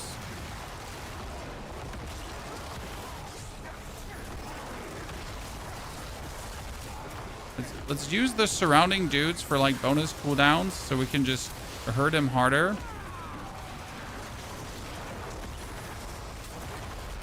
Okay, Torment 4 layer boss without aspects is slowly getting on my Well, it's working, right? Realistically. But I wouldn't want to jump into Torment for World yet. It's too early. Because I just have nothing.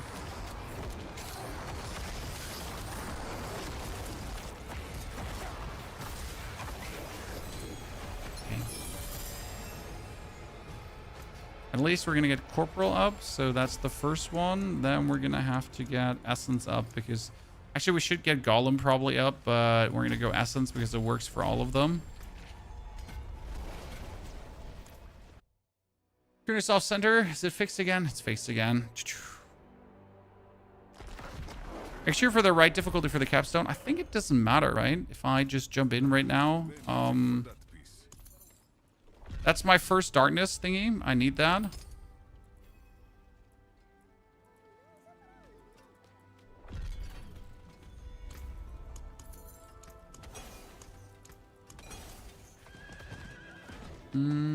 So what you're saying is we want to do the Enclave of Darkness. So usually this is the thing. It just takes you back into the tier automatically. So if I'm now Torment 3, I'm going to get put back to Torment 1.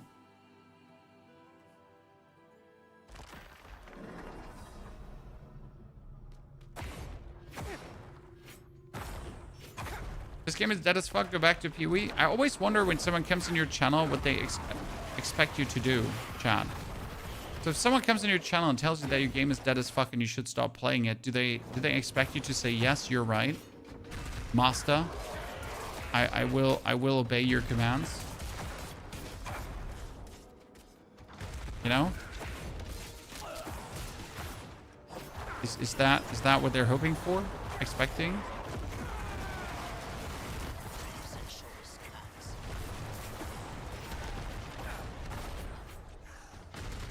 Kind of delusional. Hope they get better.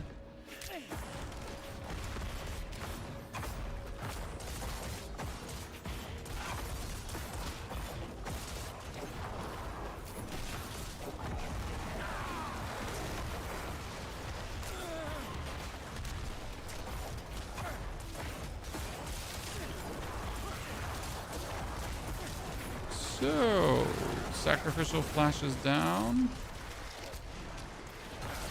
Oh, defeat Malgath. Where is Malgath?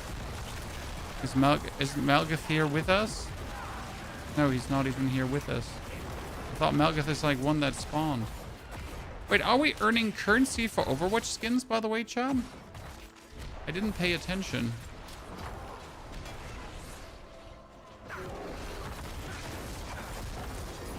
We are, right? Just like the World of Warcraft skins last season. Your screen has been bamboozled. It's fakes? No, it's not fakes.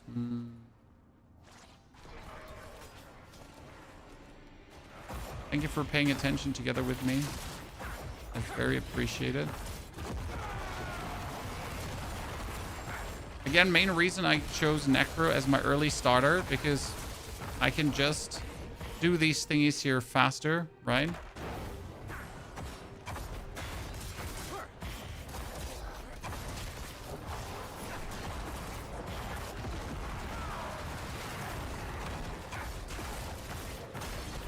Just imagine slogging through this dungeon, chat. Just imagine it for a second.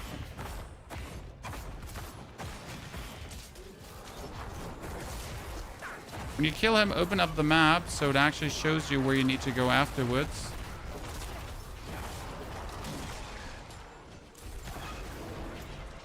I see, like Bastion of Darkness is down there.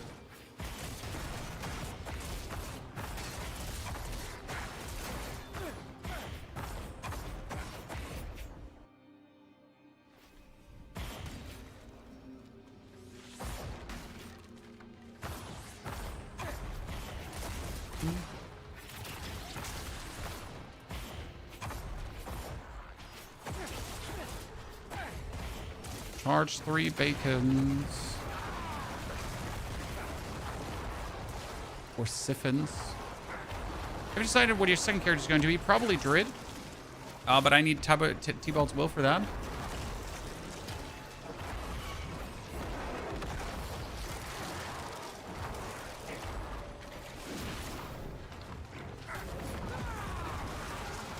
obviously not there yet. Like not you know, looking to make a second character yet. Oh, there's two right next to each other. Would you look at that, Chad? How absolutely lovely. How positively lovely.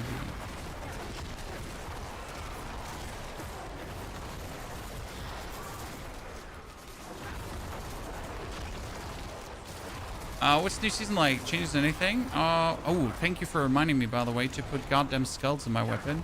The season is called Death Awakening. We got a new lair boss that we have to kill for Pandemonium Fragments to upgrade our unique items to mythics.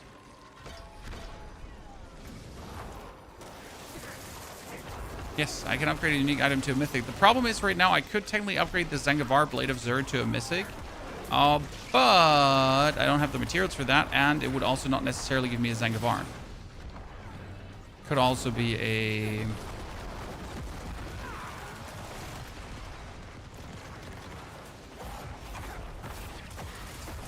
the Scythe one. What was the Scythe one called again? Okay, usually the boss fight is always here on the right side. Yeah, I told you. So in this boss fight, you gotta kill both bosses at the same time, right? What you're gonna do is you're gonna pull them together.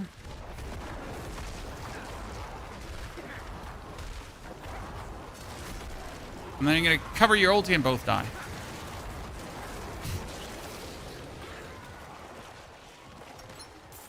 Ta-da. Done. Okay. Let's see what we're getting for that.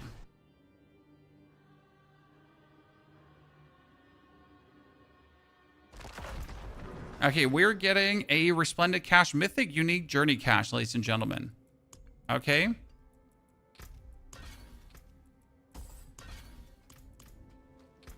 So, the first one. Ooh. It's absolutely useless. I got an Ixfeld's Corroded Cygnus, which is absolutely useless. Someone kill me right now. I'm not happy. I mean, at least I'm getting some aspects, as it seems here, finally. Maximum overpower stacks, bone skills. Wow. Your summons gain attack speed. Nice, finally. This is what we've been looking for now for such a long time, because with this summons gain attack speed, we're finally at the 100% attack speed. So this is now the maximum damage juicing I can do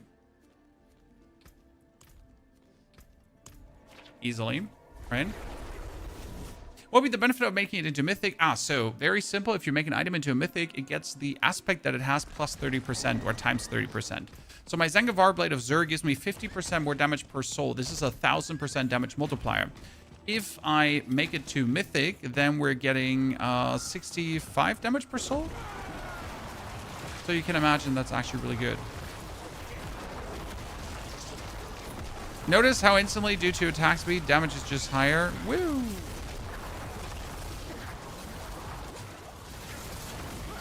This is a lot of elites in a very tiny area.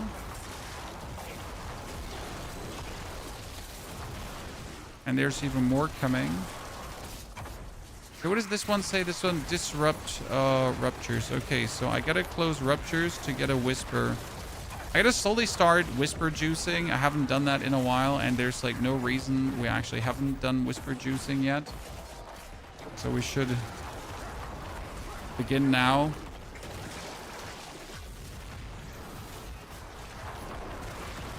I mean, these thingies are easy to close, so just do it. We haven't gotten a single greater affixed item yet, ladies and gentlemen.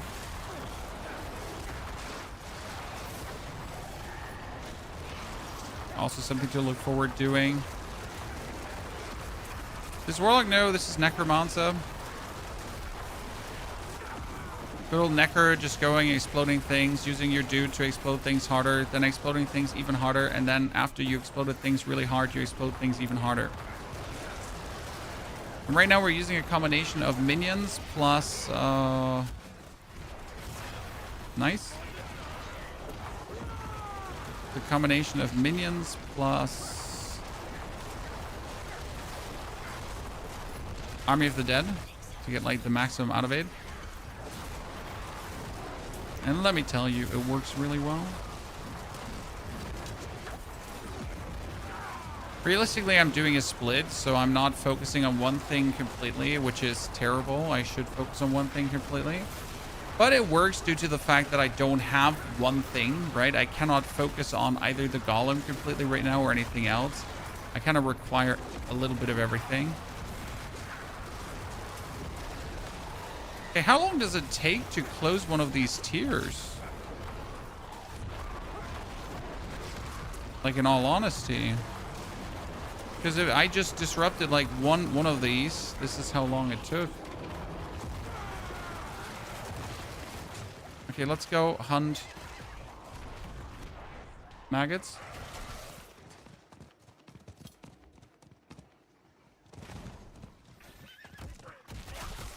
Maggots, hello? No maggot. Still no maggot? Wow. I feel a disturbance in the force, ladies and gentlemen. Ah, there we are. See that juicy XP chat? That's 90 paragon points already. 4 hours into the new season. What do you think? Can we do this on Torment 4? It looks like I could do this on Torment 4 right now. Surely.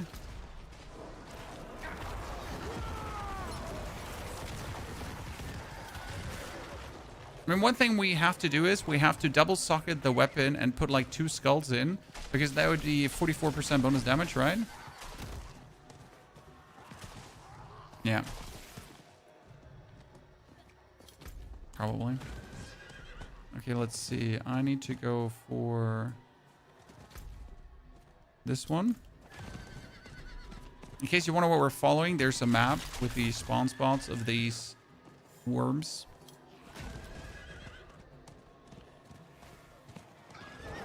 I mean, I also want to interact more with the seasonal mechanic, but I don't feel like we're there yet, really, to interact more with it.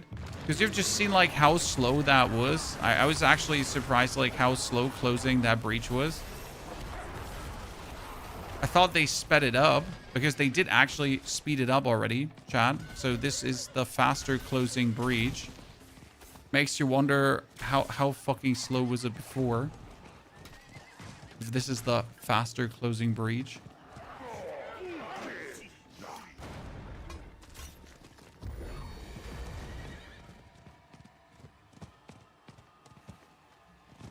Well,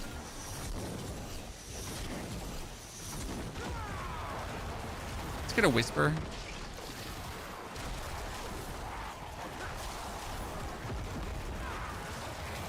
I feel like also no one is playing solo Southbound, or it's just because I'm Torment 3. Because there's no one here, Chad.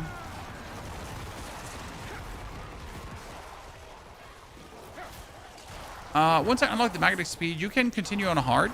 I would go hard. Penitent is a bit too risky because if you die, you lose all your thread. And then you can't actually... Then you can't kill maggots anymore, right? I mean, if you're dead, surprise.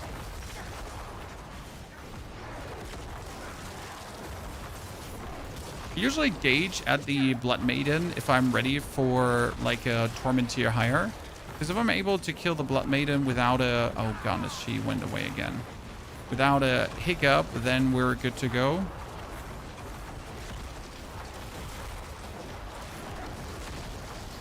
You know what? We should just... what's it called? Not sits. We should try to stagger her before we activate our Army of the Dead.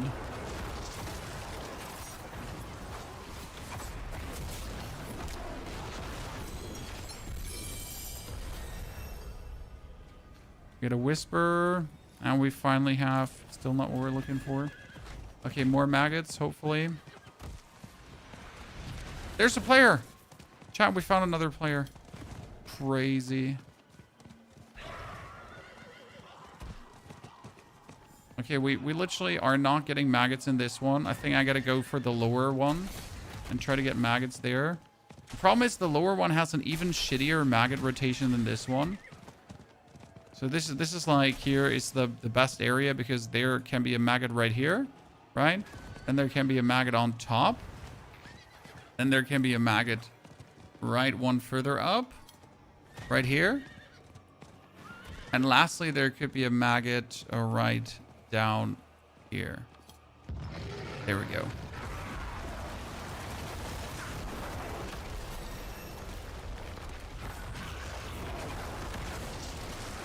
Yeah, we're gonna jump over to Torment 4 now. I think. I'm positive we can do it.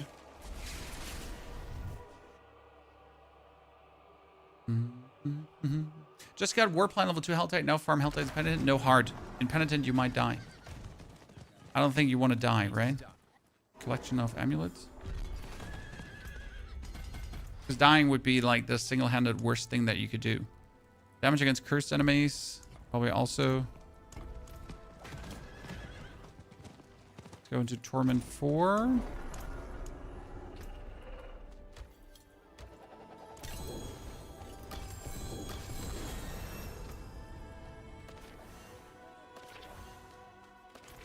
We still don't have the better temper for cooldown reduction here. It's 4%, okay.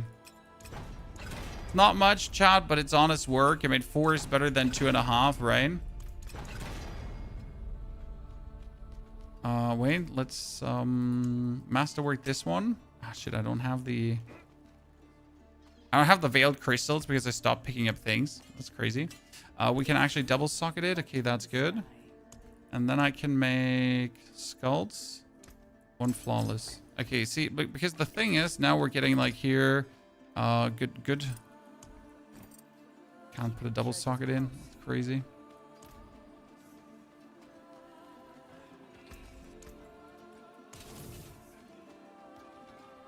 Okay, before we do anything, let's quickly return here back to Zarbanzet.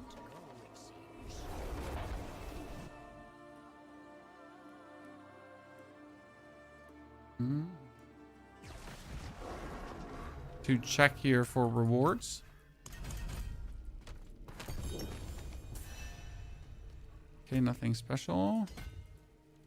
Mercenaries. We have not been taking like a mercenary with us the whole time, which is actually supremely stupid, Chan.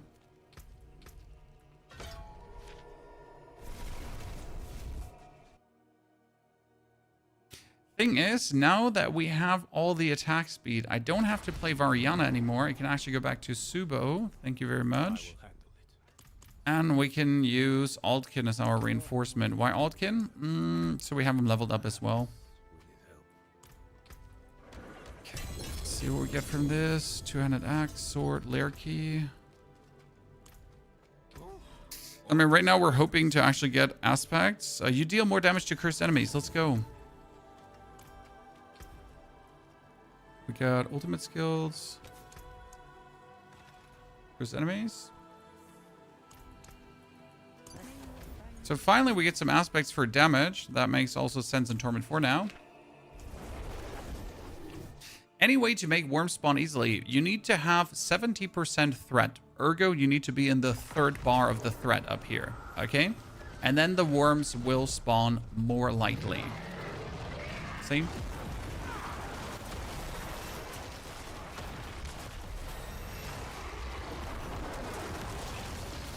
That's simple.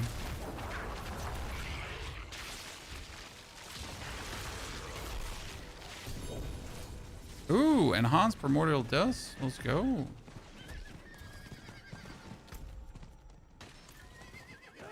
One, two. Could be one more here. Nope. Let me open up chests. And I'm always hoping for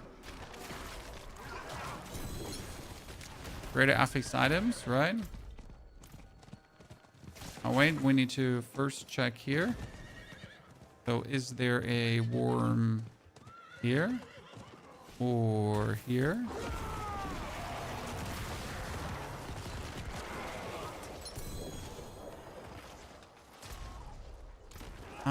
Does Pony have to disable his loot filter again? It's like we're running out of materials right now, so for the start, I'll probably have to keep my loot filter deactivated still. And I just literally don't remember how early we usually have the loot filter on or off, right?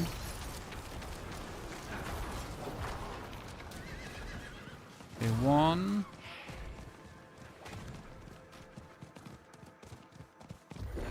So 2, 3.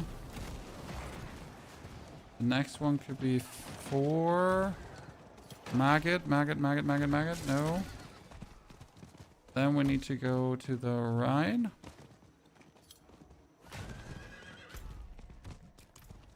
All the way here.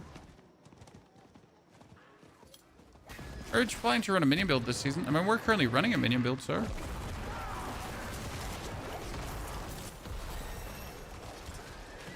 Are we planning to run even more of a minion build? I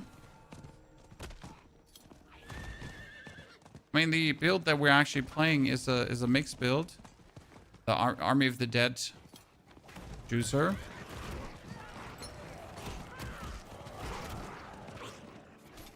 God, I always have like enough cinders. This is what makes me the happiest, like having all these cinders at any given point. Okay, there's another worm here. No worm here. Give him to me. I mean, that's it, chat. 4 hours, 30 minutes. Actually, of those 4 hours, 30 minutes, we have been an hour on before. So 3.5 hours, right? And we're sitting at Paragon.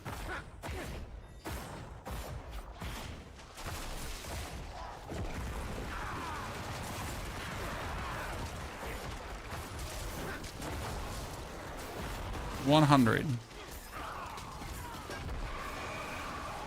Oh no, we're getting ambushed now. That's bad. Well, let's see what we can do with these. When it's Torment 4, they don't have a chance. Food.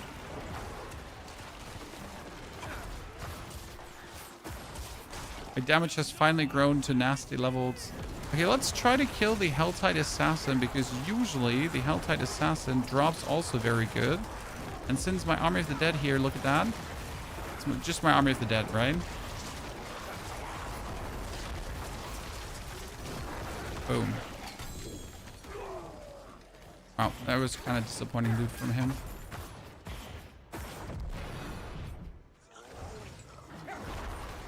Oh, okay.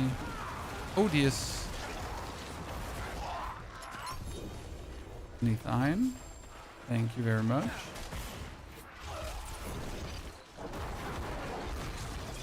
Are we gonna kill the Hellborn? The problem is that he could kill me. Obviously don't want to risk that. Nah, I'm better. I am, in fact, better.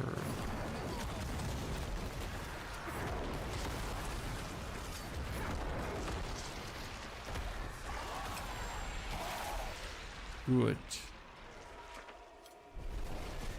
Now, there could be a hellworm here. No. And then there could be a hellworm here. Wow. Might as well return back to the upper area to see if I can spawn more lightly there. Because this was quite the disappointment. Pick this one up. But Torment 4 sets appear from Torment 1 on. Sets can appear. But obviously, the higher Torment tier you get, the more likely sets will be to appear. Right?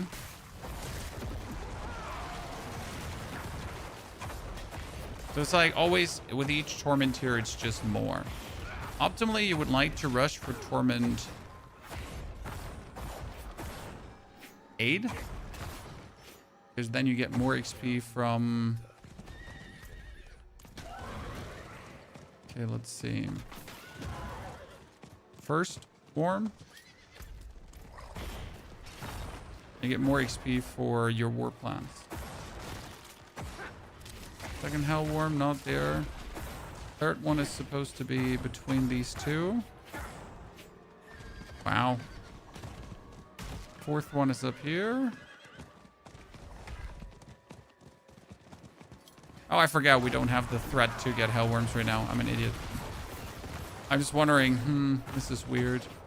But you know what's weird? You're weird. The worms have set spawn points. Yes, they do.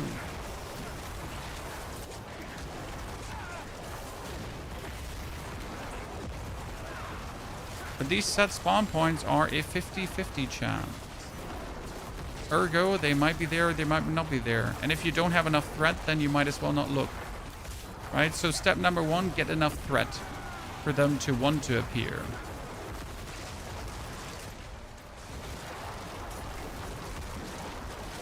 Oh, if you're in a Helltide and anyone closes a rupture, the progress of your rupture closing thingy is going to progress. Interesting.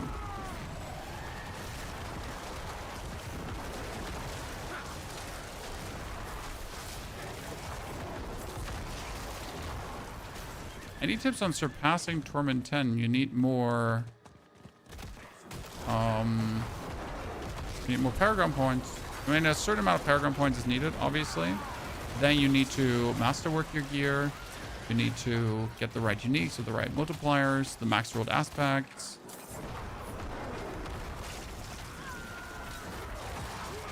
It's like many little dials that you can turn on. Worldly stability. Ha! Cooldown reduction is 6 now. Let's go. That's what I was looking for. This is so important, right?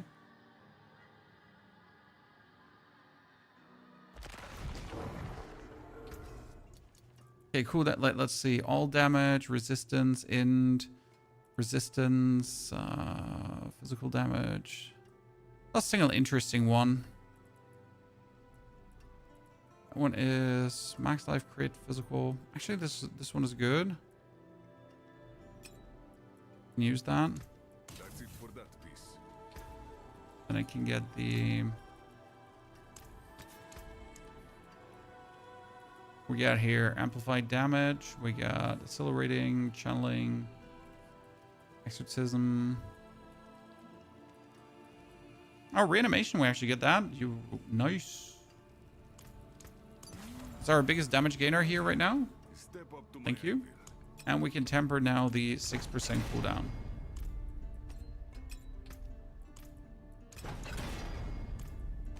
And lastly on the amulet as well. Nice. Okay, that's huge. We get bonus XP. We get bonus here. Paragon 101.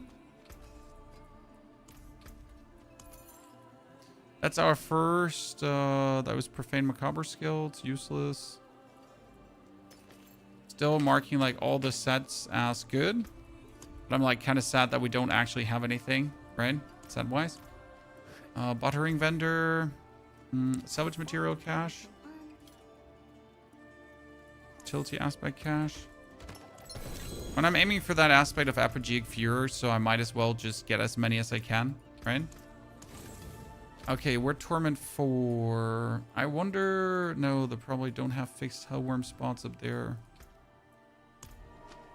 If any loot filters published, yes, on Diablo filters, you can find mine.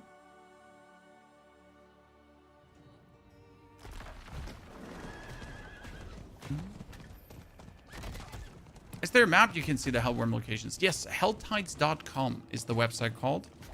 It's like here, this website. It literally shows you where all the green circles are pretty much the Hellworms. Okay, I think now with the reanimation active, chat, we could go Torment 6 at least. But this is where I'm now saying that we're doing a bit of a split, because I got the aspect of reanimation, right? Which gives my summons more damage the longer they're active. Now, obviously, that aspect of reanimation doesn't work for the Army of the Dead, but it works for my skeletons being active. So we're kind of like splitting our damage, because obviously we want our Army of the Dead to be as powerful as possible. We also don't have the cooldowns yet to just focus on the Army of the Dead, nor can we just focus on the minions, right? So as soon as we have this one done here, I think we're gonna try to join into...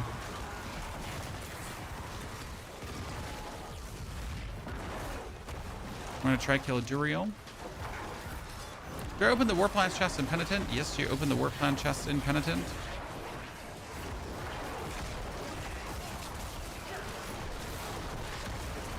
I mean, you don't have to, but you also should if you want to speed your progress up. Again, should you do it? Yes. Is it mandatory? No. You'll just be somewhat slower not opening them up in Penitent. And if you feel uncomfortable with Penitent, you can also open them up in Expert. That's also going to make you faster. Not as fast as, but still faster.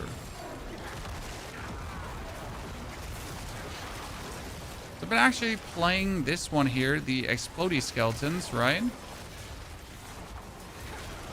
Skeletal Bombers.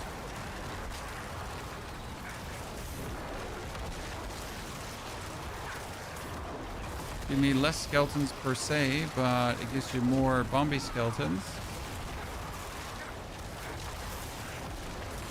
Oh, we're tier 2 threat already? Jesus Christ, I got my threat up so fast.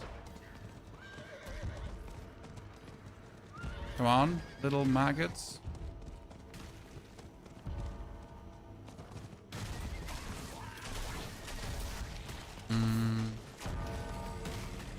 Rupture was close. Yabba dabba doo. Okay, no ambushes for me.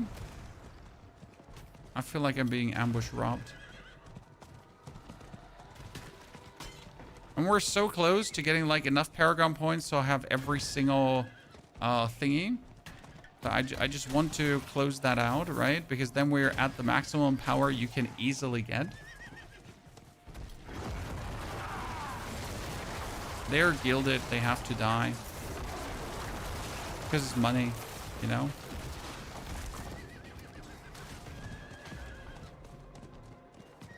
No worm? Game hates me.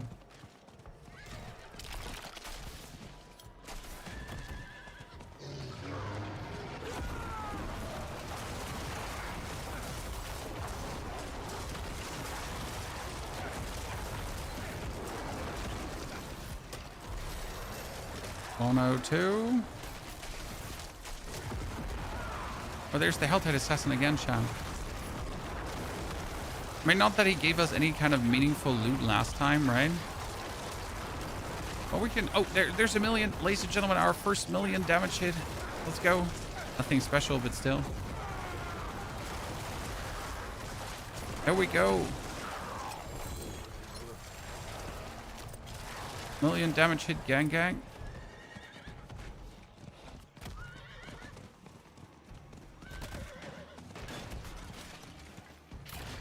Should probably not open up this chest.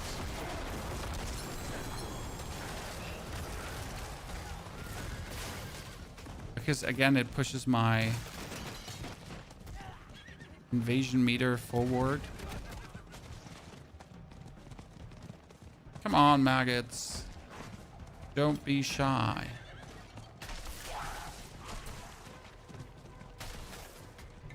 Should be here. No, actually, the maggot should be here. Yeah. There we go.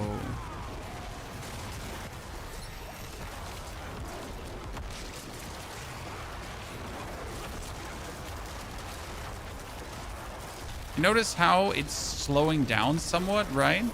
I mean, obviously, like, the XP globes are getting less and less XP, or you're needing more and more to get forward, right? But obviously, if we now,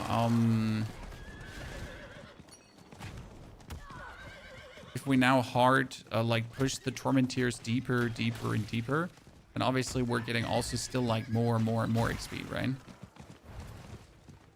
Here, worm. I wonder if you like fat AFK stand here, if that is like improving the worm spawn chance. Because sometimes I ride over it, no worms. Sometimes I stand like there, my ground, and then we get it. Okay, we got it, ladies and gentlemen. So this is all the nodes now that we need. Now it's going to be about time to reset our trees at some point, so we can just turn them around.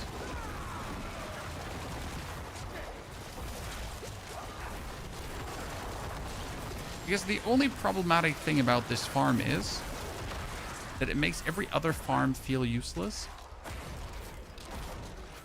Right? It's a bit of a bummer if you think about it. Right, since this is so good, like, why would you ever engage in any different farm, right?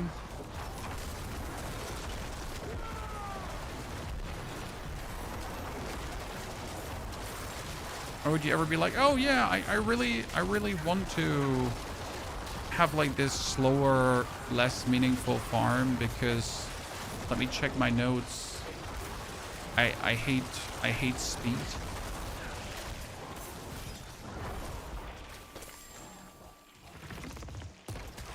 Okay, let's go to the lower Helltide and just hunt her down, I guess. And then we're going to hand everything in and jump into Torment 6.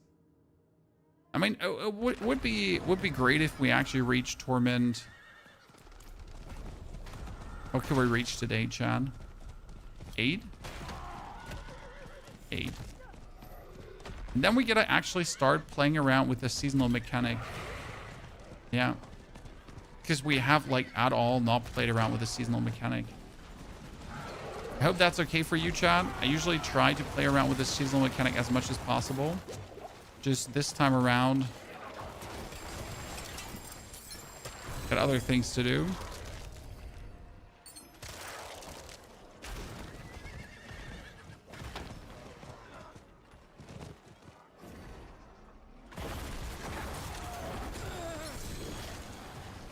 And we get almost all the rare temper recipes, so that's good. Legendary temper recipes, not rare. Okay, once I get this one, we only need to collect 175 cinders. Technically quite easy.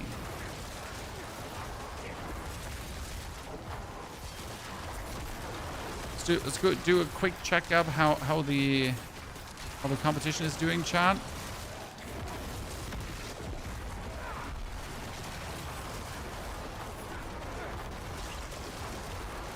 Competition is 4-man blasting. So they're in the 120 range of paragon points as well, ladies and gentlemen. It's like day 1, 200 paragon points.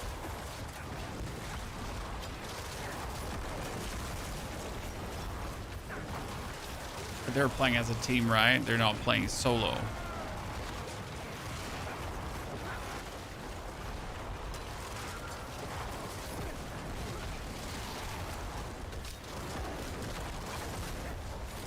Oh, come on now. She had me.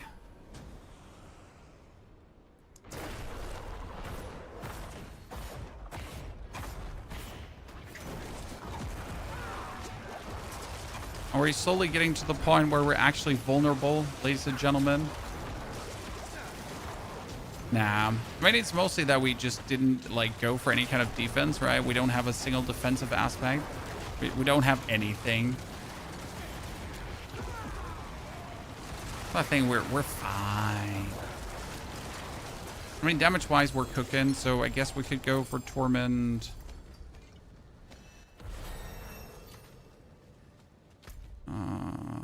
Need one more. Do I want to gather cinders, slay harbingers? I guess I could just gather the cinders.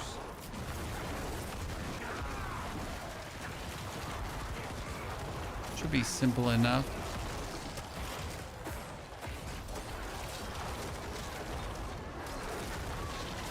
Unpenitent, what rends? Please, full sentence.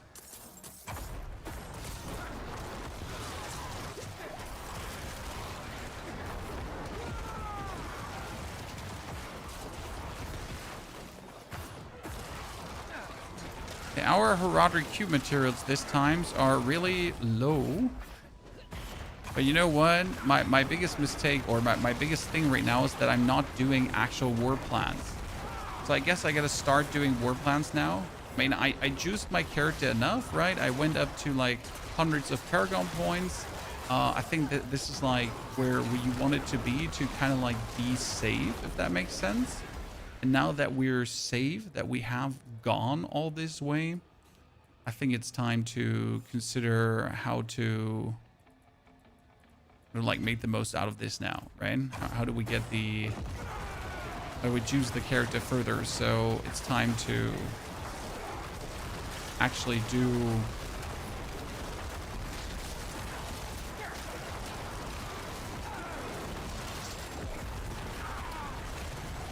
the war plans.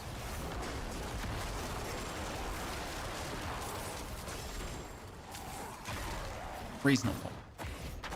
Man, which war plan are we done? Purge the Undercity? Or we could quickly do that, because actually after Purge the Undercity, I got a greater Helltide waiting for me.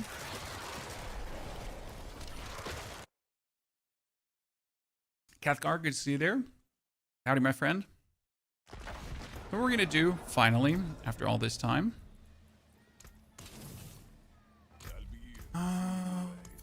We get another set. Cool, we could go for 2 darkness set bonus, Chad. Actually, that's the same. Let me re-roll that one.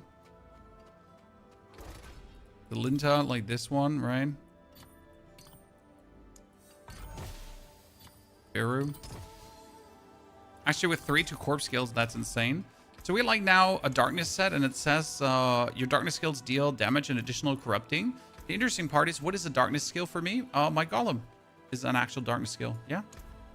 So my golem just does more damage. Okay, Tribute of Harmony would be runes. Yep, I think I'm going to do runes here right now, once in a while. I'm still running a Bone Spear build. Just had to tweak it to this season. How does it feel? And Bone Spear definitely hasn't been doing the most. It's not to say it's completely useless.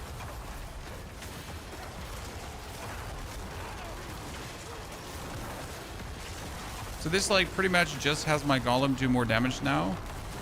Obviously, it would be great if we had the set for the...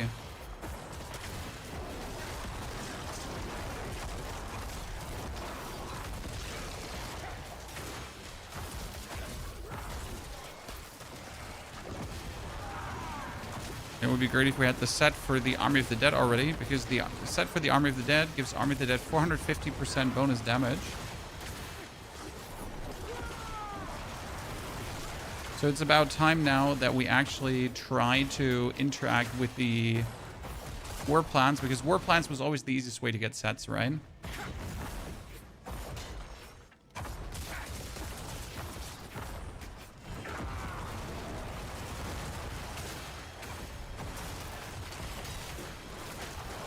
I still don't understand the initial fascination that so many people have with Bone Spear. I mean, even back in the days when Bone Spear was OP, I never liked this skill much.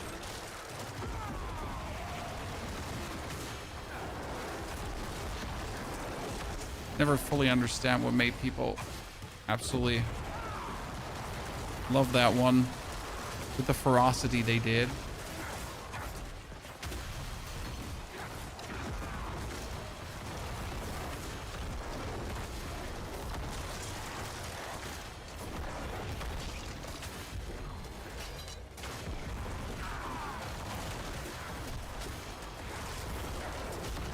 Yeah, we're doing regular millions of damage, chat. That's good. Is Seer's Reach still a viable place for gems? I think so. I haven't tested it right now. But there was nothing in the patch notes indicating that Seer's Reach wouldn't be viable. Which means you could actually go there instantly to farm yourself big skulls to get like a big damage multiplier. Might actually make sense to do. You think about it. Because you put 2 sockets into your main weapon and then boom, it's just like a huge damage bonus.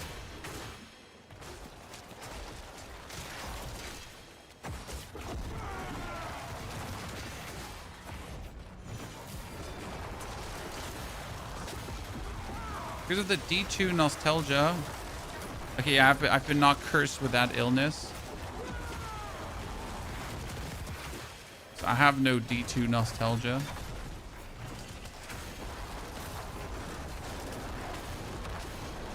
I mean, don't get me wrong, I did play D2 too back in the days, but not to nostalgia levels.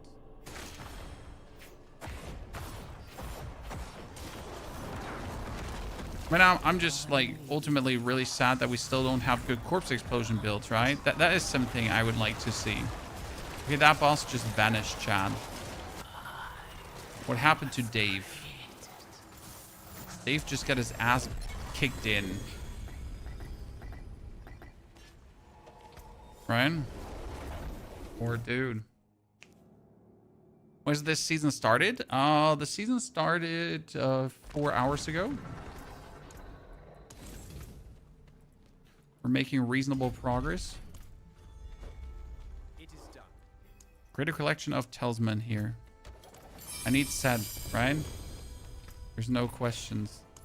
Okay, that finally, Waking Touch. That's Army of the Dead, right? We get the 3rd one of this one if I just want to.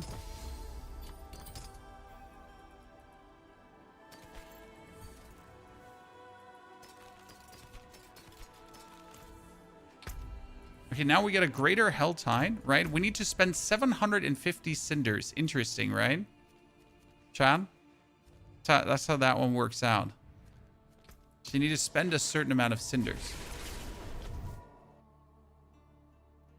to get the ground Helltide, but it gives you then 200% experience, which is actually insane. I'm gonna say, Pony, getting 750 cinders takes quite a while. Does it though? Is it? I don't think it really doesn't. I mean, first and foremost, this here, the new events actually give you a lot in no time, right?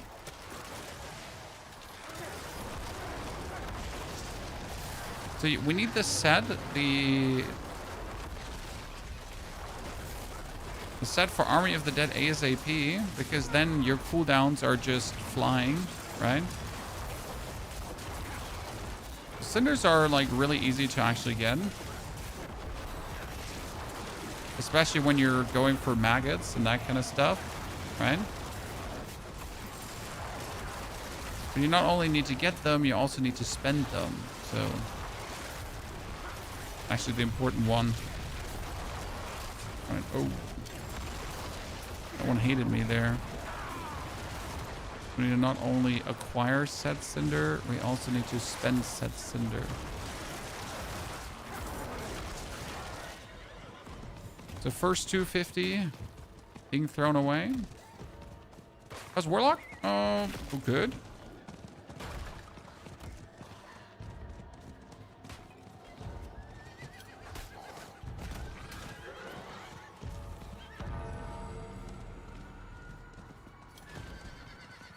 Okay. What we're gonna have to do is we're gonna have to get the threat now. Nice. So that's going to be for the next Helltide. We're already threaded up. So that's good, Chad. What we can do now is we could turn this one into a... I could get an Ancestral Zangibar if I wanted to. That's a one-handed sword, sadly. Okay, you got life armor. Movement speed 4 to 5, 8 charges. I'm slowly have to like start looking for actual items, right? Okay, we had this one unlocked in a second. while we wait for this to happen, what do? We wanted to kill a gaping crevasse. So I got a greater lair key. And what we're trying to get is we're trying to get the undercrown. Because the undercrown would give me more minions, right? And more minions would instantly give me more damage multipliers.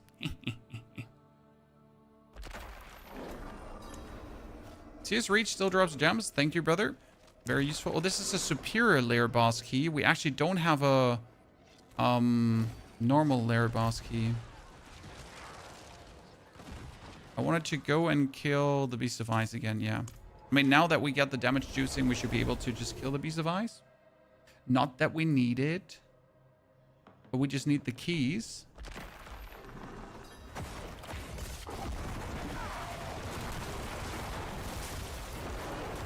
And more importantly, we need the set. Didn't like lair bosses also drop sets often? They did, right? Correct me if I'm wrong.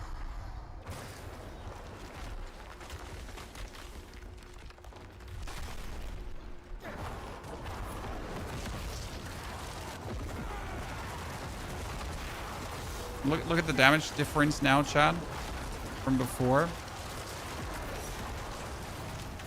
Actually just getting him down there really quickly.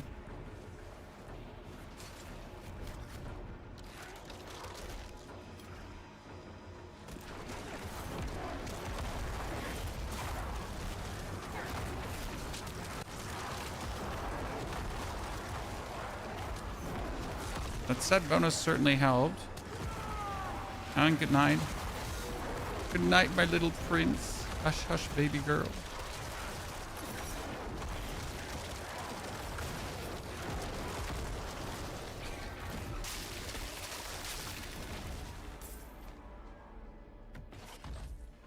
Okay, I need greater lair boss keys. A legendary seal, you say? My first one. 16% critical damage. I mean, doesn't matter. Just get one, right? Darkness Guilds. Darkness Guilds is actually going to boost my golem to do more damage right now.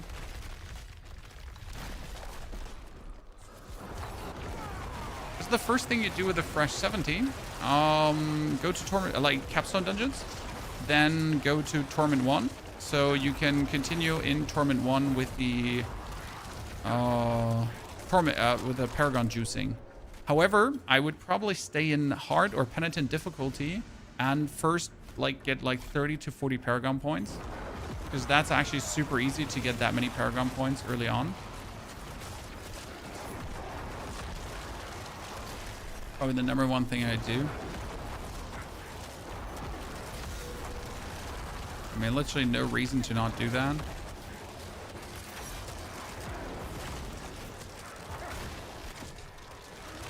Oh, come on now, really? Because I was too like not wanting to use my ability there.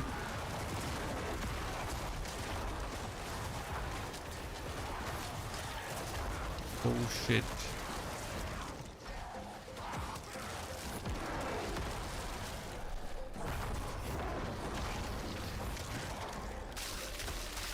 Okay, I just need a greater lair boss key.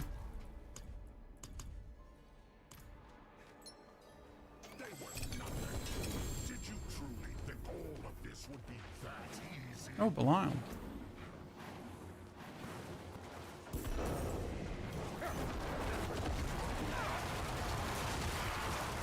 Look, Mom, it's Belial. Goodbye, Mom. There's no escape.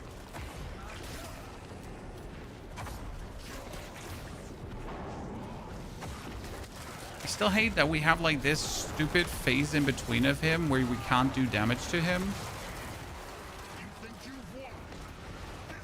Okay, we get a Signet of Pelgain and an Ancestral Chat. Literally the item you would like to have. Okay, let's see if this gave me the set charms that we're looking for. Nope. And nope. I mean, this is like the fourth one, so we almost get like the whole set. Let's do one more.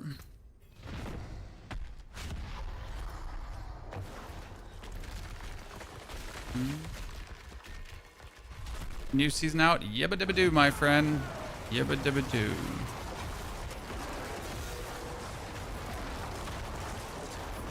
And the new season plays pretty well.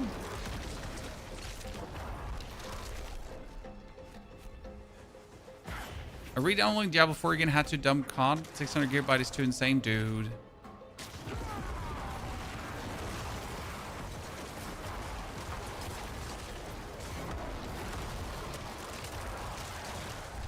$600 should be illegal that your game is that big. Right? Feels like it should be illegal to have such an inefficient file size. He just went away in the last second, breaking my...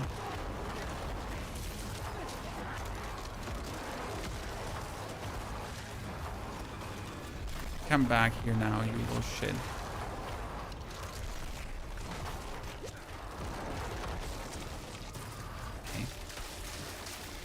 Okay. Did we get a single Ring of Mendel? No, we didn't. Did we get a single Greater Lair Boss Key? No, we didn't as well. And another Pelgain. What is this, chat? I mean, we could make use of Pelgain already, technically.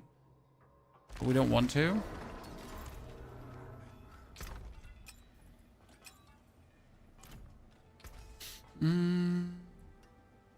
Okay, we got Ancestral Leggings, but they're not better than mine. That's not worth it. Of these items is good per se. And at least if they would be ancestral, that would be interesting, but they're not.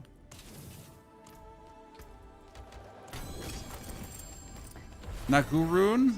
Well, at least we could do something with the Nagurun now.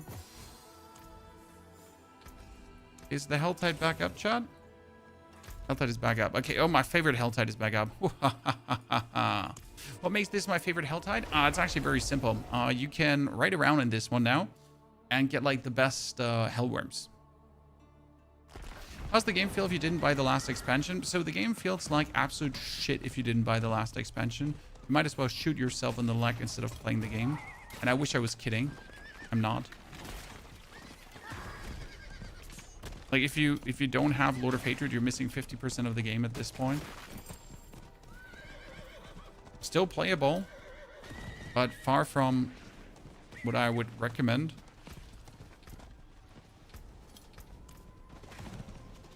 Okay, worm. Come on, I know you're here, stupid worm. Ooh, assassin.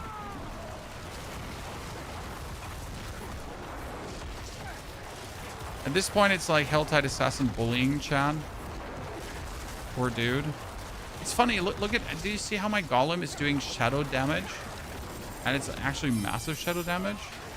Kind of cool. Wrong set. So why are we still going for the, oh shit. Why are we still going for the maggots now? Actually very simple, because the maggots are the easiest way to juice cinders. So if you're just looking to get as many cinders as possible in as a short amount of time as possible, maggots, right? Just make sure that you don't die. I mean, the easiest way to not die would be using the Nagu rune, but I don't have. The Nagu rune, the Kwe rune, but I don't have the Kwe rune.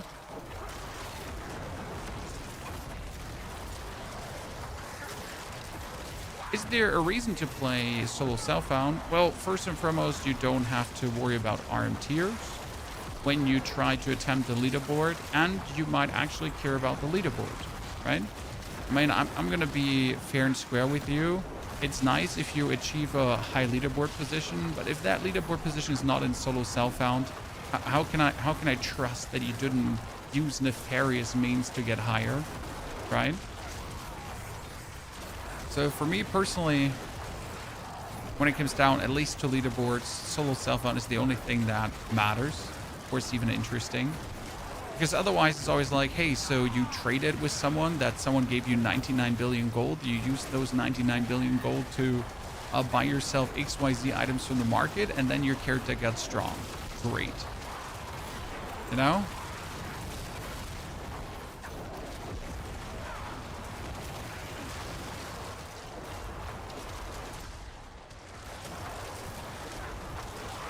Each to their own, but I definitely prefer if it's achieved by yourself.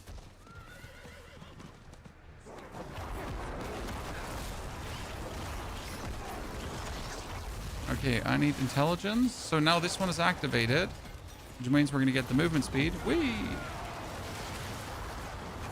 I gotta recommend here, chat, these ruptures. If you're just looking to get your threat up, the ruptures seem to be spawning a good amount of elites, and therefore it seems to be easier to actually get your threat up in the ruptures. Because look at my threat here right now. It's just climbing like there's no... Ooh, Pandemonium chest? What is that? It's the first time I see that. Or I never paid enough attention. Probably both. It could be a combination of both. So, chat, how many other players are you finding? Because I feel like I'm kind of alone. I think I've seen like 3 other people so far. If even. Either no one is playing Diablo anymore, but there's always a chance. Or it's just because I'm already in Torment 4.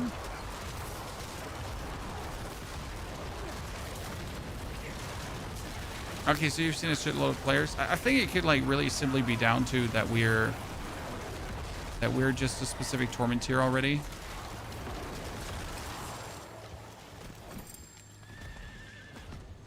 Okay, there could be a maggot coming here. No maggot. So we're now looking for maggots again, ladies and gentlemen.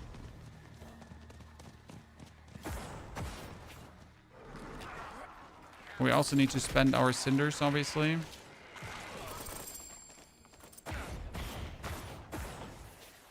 Maggot? No. This is here my favorite area for Helltide in general, because it has such a good rotation for the maggots.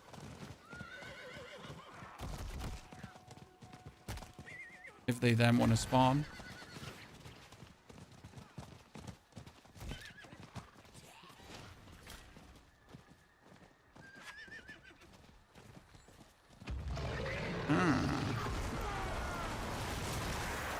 Good work. God damn it. Stupid work. Always got to interfere with the gaming time. Not a fan. Okay, we could definitely go a higher Torment tier already.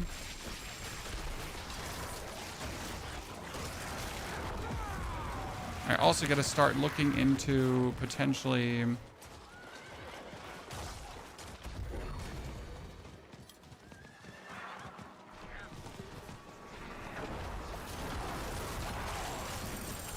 We could at least go Torment 5, probably Torment 6. But let's try to finish our... I said we're going to do war plans now. So we're going to try to like always do war plans in like if I have to now do a pit, right? Then I'll do a pit and use that pit to pretty much get deeper. Maybe my plan.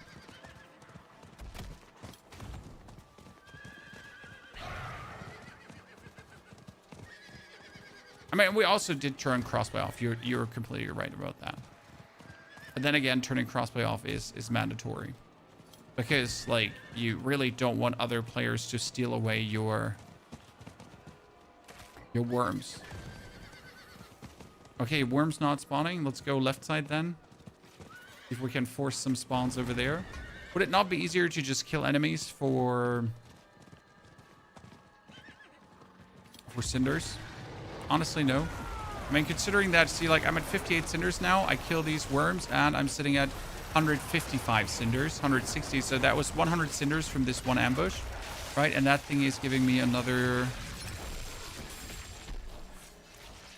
So 200 cinders from one ambush. So could I get cinders faster when I kill? No. No, really not.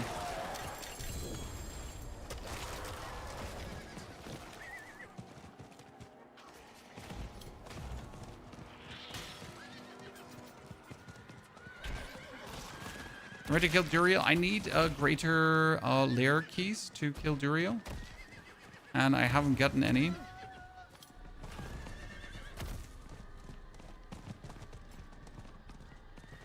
Okay, we only need to spend 65 more. We get so much Helltide XP, it's insane. Come on, just one more invasion. Not asking for a lot.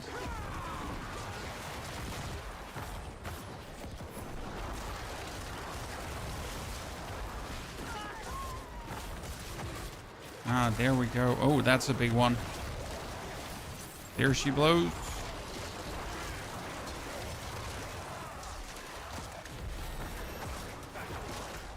It's 100. Oh, nice. That's a small one. But it's to have or not to have. Okay, that was the Helltide, and now I just need to conquer a Nightmare Dungeon, and then we are good. Finally. No, I have a superior lair boss key. This one I could use for Belial or for the new Reaper. So these are used to open superior lair boss. That's Belial and the new one, right? So yeah, that's what that's for. +1 to minion skills. Not really worth it. For the helmet with 2 ranks to Iron Maiden. I mean, I still don't have a single ancestral item, right? We're still struggling to get the set pieces I'm looking for. I'm not going to waste my rerolls though on, like, I could technically reroll these, right, to get different charms, right? So since I have a Linta, I could take this one now to reroll into a Barrow at least or something like that. But still, I don't want to waste my resources. Nightmare Dungeon. Let's do a May you find your way back. Mercy's Reach. Mercy's Reach was quick.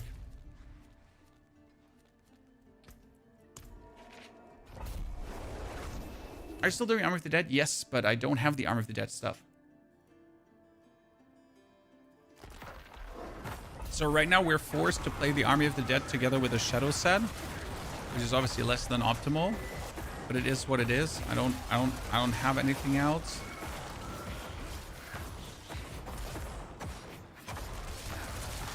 Sometimes you just need to do what you need to do. Of what you want to do. I mean, it's still cool because I just sent my Golem in, Golem go boom. I mean, honestly, if I now manage to get the full Shadow set together, we might also just play the Shadow Golem for a while, because there is a Shadow Minion build which is very efficient. So you pretty much play your minions and then you're just adding the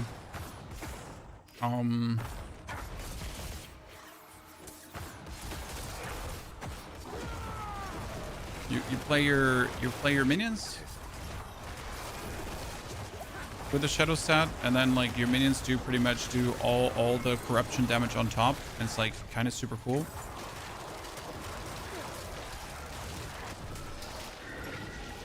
And you can still play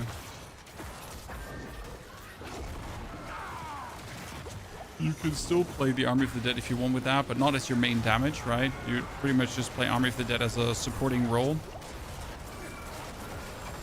But it doesn't hurt.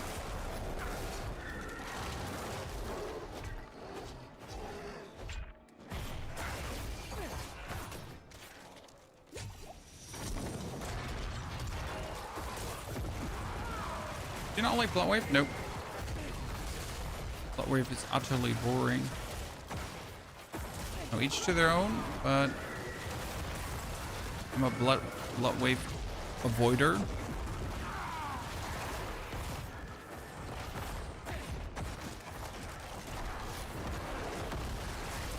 So right now, like my Golem, he does his big boom, and you notice how much shadow damage that does? Because he does his normal boom, and then he does the bonus boom of the boom, and all of that does shadow damage over time, and actually adds up to quite some nice devastation. Okay, now we finally got, once in a while, a goddamn war plan done. This is my first war plan I've done in over an hour now, which is actually kind of weak. But again, there was a reason for that. Okay, so we got, let's see what we have. We have a Nightmare Dungeon escalation, but we don't want to do that. We could go for a Helltide into... No, I wanted to do Pit, Undercity. No, but let's re-roll this to get better rewards.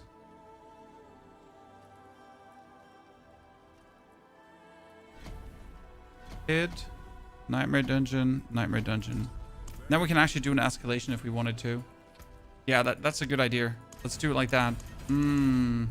Smart, because we have 2 Nightmare Dungeons in a row, right? So you can easily do an escalation. Okay, let's see. What do these rings have? Nothing. Maybe they finally have an aspect, because we still don't know. Like, we need the aspect of Heavenly Strength, right? What do you seek? Fortress, Guns Anvil, Heart and Bones. You gain damage reduction. Yeah, let's put a Heart and Bones on. It would be stupid to not. Okay, so we get the damage, we get the damage, we get the damage, we get the damage, and we have the heal. Yeah. And then we have the Zangovar Blade of Zur. See, by the way, a Zangovar Blade of Zur here is right now holding his back, as it just gives damage boosting to our...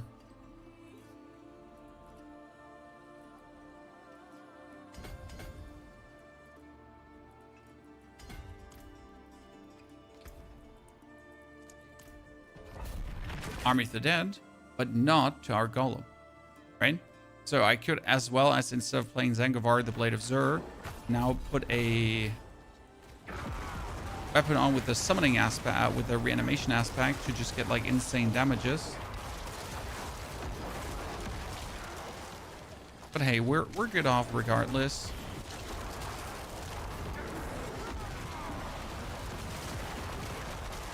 Feeling very strong. Battle Boomer, thank you for the 2 months of support. Battle Boomer, good to see you there. Thank you for reminding me that I might just snack something.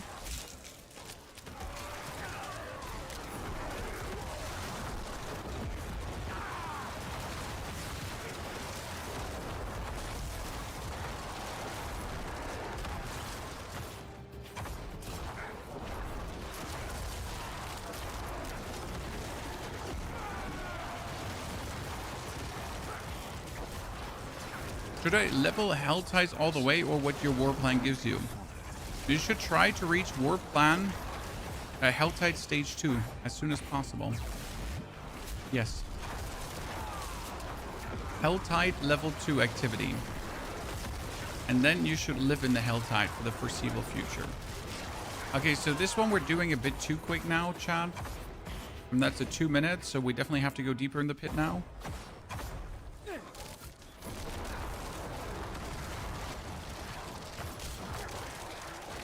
And finally, we're doing some adequate damage, I guess. And we don't even have our set, which is the crazy part.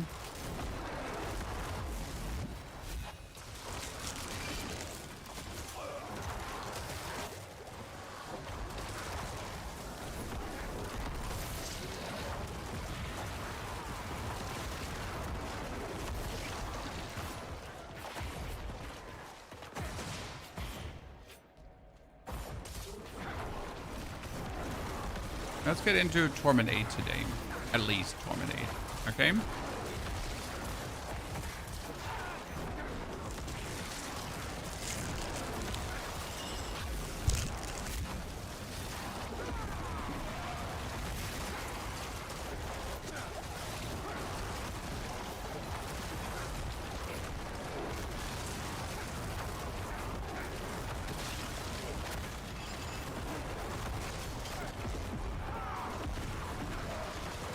I could probably do some Lord Zurs to try to get a Zangovar in Ancestral, right?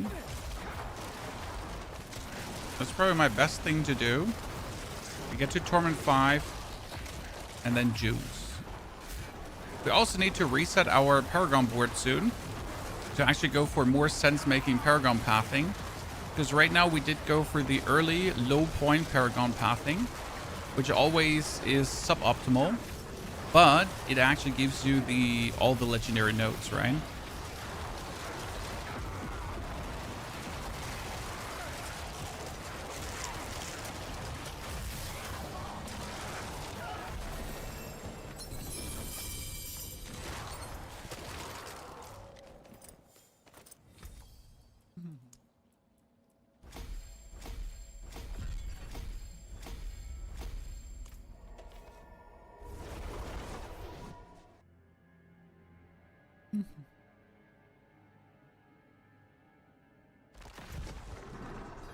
Okay, pit sword 30 done.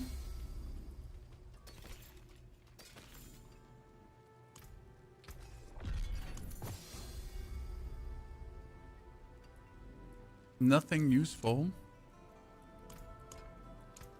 That's it for that piece. I'll be here, swinging away. Let's try to get punch 2 holds here. To my chest piece. Because that allows me to now use Nagu together with Vex. There'd be more skill ranks for everything. Then we get this one upgraded, that one upgraded.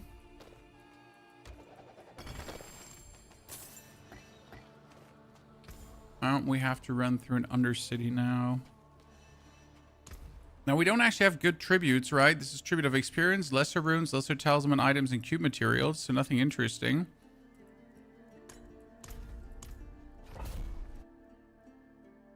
If you don't buy the latest expansion, you fall behind fast. Not only do you fall behind fast, it just literally is...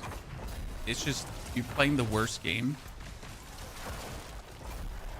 I mean, you like if you don't have the expansion, you can't use the third skill, right?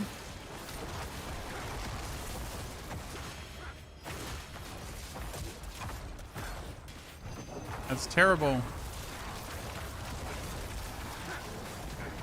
I mean, you have 3 Varines, and you can't just use one because you don't have the DLC, which is still an absolute dick move on side of Blizzard. Like, I won't defend that. I'm sorry.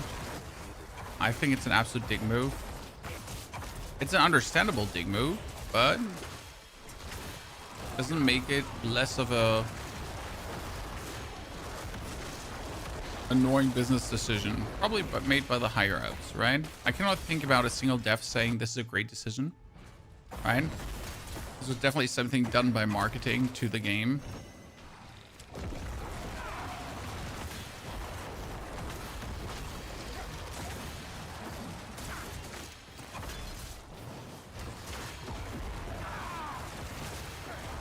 But I'm also like not surprised, so it is what it is. I mean, there are things to lose sleep over, and there are things to not lose sleep over. And I guess that's one of them. If you want to play the game, you might as well have to have the latest DLC. It ain't different in World of Warcraft. It's pay to win? Oh, absolutely. But then again, it's an ARPG that you're playing alone, sir. I mean, it's not like you're playing against anyone else. So you could technically call it pay to win, but realistically, there's no competition. I mean, it's not like you're playing a shooter, anything, right? It's not like you're playing a racing game where you get a faster car. You're playing an ARPG that you play for your own entertainment.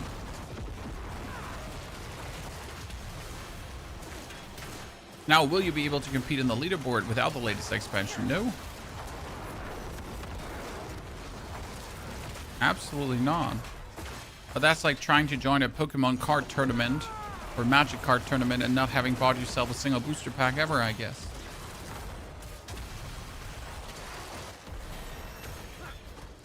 Kind of stupid.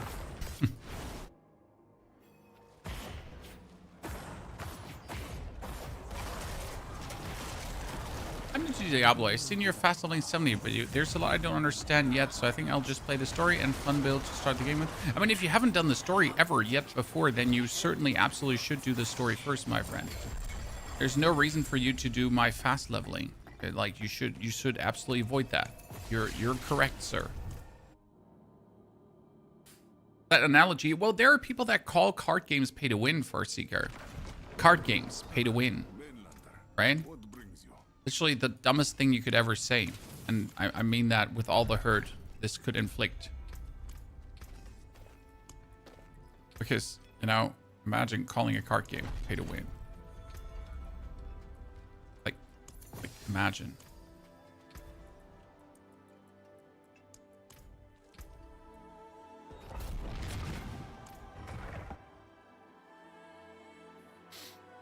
That's crazy talk.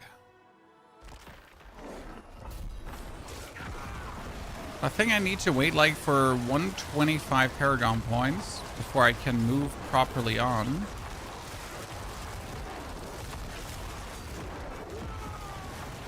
Okay, this is pit 35 now. This is fine, but we literally just need our set. In pit 35, we got to do to pits 30, so I think we're going to stay on Torment. Yeah, I think staying on Torment 5 is probably the sense-making right now.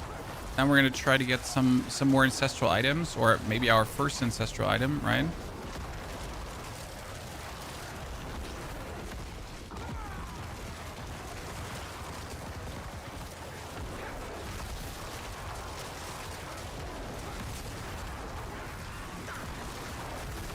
And we could probably do the next capstone, right?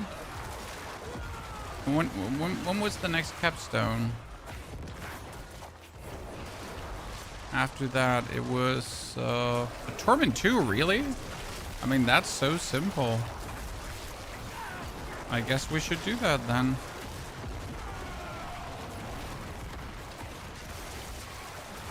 Helltides is up for 29 minutes. We got double nightmare dungeon after this. So I think we're gonna do the capstone and then double nightmare. So leveling Necro as fast and smooth as expected. Oh yeah. Oh yeah, sir. I mean, we took 1 hour and 20 minutes to 60, and that was with not the perfect draw on the war plan table. Also, we did have a disconnect, so double, right? It was just that efficient. And then we got into the end game, and I definitely did do a mistake by not looking for items that have movement speed. So we actually get like a lot of paragon points early. So before we even got into Torment 1, we were already at paragon 30, which was crazy. Did the capstone dungeons, jumped into the Torment tiers, also super simple, easy, tanky, everything. So right now, zero complaints. Only love for what we've done. I mean, currently we're sitting in pit 35, so good progression considering that we don't even have our set and we're literally using an offset, right? We're using the corruption set instead of our main set that we actually want. I mean, like, just imagine that for a second, right? We're literally playing at 0% efficiency because of that. Kinda.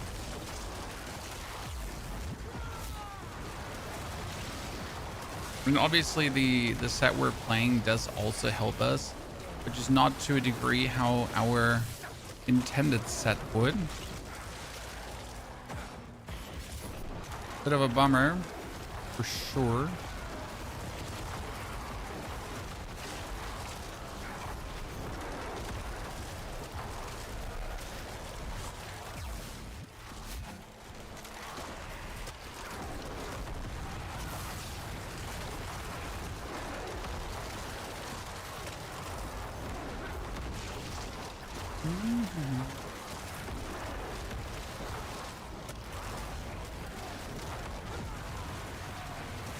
Because as soon as we have our set, our Army of the Dead cooldown is going to be non-existent anymore.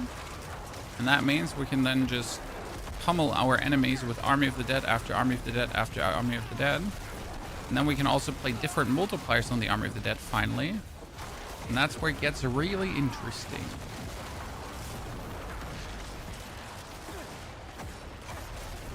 What do you get from those Pandemonium Rifts in the pit? Nothing. It just spawns bonus monsters, so it literally makes your pit progression easier.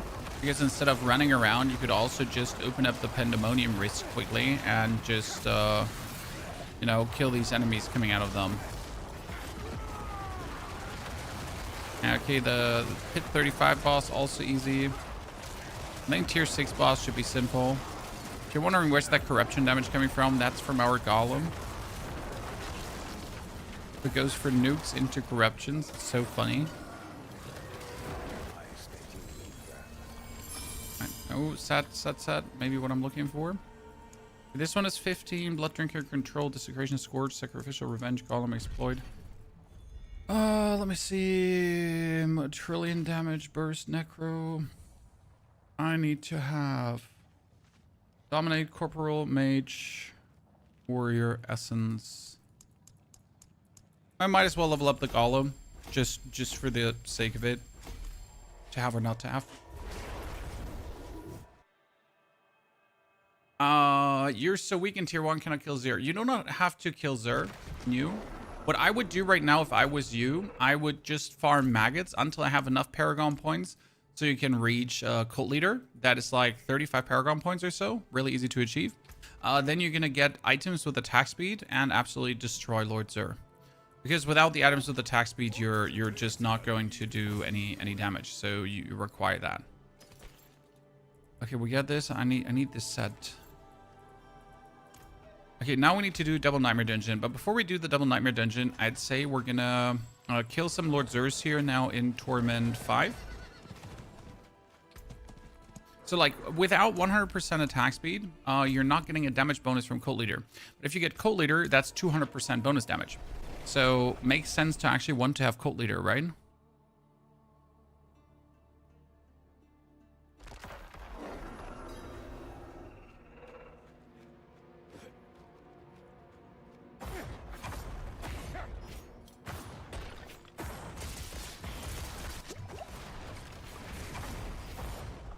Okay, let's see.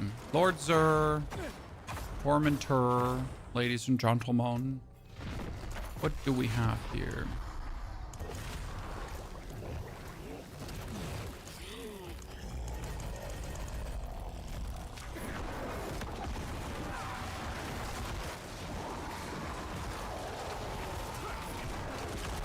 Oh, he's getting hurt.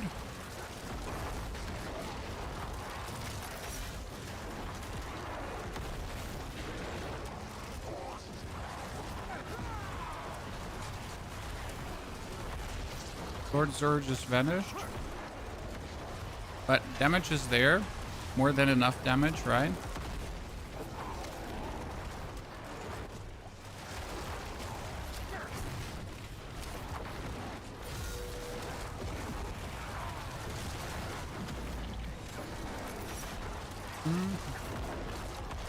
No, this is the good damage we're looking for. Eat him, Golem boy. He's dead. Maybe a bit questionable in Torment 5, but I'm fine. Okay, what do we got? Nothing. Wow. Not even a set? Okay, that's scam. We're not even getting a set, right? I don't like it.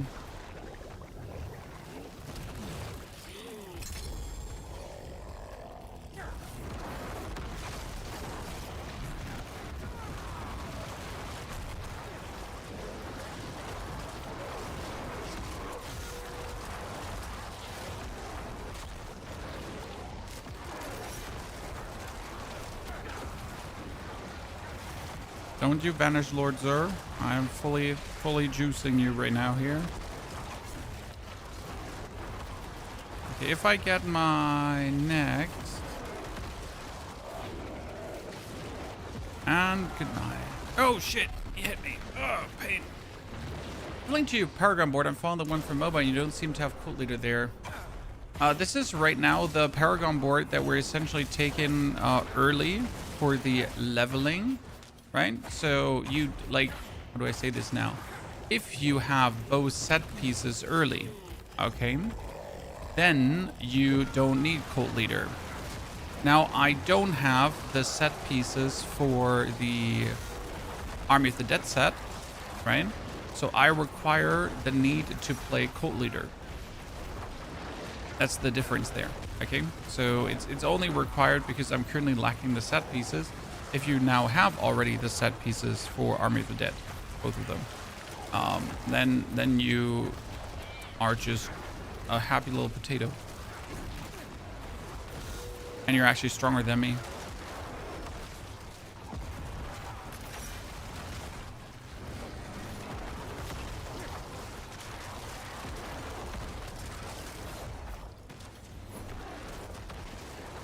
Okay, kill him, please. Thank you very much.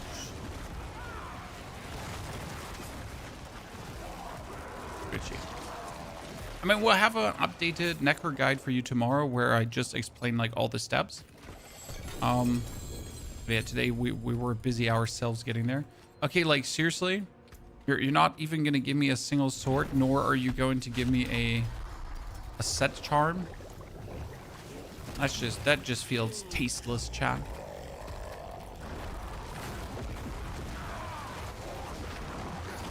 And we could technically go and kill Belial to get ourselves an undercrown.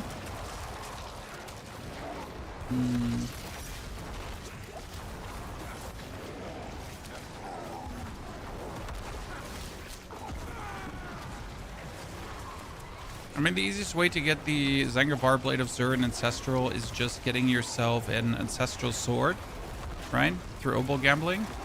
And then you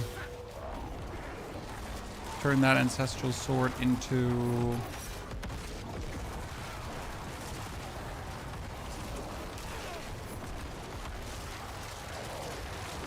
a unique training blade.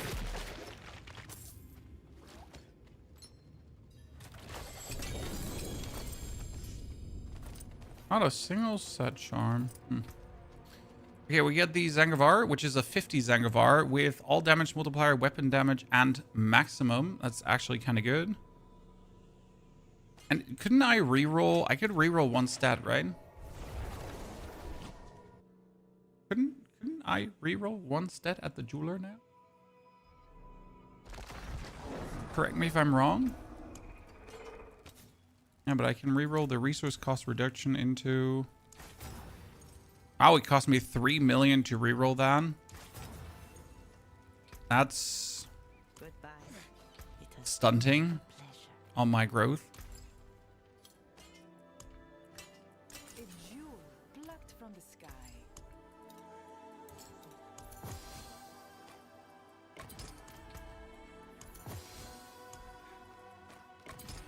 Okay. Nothing good otherwise. Back to it then. We got, oh, let's see. Salvage material, boss summoning, masterwork, salvage material, blood boiling, salvage material. Looks like quite good. Then we're gonna go down. Yelling Timber. Checking if he like sells any greater affix items, because he can actually sell greater affix items, right? Ancestral and greater affix. One of those.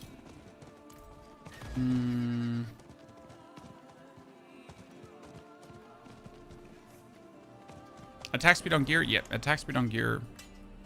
If you then go for the cult leader of Orion. Okay, almost to 25. That's gonna make us stronger. Now we're gonna go to the Horadric Cube. We're gonna throw in 1, 2, 3, 4, 5. And do 1 Nightmare Dungeon escalation. It might be too greedy on Torment 5, because I think Astaroth is going to kick me in the tushy. But we'll have to see about that, right?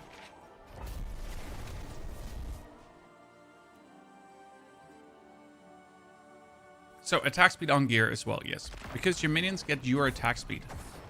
Okay. And in case you didn't know this, minions have your stats. So they have your crit, they have your attack speed, they have every single stat you have. This is probably one of the worst Nightmare Dungeons ever that we're doing here right now. Never really liked this particular one.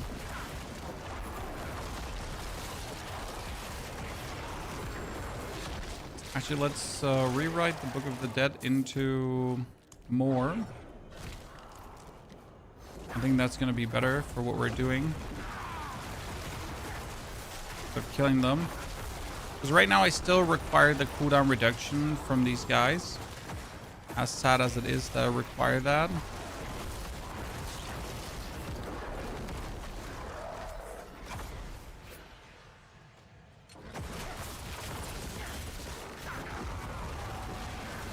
Okay, we get Animus from From one corner, they changed that. Because you never used to get all the enemies there. From one corner. Right? What is the game called? A Diablo 4, sir.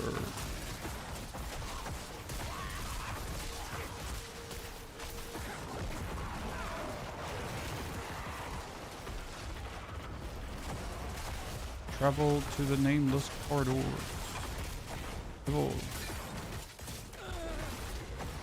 Traveling to the nameless corridors commencing.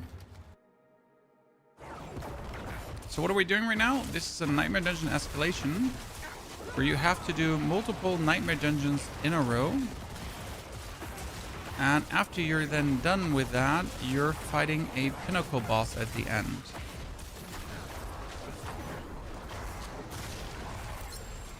And that pinnacle boss would be our good old friend Astaroth, who actually has a pair of pens I need. No masterwork on weapon? Well, I don't have the Opticide to do it, brother. Oh, you mean no temper on the weapon? Temper we still have to do, that's true. We're literally missing out on attack speed right now.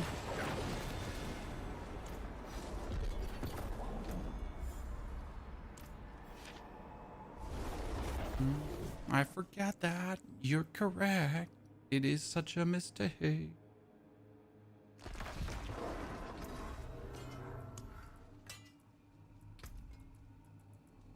Attack speed. Oh, 16%. We actually got the highest one. Nice. 18. Let's go. How to transition to Bloodwave? Well, you need the pens. I think it was Casimir's Legacy for Bloodwave, right?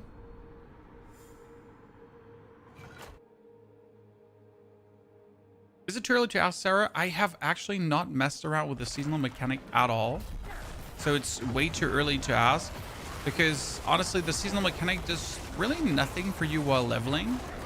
Or I'm just being a bit ignorant of what the seasonal mechanic could do for me.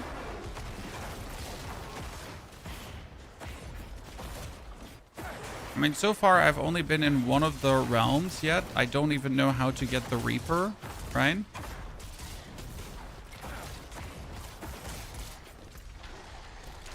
That's something I still have to figure out.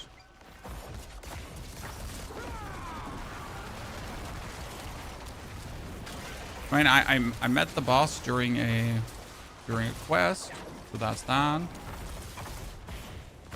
You know.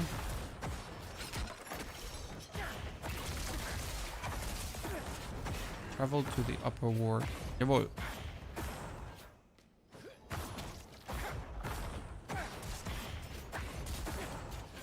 You know, you once noticed how terrible some Nightmare Dungeons are when you're forced to do them.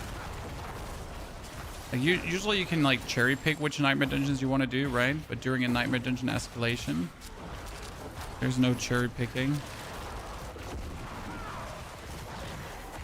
There's only do what you're being offered. Which feels bad, man. Feels very bad, man.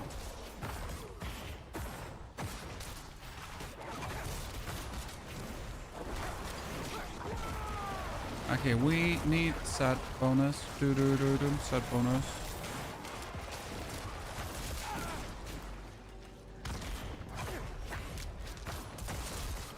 So I have done more Undercities to get myself the set bonus I'm looking for.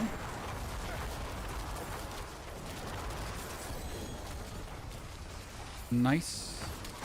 Gonna turn more items into legendaries, that's for sure. So I haven't been playing Warlock Paladin since they added. Downloaded it last night, about to make my new character. What is the better class between Rogue and Paladin? Rogue is better.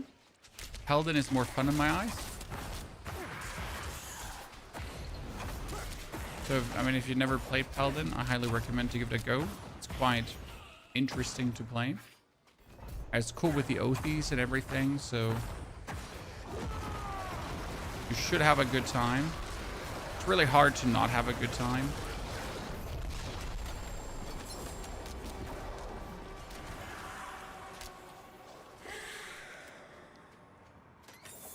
I want to say, where's my chest? Okay, now last one is Horadric Strong Room. How terrible. Oh, absolutely terrible. Are you running the Trillion Burst Army of the Dead Necro? Yes, but I'm not necessarily running that one exclusively because I'm also want to make a Golem build. And honestly, the Golem build might be almost easier to make. Oh, Horadric chests are now visible on the map. Or am I just imagining that? Chan. Look, Horadric chests are visible. Oh no. The best change in the game. That's insane. Do you know how absolutely useful that is? Like seriously, because these chests used to be so easy to miss.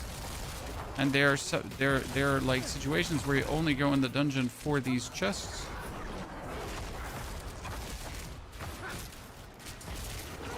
That's crazy. When the new crafting message for strength do we socket the item? You're not hunting gem strength anymore. Hunting gem strength is a thing of the past. They nerfed it to the ground, so that one is not required anymore.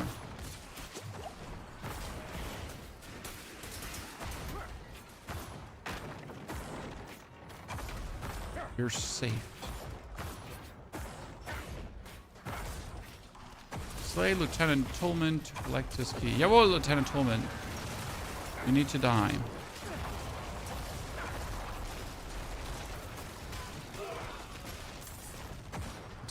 Lieutenant Torment out here, like resisting police brutality. See, look at the map right now. Boom, Horadric chest, skull fragments. I mean, the amount of skull fragments I've gotten is insane. I'll be able to actually craft like very good skulls now.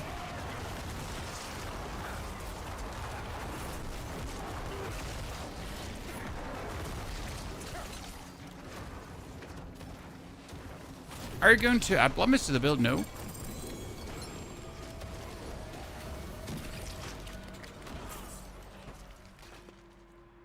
I don't think I've ever played Bloodmist in this build.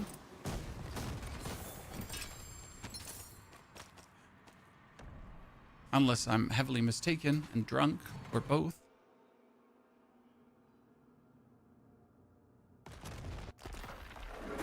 Okay, let's see how hard Astaroth is in tier 5. Okay, he's going to be an absolute atrocious thing to kill. How do I know that? Because if his doggy phase is already shitty, then he is going to be an absolute monster to down. Oh no, this is going to be something, ladies and gentlemen.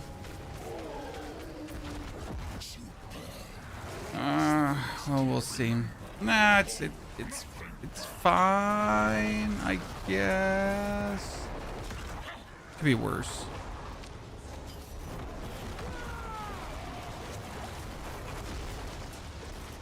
Yeah. We'll got it. Be able to get that done.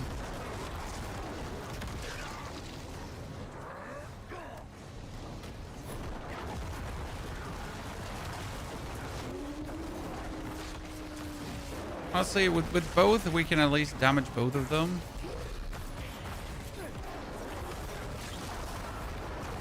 Oh, please give me the cooldown for multiple opponents.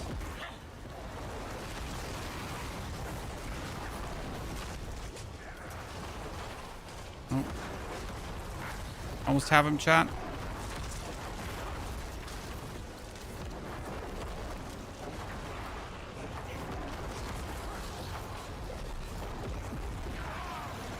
No, please just shoot the man. The main dude.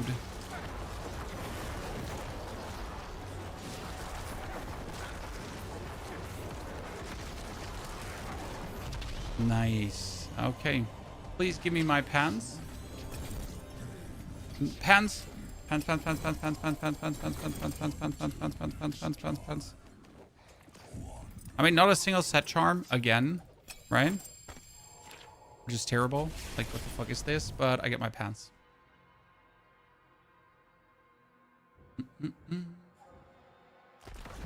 Okay, so now that we have the Blood Moon Breaches as a 60%, nice. That's a good one. We can reroll the impairment reduction into anything that's not impairment reduction, right? I mean, preferable resistance or maximum life. Yabba dabba doo. We can get double socket on it. Good luck, mainlander. And we can play Kel Tool Luck. What? Oh, none of these. Probably Gar. Right? Gar together with Nagu. Can I not put Nagu in? Oh, I have Nagu up here. Neo, Hawk, ultimate skill cast. Decent corpse explosion build? No. Corpse explosion is not decent. Very indecent. Vengeful Sinew also almost as a max roll, so that's good. Temerity and Omen of Pain. That is a normal greater. I need to keep this ancestral because we can turn this into a T-Bolt's Will, potentially. Throw everything out. See what we're getting here. Another Vengeful Sinew. Keep it. Never know. Okay, let's get this one here. We still don't have the set charm that we're looking for. And that's kind of ridiculous. Okay, these are runes. I don't need runes. I need... It's a greater Helltide. That's a... We don't want that. It's an escalation if I wanted to. Insane amount of activity XP. Okay, we can do... Boss. Into Undercity. Into Pit, into Pit. Destroy Uravar. Get the Ring of Mendel, which I can actually use for this build if I wanted to. When one of your minions die, my minions enrage. So this would be now, like, I could now kick out the Zangavar Blade of Zur and just focus fully on minions and instantly have, like, the most minion damage possible. But again, I just don't want to play like that, right? It's not the build that you're looking for, pretty much. Critical damage multiplier, intelligence. One has cooldown reduction with attack speed and a shadow damage multiplier. Basic skills. One has cooldown reduction as well. Fizz damage multiplier. We should probably keep that one. Essentially turn it into my first good ring that we have. Now I got a lot of skull fragments, and skull fragments mean I can make a grand skull. Look at that, chat. From one dungeon, I can make a grand skull. I can actually make 2 royal skulls as well, which is insane because the bonus damage you're getting is just nasty.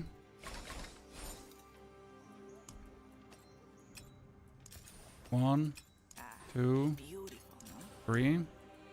To make sure we're actually like here, flawless diamond out. And then let's make another royal skull. That was just from one nightmare dungeon escalation because it was showing me the Horadric cubes, right? Easy peasy lemon squeezy.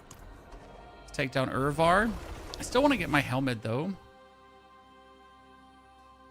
Orion, the 2 aspects are not required for starting the build. They're just a bonus if you actually manage to pick them up. But if you don't get these aspects, I mean, I didn't have a single aspect from 1 to 70. I'm going to do Boulder Dirt, but I'm worried about running out of spirit all the time. Thoughts? Oh, it's easy. You just get resource generation. You also need to have the... what are the pants called again? The...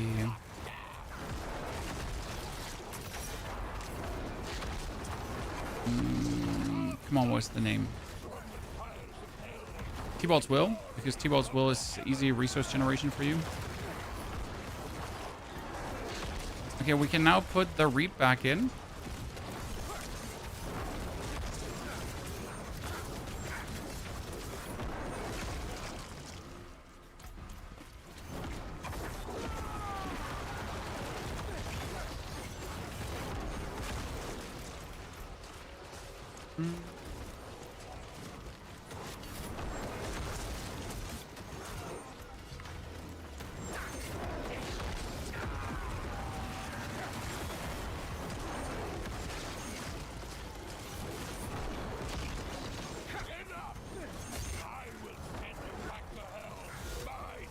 I don't need my curse anymore. Oh, I have the enemies automatically cursed over my Blood Moon Breaches. So my pants are cursing them. I'll have to curse them handishly.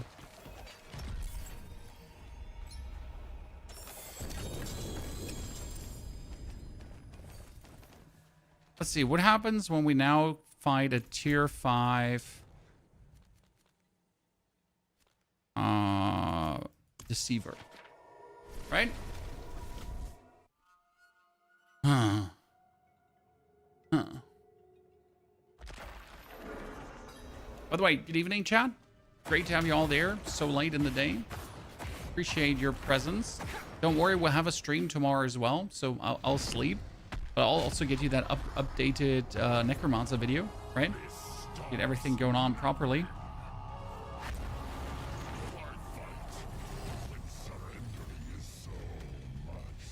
Okay, let's see. Damage is good. Damage is good. And considering I don't even have my set. Oops. Almost stood there and died. Yeah, this is fine-ish because I should be sitting here and getting like the insane cooldown reduction, which I'm not.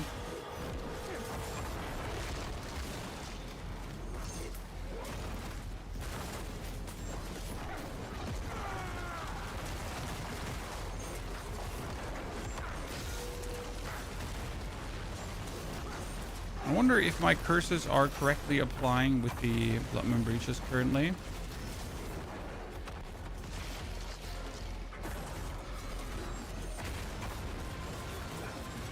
I'm missing like bonus cooldown reduction I could be getting. They should apply.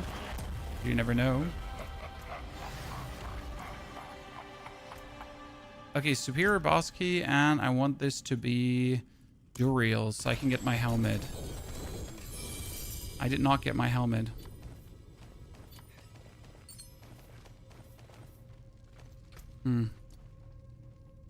That was bad. I know Duriel has my helmet, so we need to try again.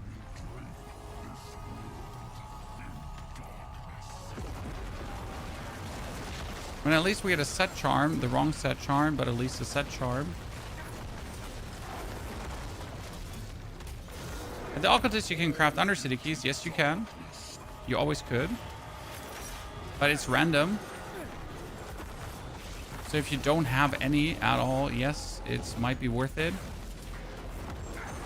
But usually it's a waste of material.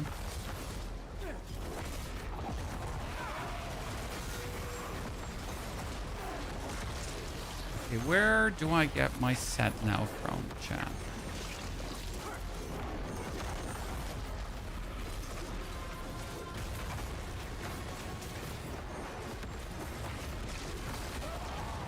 Didn't I usually get my set from pumping the pit? Probably, right? Okay, modify rewards, Duriel helmet place. One helm. Well, that could be the helm I'm looking for. It could also not be the helm I'm looking for. Way too many chest pieces, that's for sure.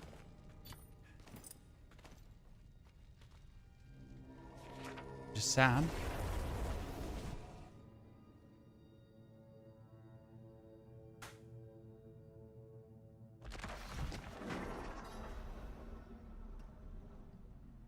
Exploit, what are you talking about?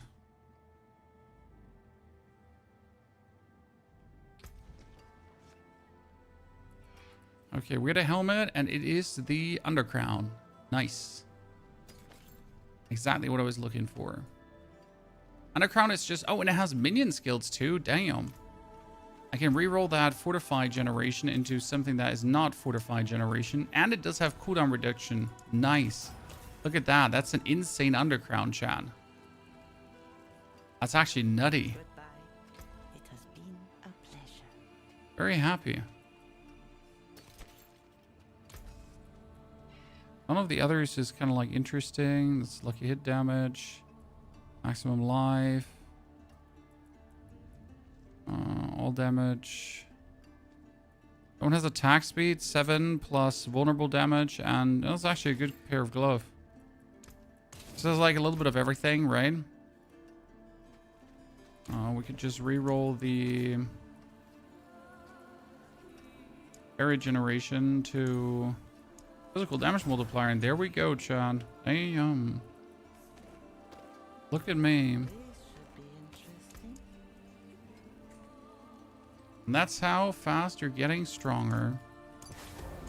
And we can take this ring I talked about earlier, which has fist damage, damage over time, cooldown reduction. And we can just add affix, but I want to add an aggressive affix. And that is going to be critical strike chance. Nice.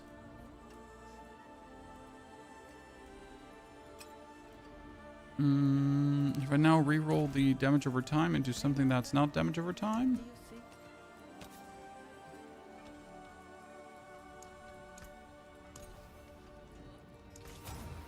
Problem is I'm like running out of money to do things like this, right? So we're gonna keep it like that for now. So we're almost poor. But that just made me so much stronger. Okay, I like this. We got more skeletons now than ever. We can also swap the mages over to more mages. Because my Army of the Dead here gets, in the long run, more damage per minion we have. Which would now be insane, but sadly we can't make use of that yet because we don't have all these minions. Right? What brings you to the ancient isles? Bit of a bummer because I just need that set. I need that set badly. But I only have like shitty thingies. Horadric Cube materials, well, we're not to have. The Nightmare Dungeon escalation sigil you get by putting 5 Nightmare Dungeon sigils in the Horadric Cube, and then you can upgrade it to a Nightmare Dungeon escalation sigil. Okay, put 5 in, and then press the button, and you get one.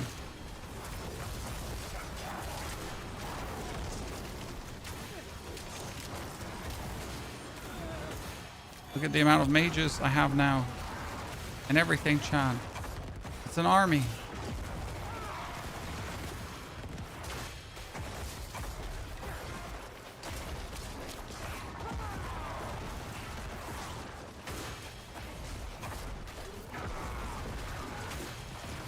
Problem is I don't even want that many or need that many.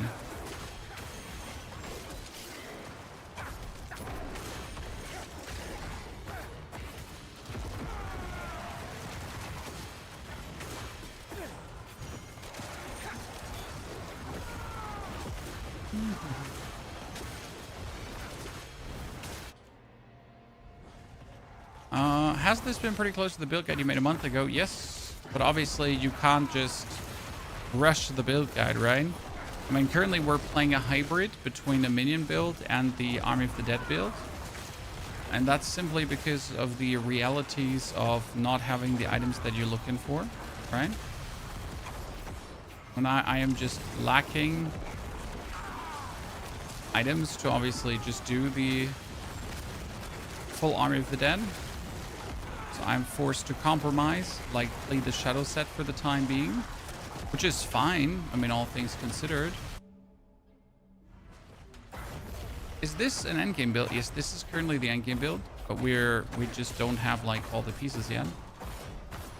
And you might notice how we're currently doing like shadow damage over time with our golem.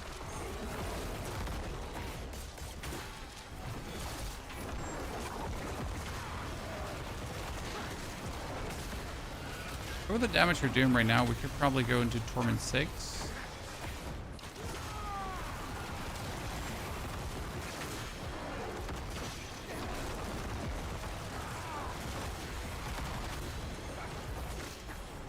We're almost 4 attunement.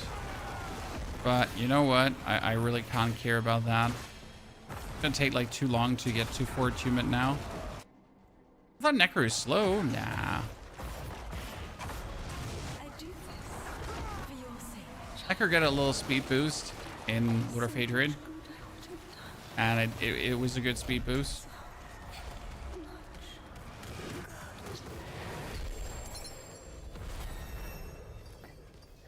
Another lair key, thank you. And whispers, cool. Maybe sets now. This looks so much more relaxed than PoE. Yeah, because it is. I mean, as much as I enjoy my PoE, right? But it is stressful.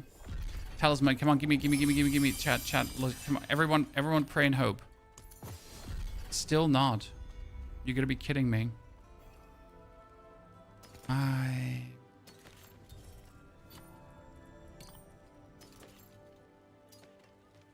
I mean, for the time being, I could...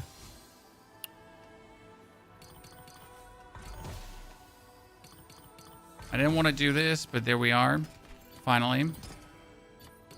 Okay, now I can play both sets together because your minions deal increased damage and reduce the cooldown of Army of the Dead by 1 second each time they deal damage. Now, I can swap Army of the Dead over to the damage variant that gives Army of the Dead damage for every minion we have.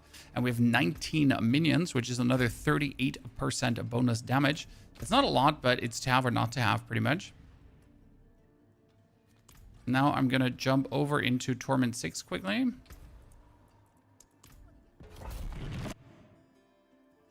The video on getting into this game. Well, I have like hundreds, thousands of videos on this game, my friend. But the last beginner guide is quite a while ago. I mean, considering that patch 05 actually changed tremendously how everything works. So now you can see that we always have our Army of the Dead, right? There is no more cooldown waiting. It's just Army of the Dead instantly being up. And this is the big difference in damage juicing now, right?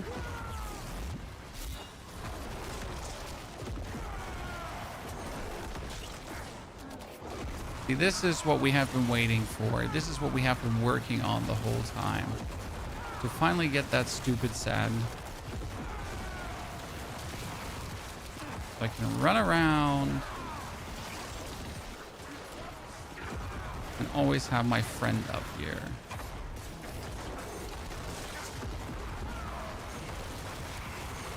Now we could, for example, sacrifice our warriors to deal 15% increased damage. And have our golem do increased damage as well, which is actually funny. For the mixed build here right now, currently.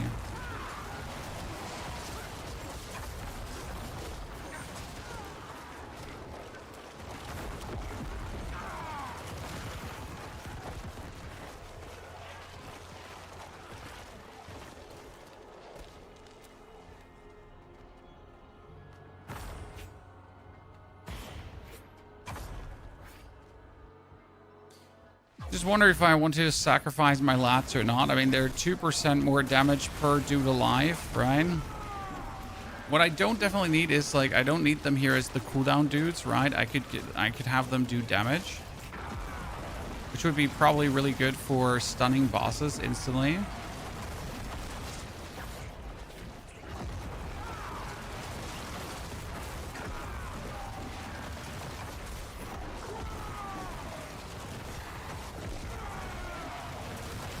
So suddenly we're in the double-digit millions. Nothing special, but still there.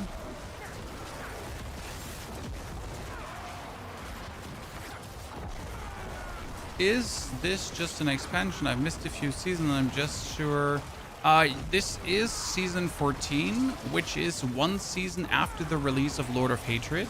So season 13, last season, was Lord of Hatred, the latest DLC. And this is now the next season. You can play this without buying Lord of Hatred, but you're gonna be missing out on tons of content. So in all honesty, I wouldn't recommend it. Because you're just gonna miss out.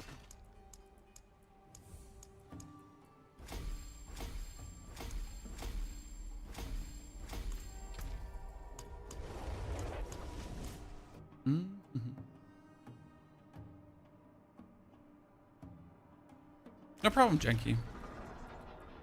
You got questions, I got answers. The way how it goes. Oh, we got... I mean, this is max life, shadow resistance. Should go for armor. That's it for that piece. We're fine. So we're in Torment 6 now.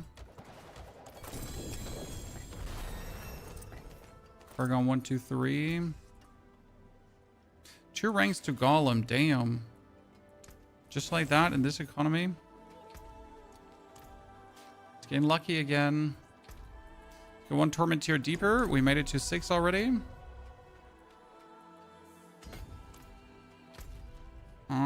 We need to do an Infernal Horde, and I hate it.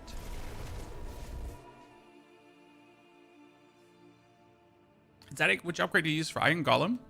The first one. Because the first upgrade to Iron Golem gives turns him into a shockwave dude. So on top of his normal explosion attacks, he also does these shockwave attacks. And you could actually now turn the Golem into 3 Golems instead of that. Because if you turn him into these 3 Golems, okay, the interesting part is that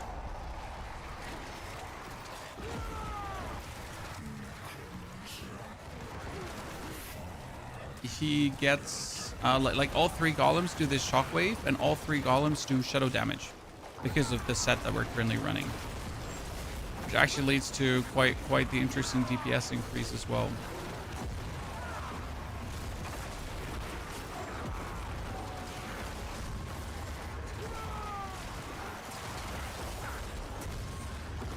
Oh, that moth is just reforming on death, chat.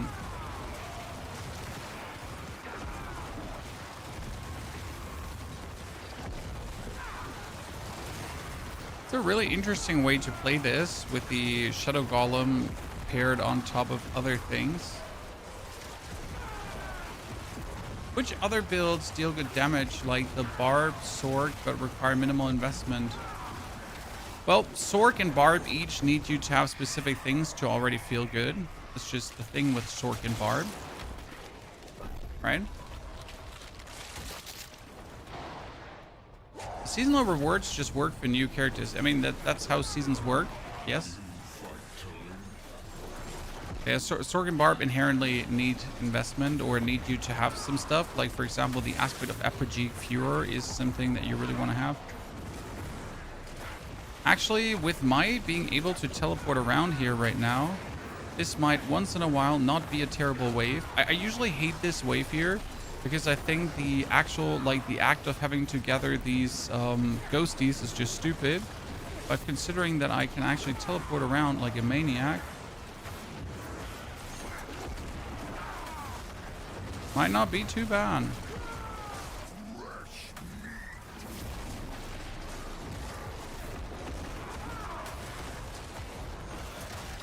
Oh wow, he just handed me.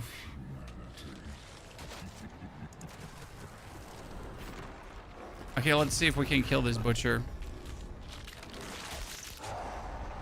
Never used the seasonal blessings. In the beginning I would go for upgraded whisper caches, because that has a chance for your whisper caches to be ancestral whisper caches, and that's obviously amazing. I mean, considering that I'm currently sitting in Torment 6 and I don't have like, oh my goodness.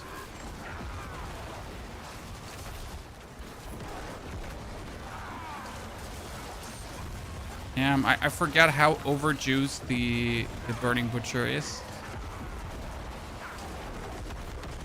Chan. Absolutely did forget how overjuiced that gentleman is.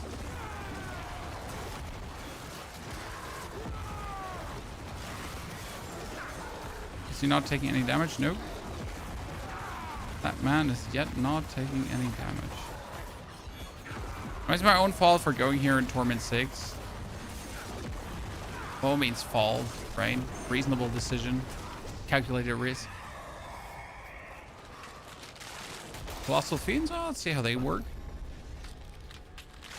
It's good to Druid good to play this season. Oh yeah, Druid is amazing.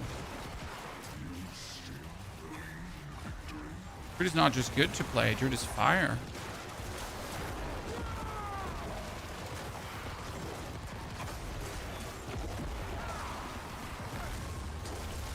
If I hadn't started with Necro, I would have started with Druid, probably.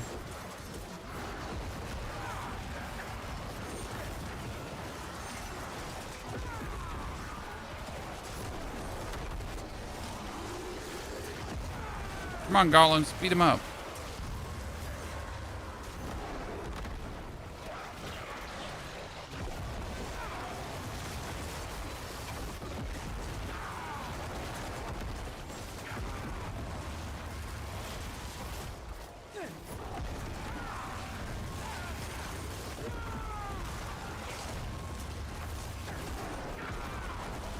Oh, that triple golem jump is quite nasty. Oh, summon Hellborn. Can you keep the gear you get in seasonal when they get moved to eternal? Yeah. I mean, when you move from when the season ends, your seasonal character goes to eternal and all the gear he has also comes with him. However, the stashes are like, you gotta pretty much like pull then single out of your stashes what you would like to keep, what you don't want to keep, because obviously your stashes on eternal are already going to be relatively full, right?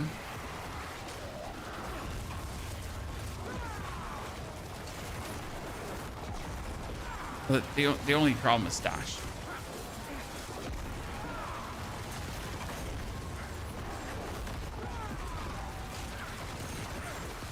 Was this the 6-way forward, right?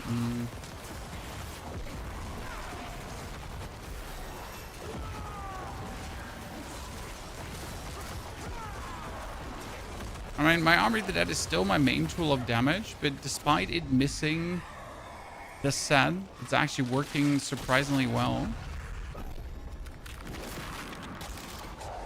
Okay, I think we finally have enough points, yeah. We should have enough points to tilt the boards. This is what I've been waiting for the whole time, right? So we can pull my... Actually, that's the question, if I should even tilt the boards, because if I now redo my boards, I need to kick out the cult leader. Good pointer, Chan. To redo the boards, I have to kick out the cult leader.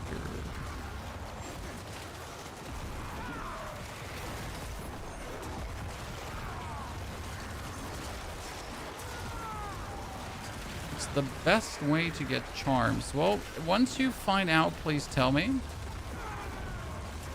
because I've been looking myself, my friend. I feel like Tree of Whisper always gives you charms, if I'm not mistaken. So usually Tree of Whisper seems to be one of the better choices, right?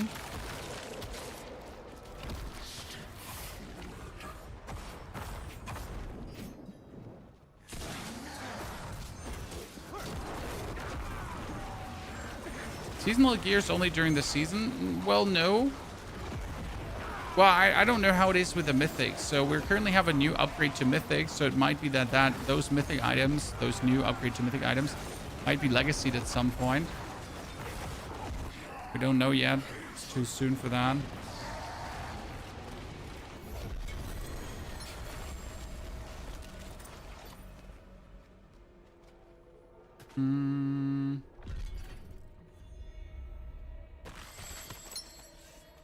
We got swords.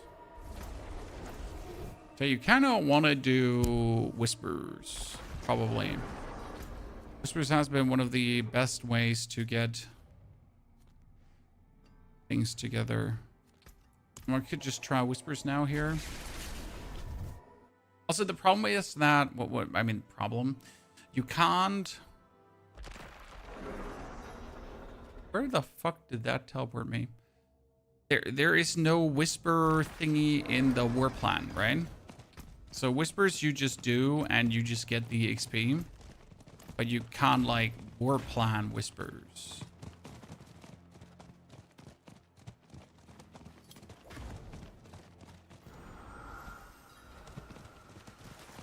The drop rates, the balancing, I mean, the drop rates are insanely good in Diablo.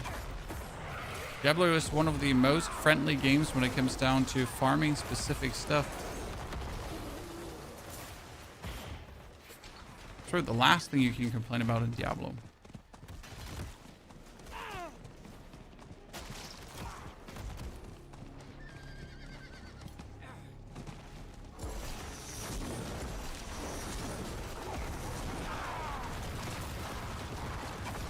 Target farm king.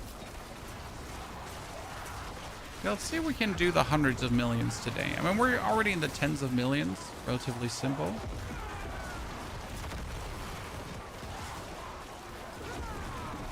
Let's see if we can do the hundreds of millions today.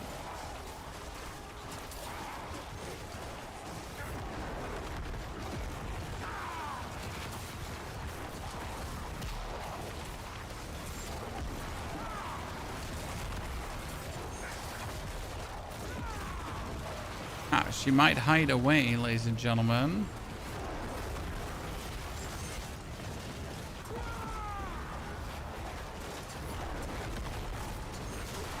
Oh, ow. But it doesn't matter because we can now spam our Army of the Dead, which we couldn't do before.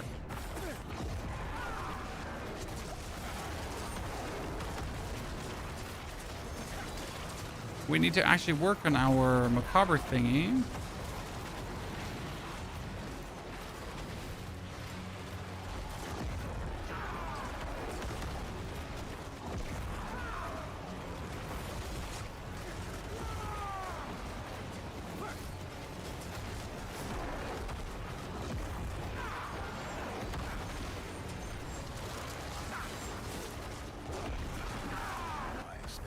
No, because right now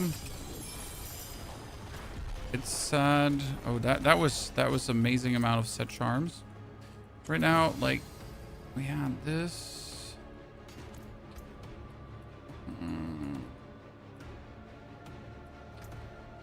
This one said, can now unleash the causing Army of the Dead.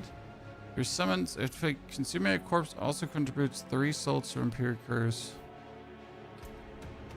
That's why I usually play the golem as this one here, because if you then use the golem to consume the corpses, it like consumes the corpses for our Army of the Dead, and that's also why I played the Service and Sacrifice, because this is going to like kill and consume and kill and consume and make like new ones, right?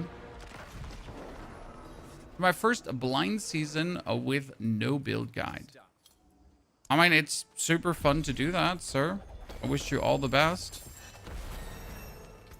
Figuring out your own builds is always an enticing task.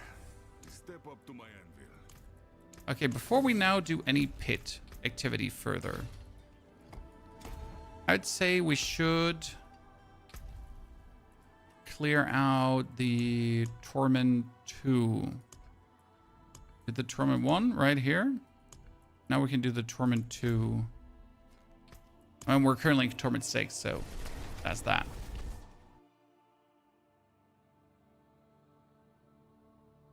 You haven't tried Period 2 yet? Great game. But you need to know what you're signing up for.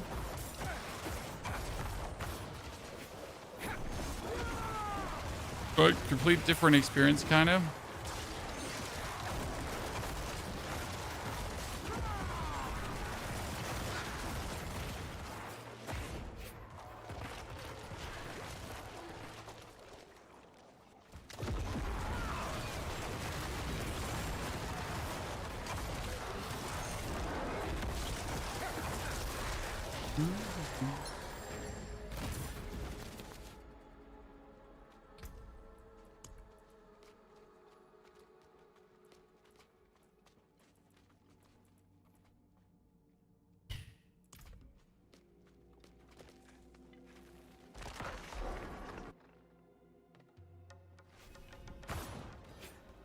Slay Barya Wardens? Oh, I forgot. I was like currently thinking, what are we doing here again? And why is it so weird? We're doing the capstone dungeon. I really lost any sense of reality there for a second. So what are we doing again? Why do we exist? That poor dude just fell over.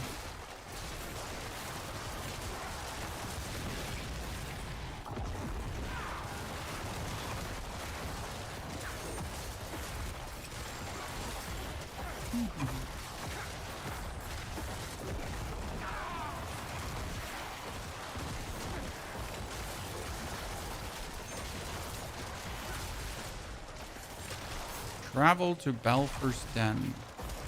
Shall do so. What's the best character to do first? I mean, Necromancer. Super easy scaling. Super good damage. Very fast zooming.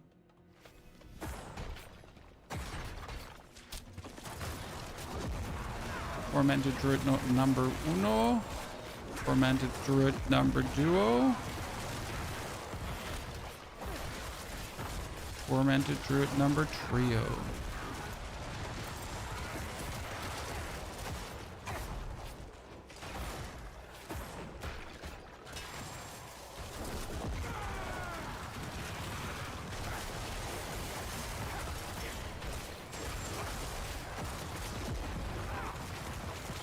Got it. Poor guy.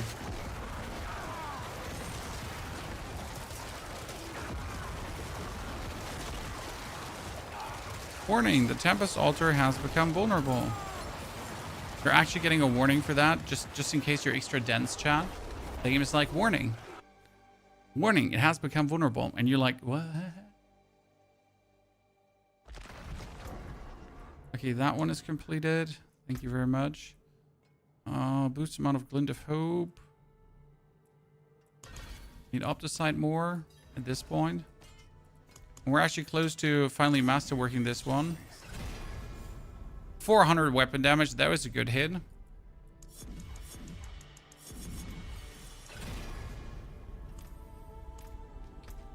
Gotta take what you can there.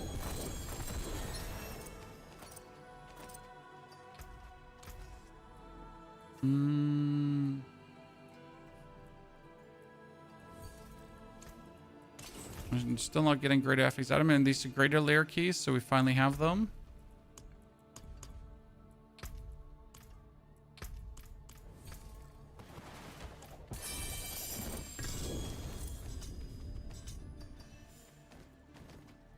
Another set charm.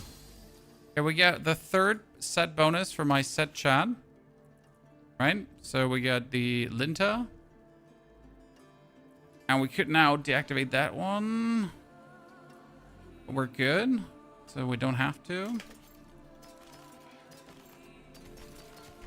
And we still need the fourth and the fifth set piece, but have not to have.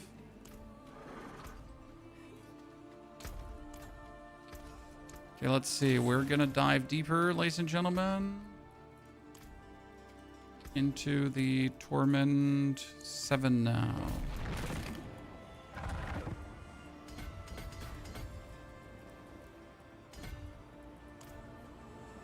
Let's go. What do you think is the most noticeable difference between season 13 and 14? Right now, there's nothing different, really. I mean, the biggest difference is that you know what you're doing this time, because last time it was like new and you were playing the campaign, right, and that kind of stuff. Now we're like completely different zooming through the game. It's just like a completely different feeling.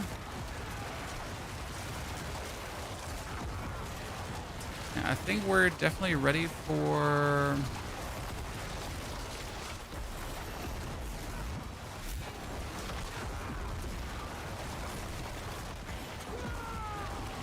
Torment 7.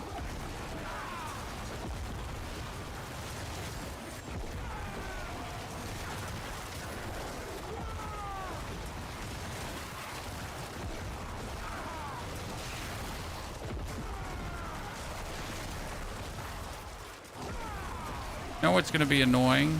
Getting a seal with 6 slots.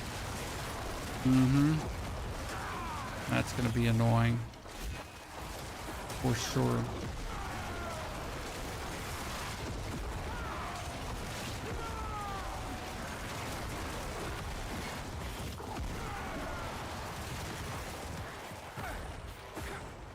Who has more DPS, Ancient Barb or Crackling Sorc?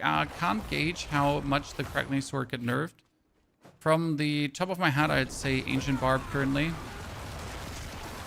But again, it's hard to gauge that currently. To give you a 100% fitting yes or no or maybe.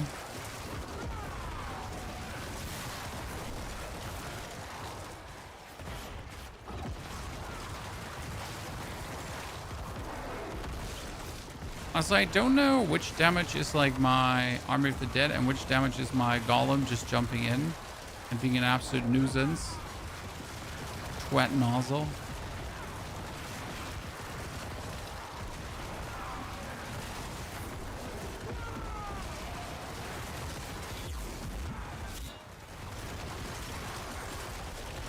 Zooming forward on a wave of death and destruction.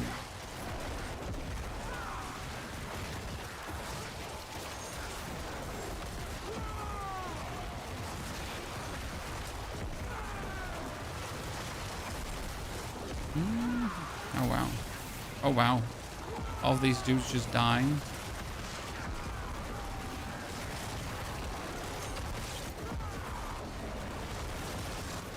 Yeah, I think we're ready for a deeper Torment here.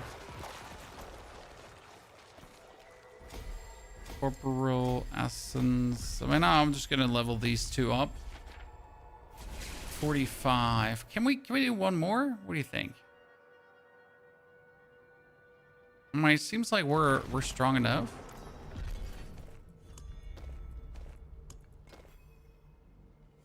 Doesn't have a temper on it yet. I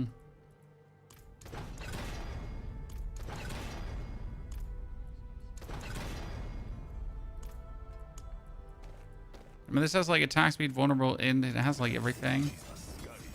So we're gonna keep that for now. Get another skill point. Ooh. We've guessed. Okay, we can claim the rewards. Oh, we have instantly that one done, chat. And we have this one done as well. Defeat a corrupted reaper summoned within the Pandemonium threshold in Torment 6 or higher to earn rewards. I mean, I could probably do that. Right? I mean, that doesn't sound impossible. It sounds rather plausible. Huh.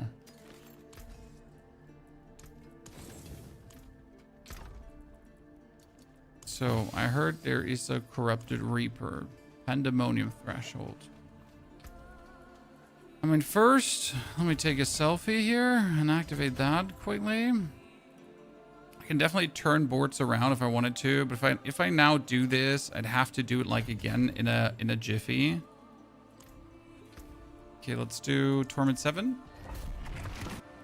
What about it? Like Storm Spiritborn, still good. Is there a build guide for this build? Yes, but it like shows you the 1 to 70 and then instantly jumps into the higher version. Yeah, see, this is Torment 7. Did I say we're making it to Torment 8 today? Well, see, like, the funny part is that we don't even have our set yet, Chad. When I say funny part, I'm actually, like, referring to how annoying that is. Because, again, we don't have our set, right?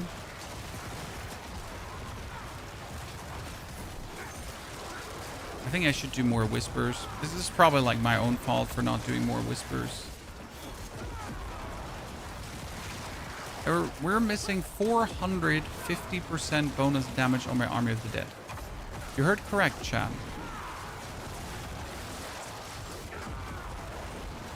That is what we're missing.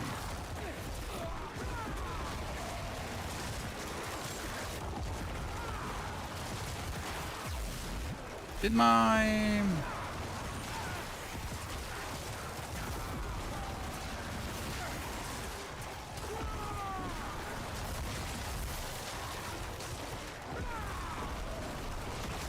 Yeah, that's Torment 7 for you. How important is the seasonal quest? Well, you want to do it because you get to fight the new seasonal boss. And it goes really quick. I mean, you literally just have to do some seasonal, some Helltide, and then you have to clear out a Realm Walker, and then boom, you're already there. It goes really, really quick.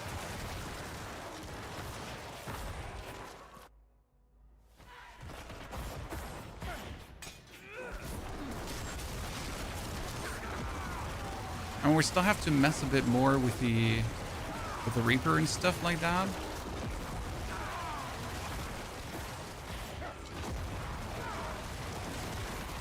It's a nice evade. Well, it's a dash, sir. How dare you call it an evade?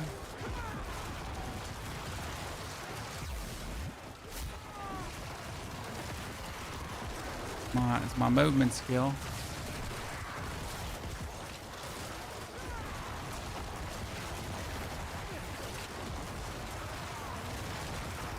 We need something to pull enemies together, and technically we have something for that.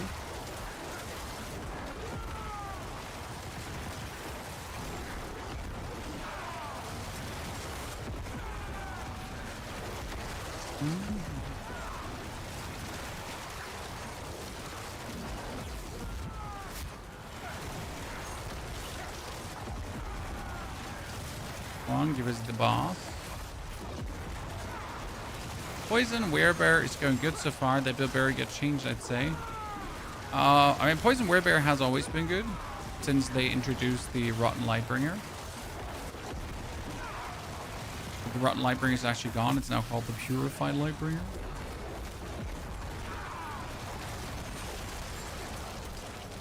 Okay, Torment 7 Dunzo, ladies and gentlemen. Despite lacking our set, I'm amused. And at the same time annoyed. Massively annoyed.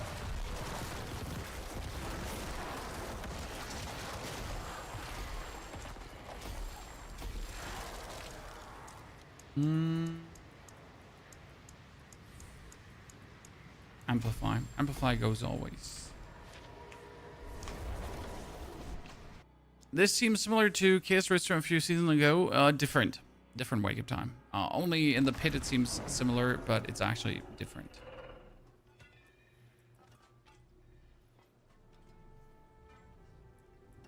But I do agree, it does seem similar.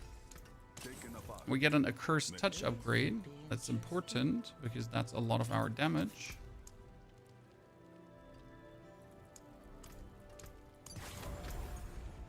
Okay, now we're gonna jump into Zarbinzet.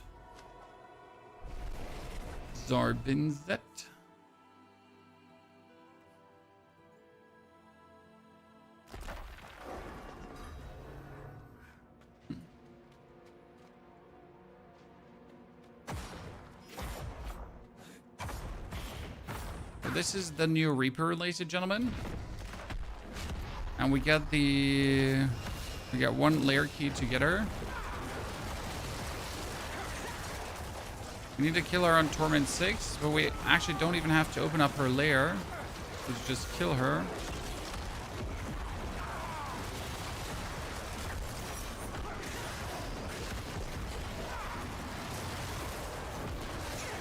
I don't think she can actually kill me.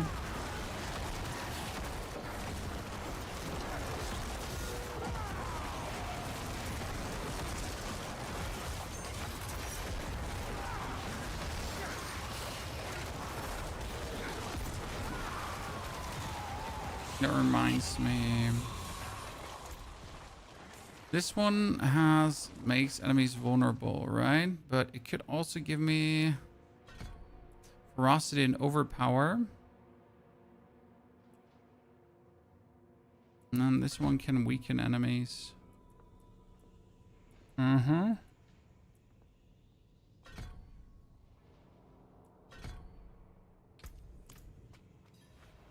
Now we can open this.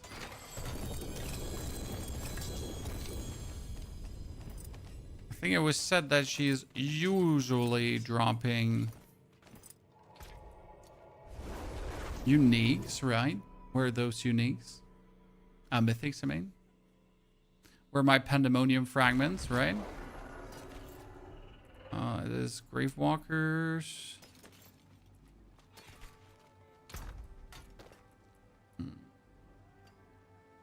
My first chest piece, that is Ancestral.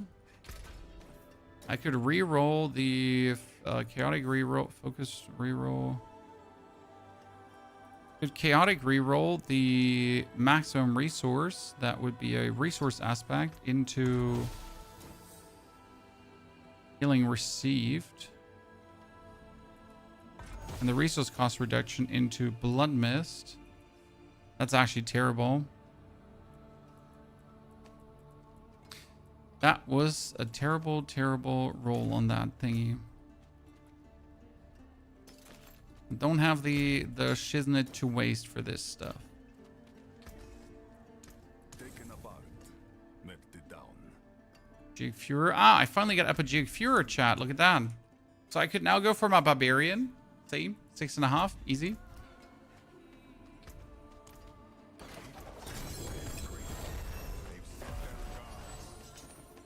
We're still picking up all the items because I actually need all the items. Okay, so Undercity. And finally the Heartstone. Heartstone is so good. Escalation, Curious. That's a bigger Helltide.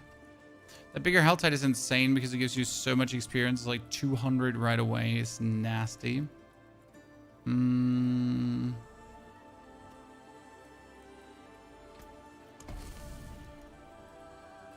Runes. I want charms.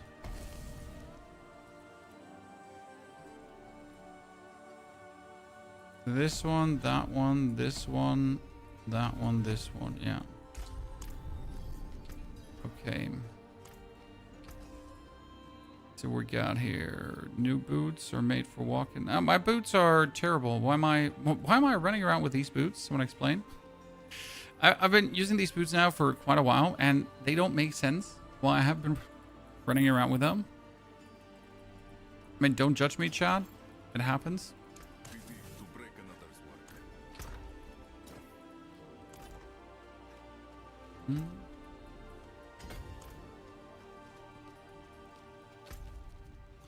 Okay, we got this one up for 14 minutes. You know what? Oh, what is that? That is a Realm Walker.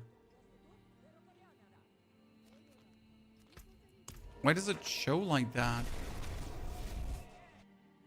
The immune bubble is gone from the pit. Yeah, and I don't know why. I don't know why. They just took it away. Okay, so we get this one here. Claim rewards, ladies and gentlemen. And we get that too. It's another skill point. That's another paragon point. Okay, we just get 6 more.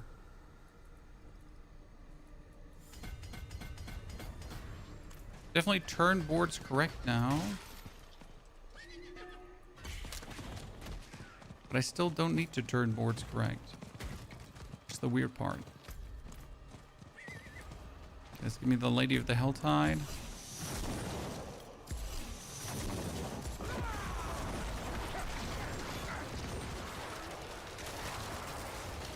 What I'm going to do is I'm going to stand like here in the middle now. And we're just sending out our Army of the Dead whenever it's off cooldown.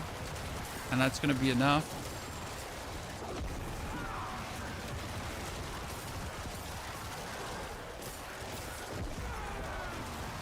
Look at me, chat. I'm a demon.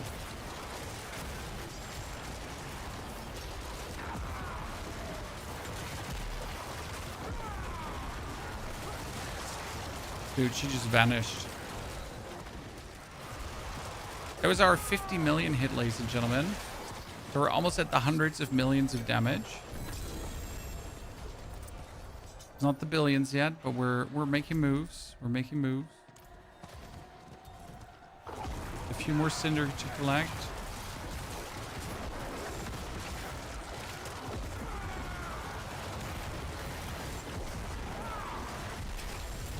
$33 million as well. Feeling good, feeling good.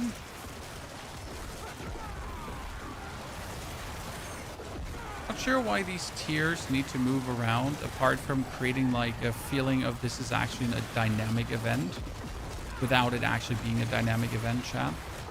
right? So, like, we're just going to create fake dynamism. That's the plan. Okay, we're way too strong for Torment 6 right now. I mean, we have already been in Torment 7, obviously. But, like, this just hammers the point home again. We're way too strong.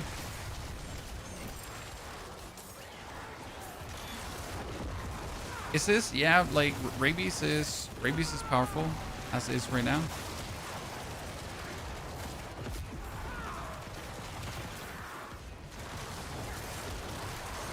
People love the rabies.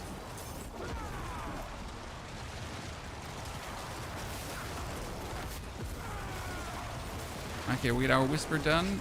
Nice. That means we're getting more charms, and that might maybe finally be the charm I'm looking for.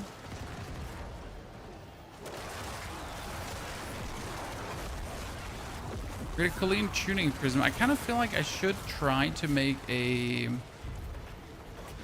ancestral Zangavar, because I can just take a normal item, right, ancestral it up, and be done with it.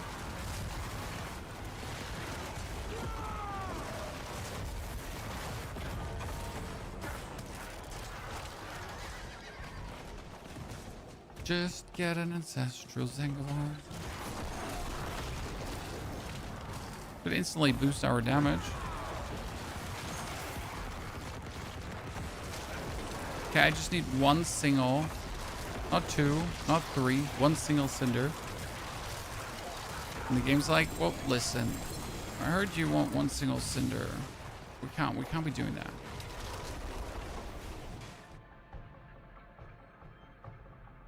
Bear rabies? No, bear rabies has not been popular in any capacity. Okay, what do we got here?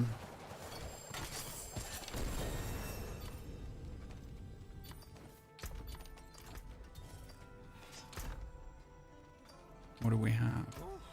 What is a Vetris, isn't it? No. I mean, this has crit damage multiplier, but none of the others. You're just gonna get used to, again, that you're like using normal items, right? That's a Gospel of the Devotee. No, we're not gonna mess around with that. Two more. Come on, talisman items. Amulets.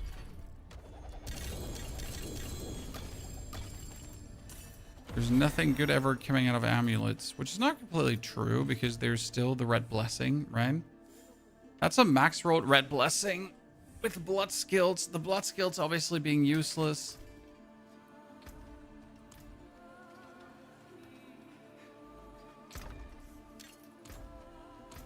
What we got here? We got nothing, nothing, and I mean, that's vulnerable crit and int. I mean, mine currently has like cooldown reduction, crit chance, and max life. So nothing really outstanding.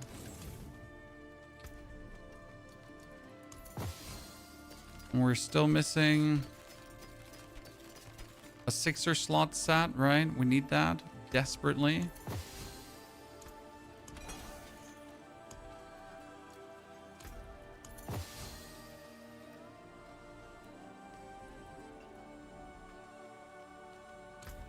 Okay, Torment 55. Let's see.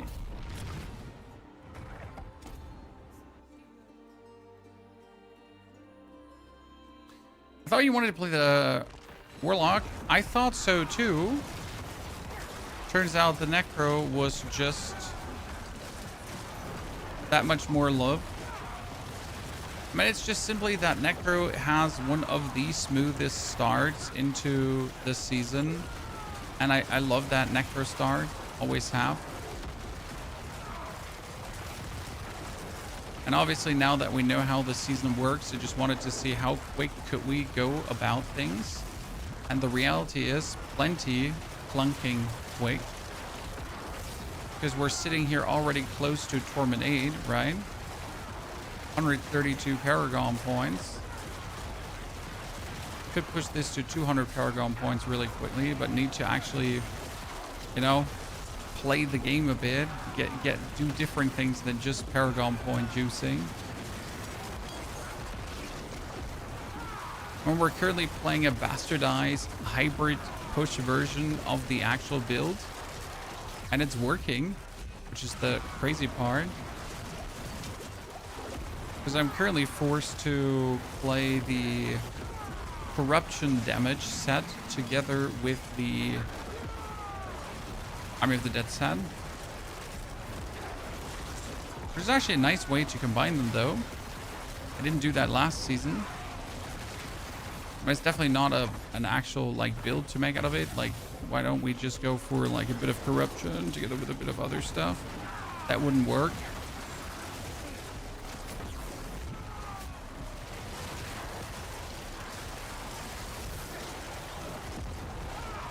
But for the time being here, it actually does work.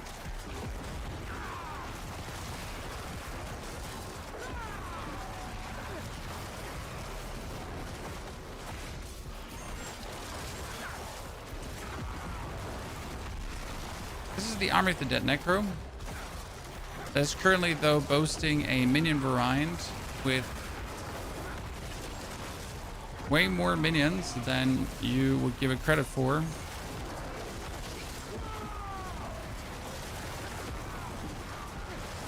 And way more minion interactions than it should usually have, but you do what you do.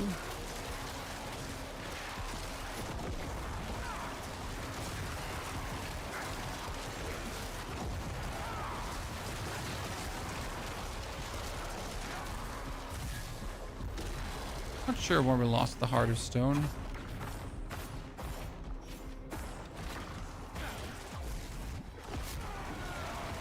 And with these portals opening up and whatsoever, you could technically just stay here forever and you don't actually have to leave, right? Because then you kill these dudes and they spawn. Let's try to not leave this area. And just get like yeah, that's what I wanted to say. And if everything works out the way it should work out, then we're just good to go.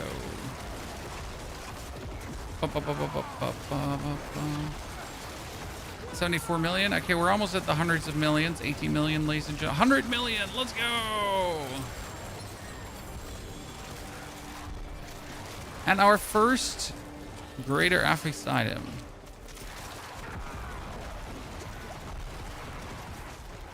So if I put 100 million down, ladies and gentlemen, we got the mage glyph and the warrior glyph as well, because we've actually been playing the mage glyph, if I'm not mistaken. Because mage glyph gives you like summon damage, and that does boost what your thingy's doing. Go up here, I guess.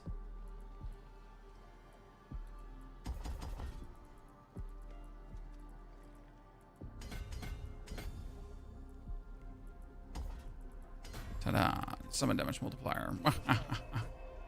Okay, pit 55. Can I go for 80? What do you think? Okay, it says, well, at least you tried, you know? At least you tried. We appreciate you. Okay, let's see. Do we have Hellbend? We still don't have Hellbend Commander, chat. That's actually terrible. So we get Frenzied Onslaught. We get Reanimation, right? Both of them. We get that. We get the Curse.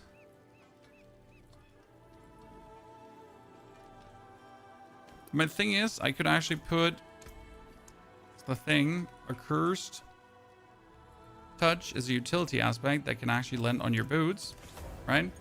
Then on my amulet, I can play Reanimation. I can play Crushing for now.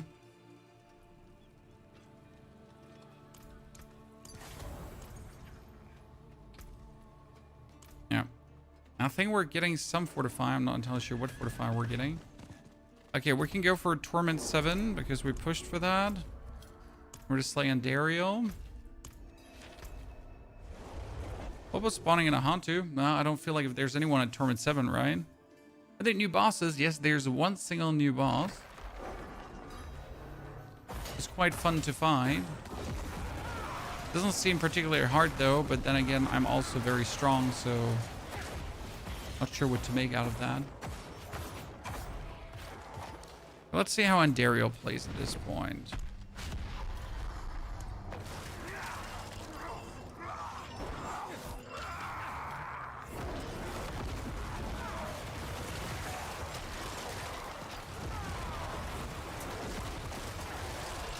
I mean, we have the damage to take her down. It's not the question. It's more like, how's it going to be in the long run?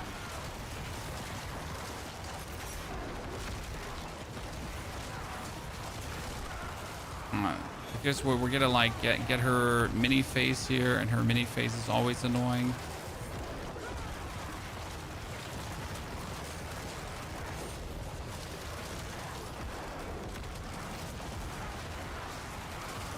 I'm gonna staggered. Oh, come on, that laser beam took me out. Daniel, good to see you there. Thank you for your membership over on the YouTube. Daniel is very kind. Love to see Necro in action. Me too. Are you going to try summon build at one point this season? Yes. It is a shadow summon build. So right now you can see parts of the summon build. We currently have our golem, okay? Our golem is actually in the iron variant, and the iron variant of the golem is surprisingly or unsurprisingly doing shadow damage, which means that you can play the corruption set, and the corruption set says whenever your like darkness minions do damage, they also do corruption damage on the tippity top, which means he goes like in and explodes for millions, billions, trillions, right? The golem goes in, goes boom, and then that boom that he does gets turned into also corruption damage over time, which is kind of like funny.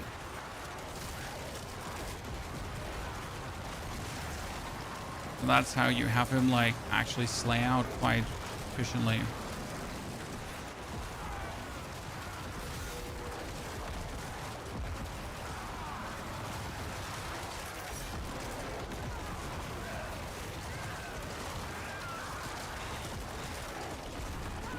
You got her? Oh, come on now. We definitely had her there. Already ahead of time. Yeah, she did. Okay, what is this agonized soul doing here? So Torment 7. Down.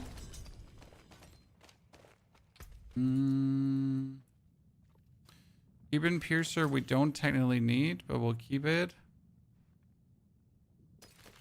That one we also don't technically need. Okay, now we gotta kill... Teleport to the gaping... Oh, Duriel. Cool. Do you know if summoning more than one spell totem is bugged? I have Ancestral Bond node and I send it into an Oracle and I have 177 Spirit. No, it's not bugged. Maybe you have Spirit reserved otherwise, sir? For other skills without noticing. J-Hall, thank you for the 5 memberships to our community. J-Hall, that's very kind of you. Thank you for sending that out. Actually, that's not 5, that's 20, J-Hall. I'm like, it showed 5 for me, but that's 20. Jeez, sir.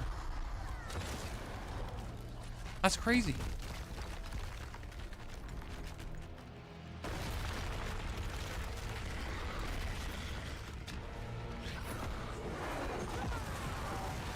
So what we're going to do is we're going to take this set here, this talisman set, the Black Shroud, and we're going to turn that into a minion build as well, yes.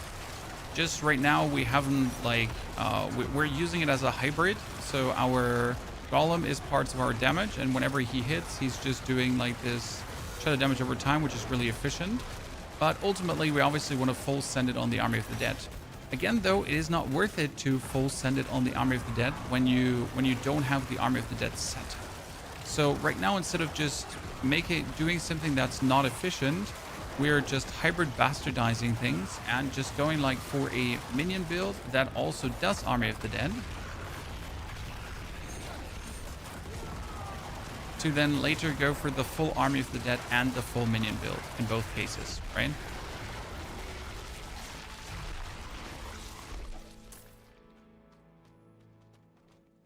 I hope I have a greater key.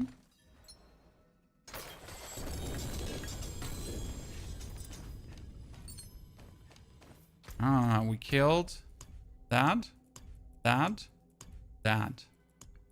Oh god, we just got so much Opticide. That's crazy. Chan. We just get so much Opticide. That's crazy. Caught the beginning of the stream that had to go off to work. It just got off work. Glad the stream is still going, Jay. Good to see you there. Happy you can finally start gaming yourself. Okay, let's get ourselves a bunch of aspects. Cadaverous is good for what we're doing. I've been practicing. Okay, we got this one. Roots of Power. Our Altkin is also finally leveled up. He's going places. Gonna do a Nightmare Dungeon. But like no Nightmare Dungeon that's a Whisper. Feels like bad. At least carrying fields we can do extremely quick. Let me show you how quick.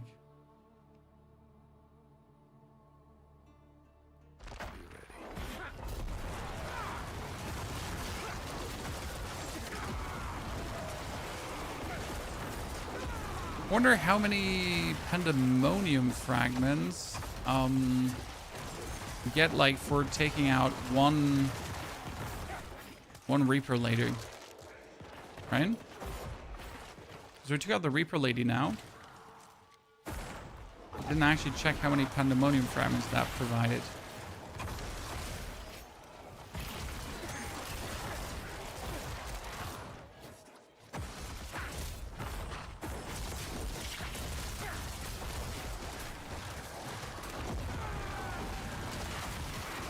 No. Usually the thing is always there. Ancient statue.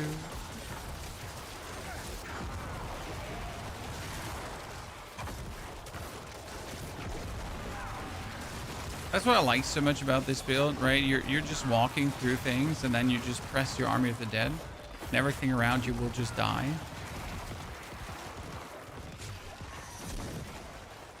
Is that efficient?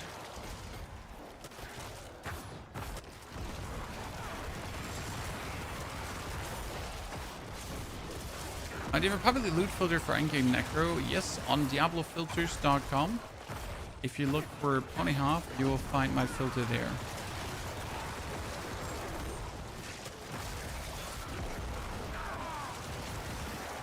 It's the easiest way to find it. You can then copy paste the code out there. Pretty much use one filter for all my builds because you don't need more than one filter.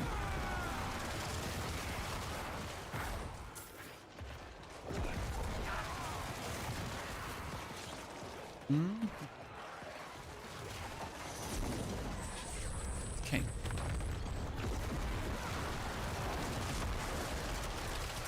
The Torment 7 bosses are made out of wet noodles right now. And we're getting more and more Colleen tuning prisons. That's actually good to see.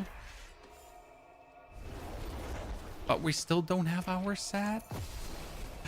Oh, this is sickening. Sickening, chat. Does any one of you have their full set already for whatever build you're going for?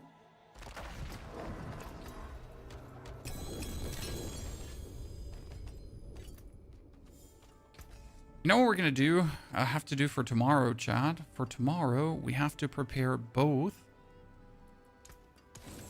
builds for you. So we can then surprise you. It's actually a good idea. Was that? That's Chaotic Essence. Ah, that's for Bartik. I got a superior layer key, greater layer keys, normal layer keys. Get ourselves a bunch of obolds, which is amazing because we can upgrade like more stuff, like these gloves, for example. So these gloves deserve it.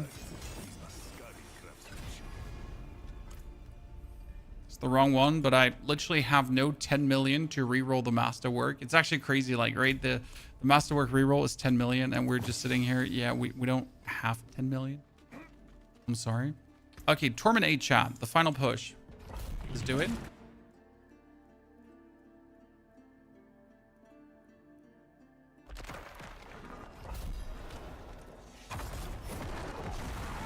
As my first time soloing a Wolf boss, surprisingly soloing a Wolf boss should be easier than doing it with others together, because others are usually ballast that just doesn't help actually killing the Wolf boss and just adds HP to it, right? I want to be the negative Nancy, but let's be real.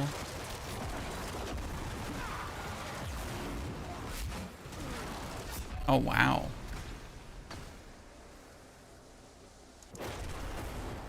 We're slowly getting to the point where I should have resistances or anything, right? But then again, do I really need? I mean, I am in Torment 8 here now, right? No resistances, nothing. My toughness is 250,000, which might as well not exist. As I said, enemies are wet noodles, but enemies also think I am a wet noodle, chat.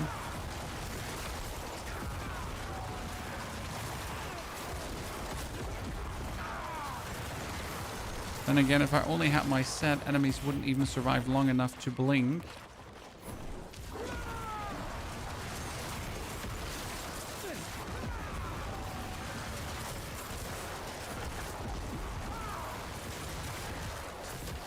That's a shrubbery.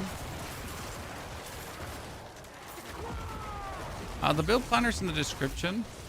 However, the build planner doesn't contain the Torment 1 to Torment 8 step. Pretty much shows you the endgame variant. I'll have to add that step before we start the stream tomorrow. Okay, this is like quick and beautiful. After this, we gotta check for the Pandemonium chat. Right?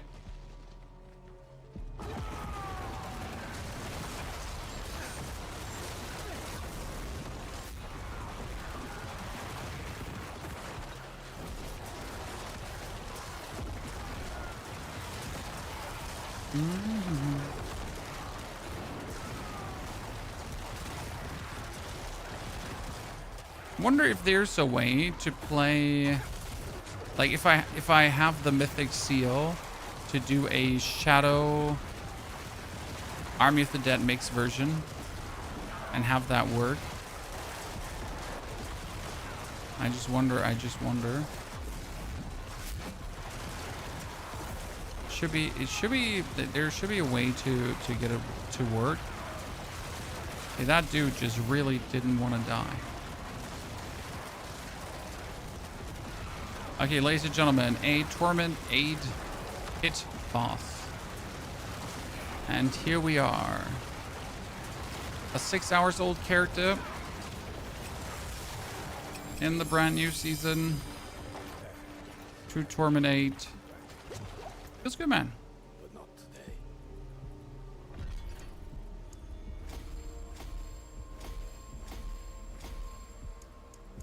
Warrior, we need that one up too.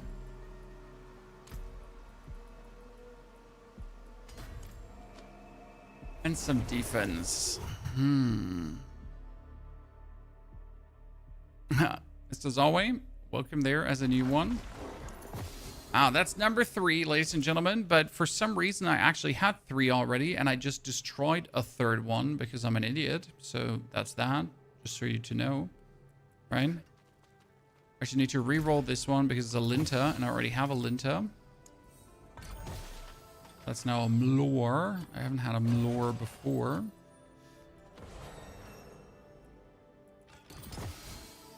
Actually better because we still do the damage, right?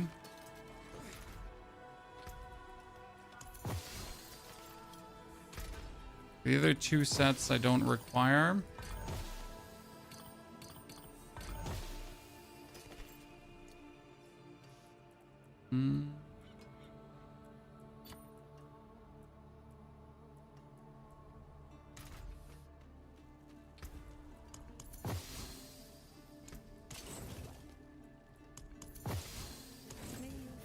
Okay, we only need 2 more. Physical resistance, armor, and maximum of 8 charges. If I now could reroll these maximum of 8 charges over to something else, that would be good. I mean, then again, I would just actually have to add like an affix to this one here. Add affix, movement speed affix. Oh, what was life regeneration? Just don't have good boots, you know? Okay, Tyrell give us spoils. Another set charm is the wrong one. So what do we level up? This one is number 2. That one is the bonus boss power. And that one would be more golem damage. This is a big Helltide. Big Helltide into small Helltide, but I need seals. It's getting sad in terms of like what we're looking for here.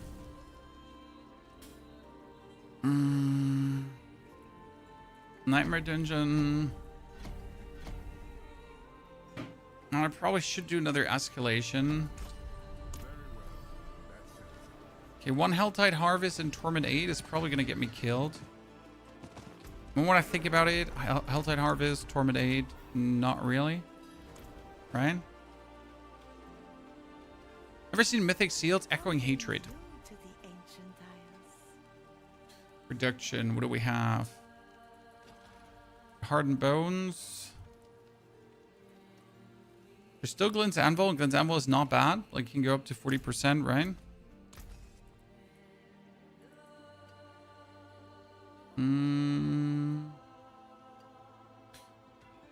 This could almost be good.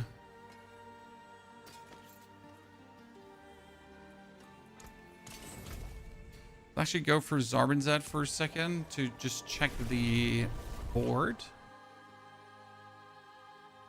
What makes your Army of the Dead cooldown grow so fast? The set. So the set says here that whenever my minions attack, they reduce the cooldown of Army of the Dead. Very useful.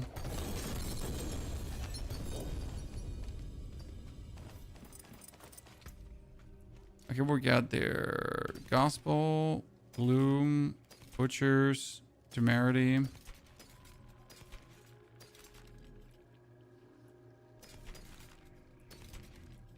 One has resistance, but we get a... we work on this 900 item powers chat. I mean, this one does actually have... Shit. I need to destroy that chest piece because it has the aspect of heavenly strength on it, chat. What is a waitress, isn't it? Just a better damage reduction aspect. Okay, wow, the Helltide. The good Helltide is up. We're gonna go into this one here. What is a good Helltide? A good Helltide is the one where I can get a lot of Hell Worms. Okay, I'm in Torment 8. Am I expecting another player in Torment 8? Not really, right?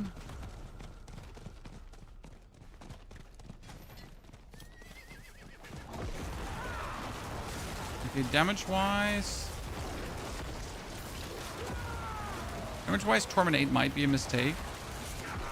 Because we're, like, we can do it, right? But we're slowly getting to the point where we just notice that our set is missing. Because these are normal opponents, right? And they're taking millions of damage to die.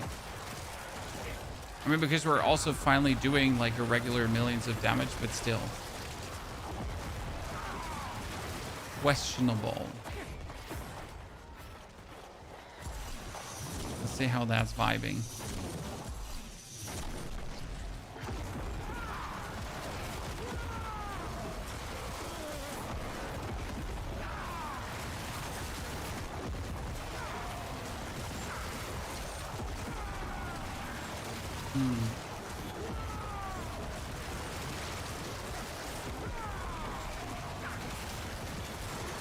Let's also just like spawn a Realm Walker in a bit. to just get a feeling for the seasonal mechanic. Because I'll be honest, I haven't really messed much with the seasonal mechanic. Yeah, okay, so we're... Oh, 249 million, chat. We're moving to 500 million damage today already. Cool.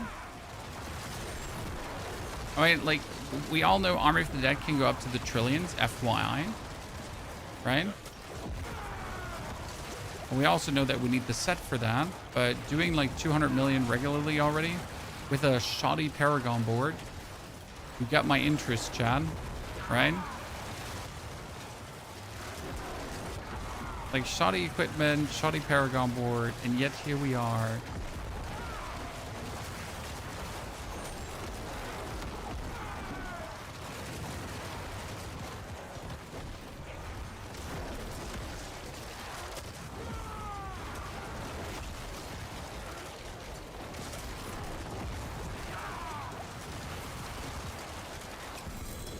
Easy.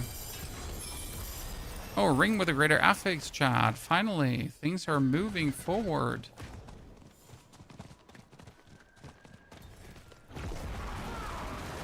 Let's try to now get our invasion power up. So usually this one here is perfect to just get your threat meter filled.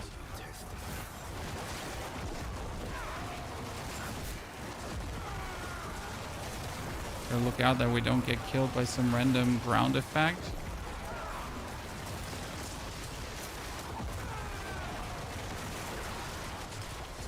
Okay, could you please kill that one? Thank you very much. Okay, first rage up. The reason I couldn't summon more than one totem was because I had a support gem in my scepter skill. There you go. There's usually always an answer, you know? And apart from if the game is actually bugged, which can also happen. But most of the time it's user error. Most of the time. I would chalk it down to user error. Yeah, I'm surprised how... I'm not going to say how well we're surviving, because then I'm just going to die a second later. Right? But I'm surprised how well we're surviving. Feels like we should discombobulate usually when someone just looks at me. But I guess having like 20 minions sitting in front of you is kind of helping.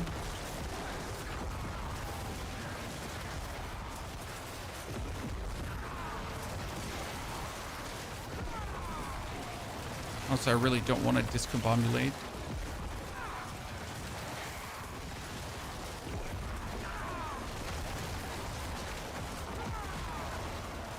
Aha, nerd. Okay, we're almost threaded up. Threated up. You're on Soul Sapphire. Yep, you can see that here. Top right corner. I was always going to Soul Sapphire, my friend. I mean, I essentially play solo Cellphone anyways, right? So going into solo Cellphone has for me like no consequence, pretty much, as this is just my normal mode of operation. Now, for other streamers, it would probably be a bit harsher because they don't solo Cellphone, right? They usually play together with a 4 stack of friends every single time.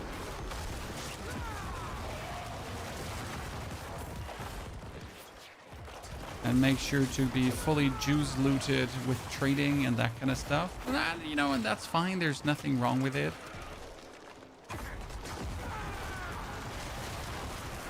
There's no right or wrong way to play a game, but there's definitely a wrong way to play a game.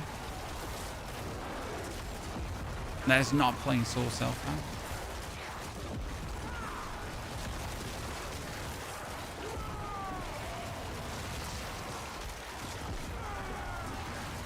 So obviously everyone that doesn't play Soul Cellphone is RMTing. Every single one. Oh, that's 400 million, chat.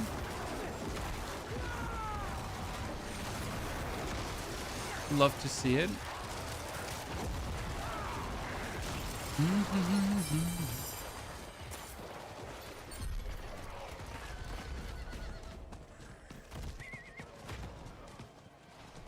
I spent my cinders here. What are we doing right now? I'm actually working on like getting invaded here right now because I want to see how much XP do, how much here these now give me on Torment 8, right?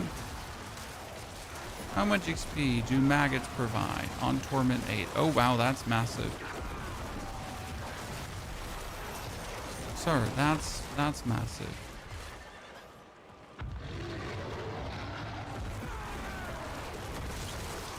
And these are the tiny maggot spoos, right? These are not even the crazy maggot spoos.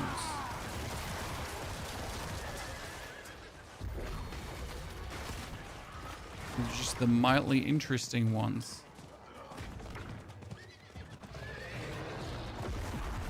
For a casual player, AOD or minion like skeleton mages, AOD plays minions too.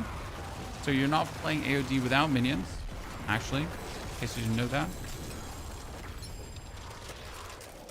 Like a combination of everything together.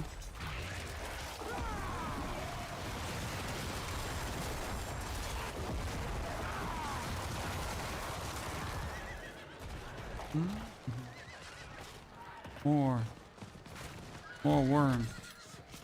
More worms. Those worms are made for walking.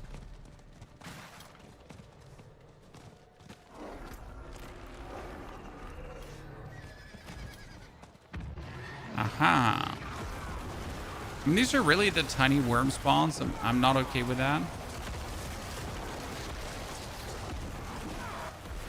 But I like how much XP they're providing.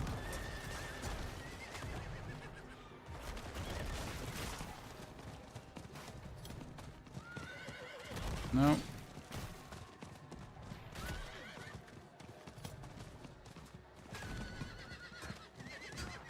We need more. The spawns here down have always been rather sad, I have to say. I know there's like multiple here. They never spawn, and the only one that actually does spawn is all the way here on the right. The final one. Right, there's one more here, but it doesn't spawn, and then usually like this, yeah. This one always spawns.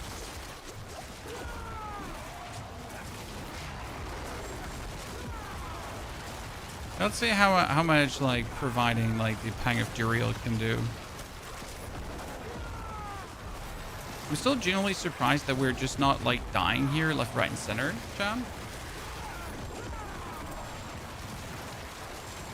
I have like no clue how we're staying alive.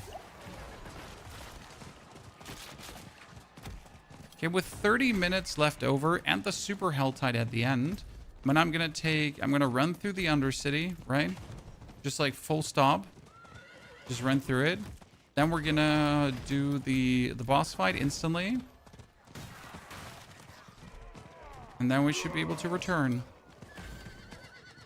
And instantly spend 750 cinder. Because that's the crazy part, right? I need to spend 750 cinder. But I can also easily get set 750 cinder.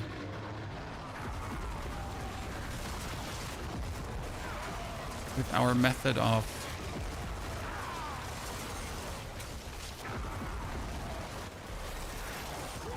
140 paragon. That's 5 more paragon points just like that, Chad. I mean, this is and stays the superior method for any kind of progression.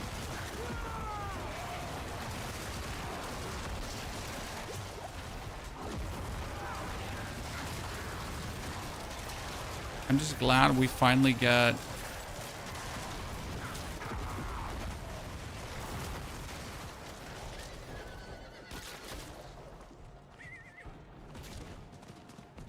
some more great affix item.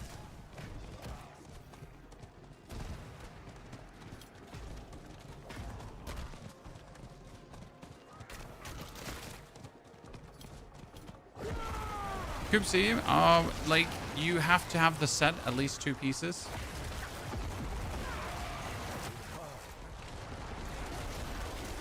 We really want to have the set. Sardage. Always helpful, guys. Sardage, appreciate it. Thank you for your 3rd month of support. Many more helpful guides to come. Okay, we have pens. We get finally Ancestral Boots, and they're actually amazing. Chat. They're better than my boots. Surprise or not. So we can put a Cursed Touch on.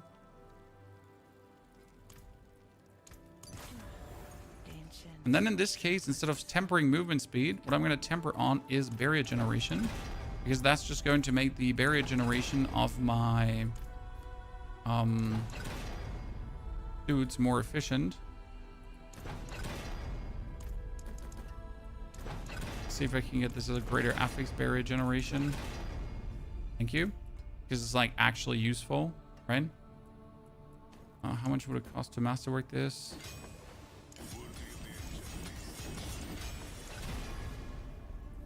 Yeah, see, that's a good pair of boots now. But Essence Regeneration, I can still reroll into armor if I feel like it, right? Pretty amazing. The ring is completely useless. Shit. And apart from actually giving us the aspect, so I guess I can cope with that.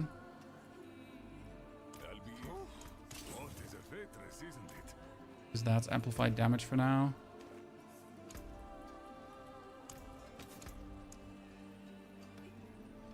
I'm full.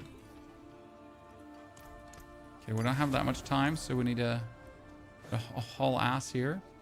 What's the next Paragon board after Cult Leader did you use? I used Hulking Monstrosity. Right now.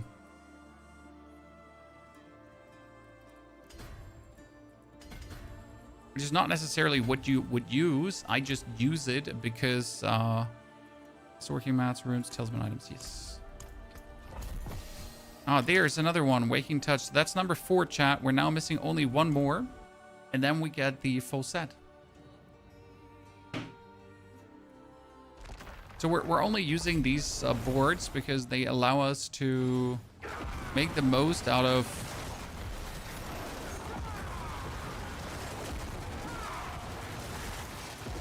not having the full set. Obviously later we're just fully juicing the... Oh, ow. Obviously later we're just fully juicing the...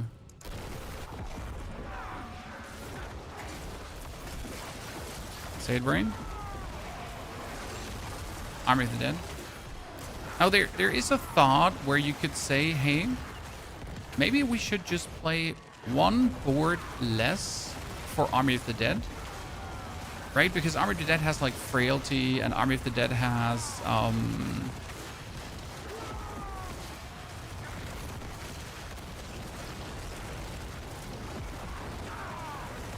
45% bonus damage and 15 damage reduction.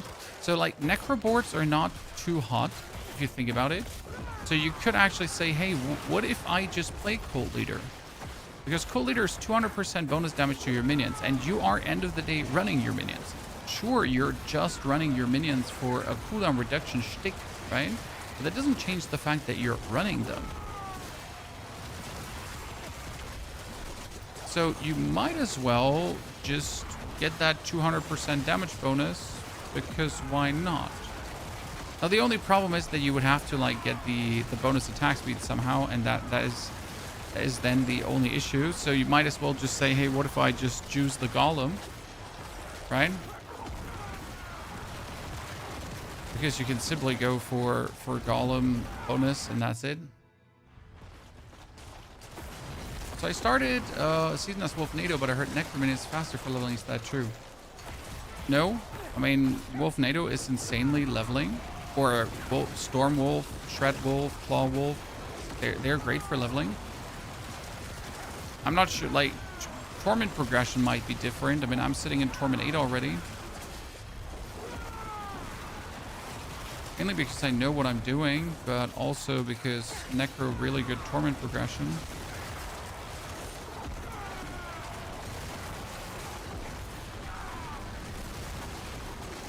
Thank you very much. That was a bit greedy what I did there, but hey, it all worked out in the end, right?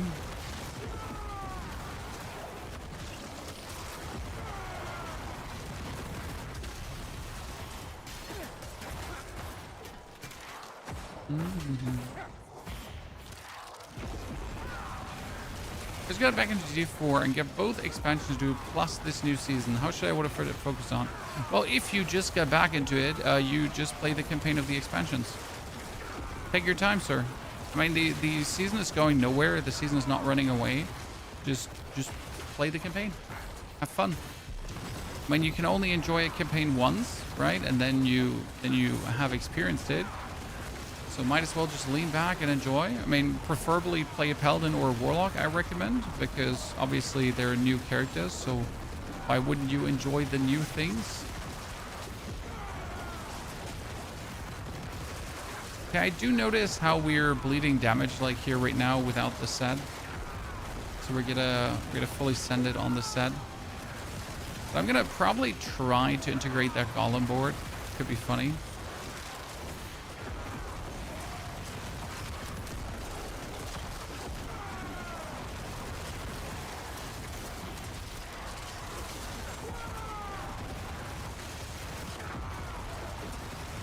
And also be able to integrate the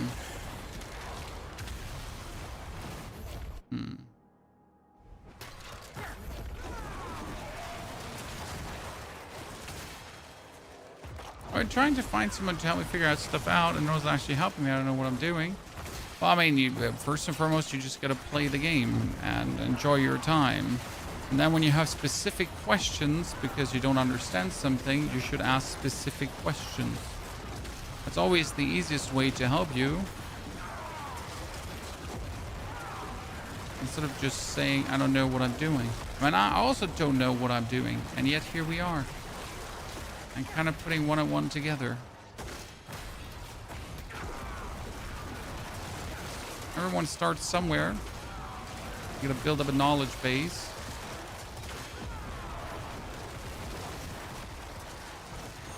Okay, we get this Undercity. This took longer than I wanted it to take. Yes, it's fine, considering we just joined Torment 8. We gotta do the other stuff a bit quicker, though.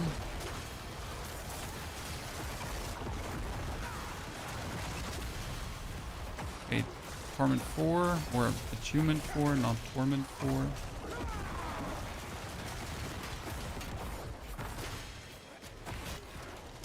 Let's hope this gives me my final set item, chat. Okay.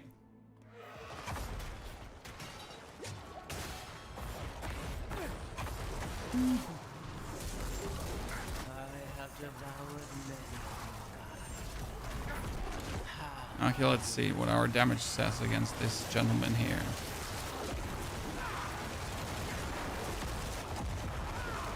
Ah, 200 million, let's go.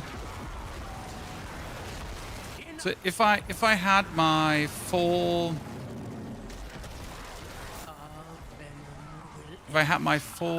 like set already, I think we would be sitting at 1 billion damage. 2 set charms, rare charm with double greater affix. That's probably the biggest throwaway ever. Right? Biggest throwaway ever. Crazy.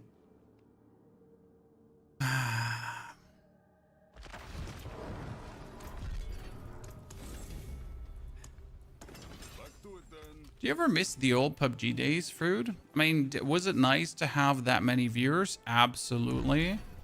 Were those brilliant and fun times with good friends that I don't even stream at this point anymore? Yes, sure. But was I also streaming 10 hours a day, Fruit the Gamer, and had to absolutely perform S-tier performance every single day and could never like just slack off and be like adequate, right? Yes, that too. So as fun as it was also quite stressful times, all things considered. Ooh, we get a mythic tribute of armaments. Oh, it was also like quite stressful times, all things considered.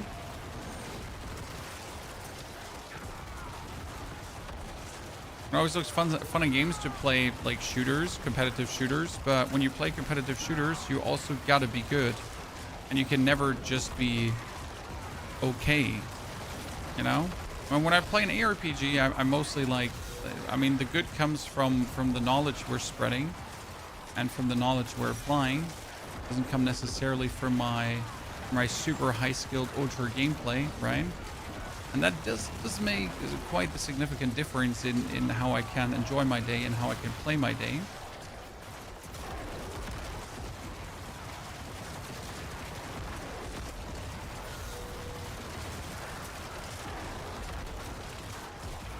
Whee. Okay, Torment 8 layer boss, not a problem.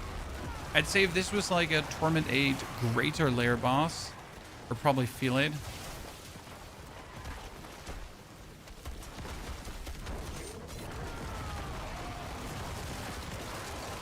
You know? Because Grigor is just like a lesser layer boss, right? I mean, doable. Greater layer boss Torment right now without the set being done. Oh man, we didn't still get it again.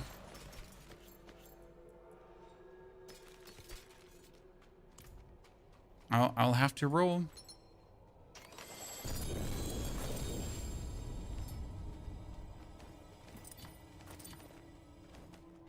What do we get?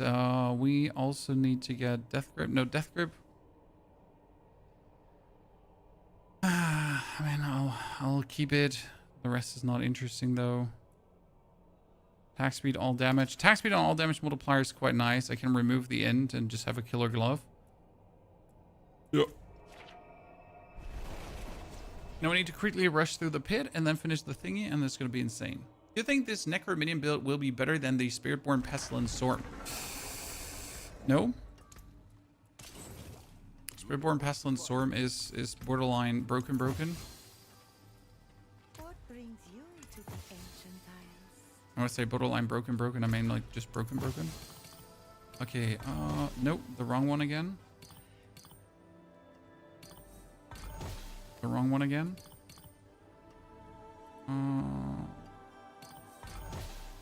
And the wrong one again. And the wrong one again. Wow. Never lucky, chat. Okay, we continue our Torment 8 currently. Like, I don't think we should push deeper until we have the set to, like, really get the right build roll in.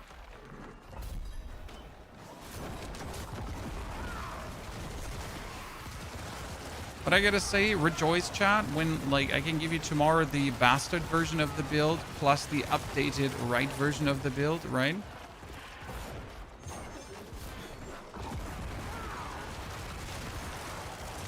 It's so much fun last season with the Spiritborn. It's still an absolute powerful monster build, so that one hasn't changed.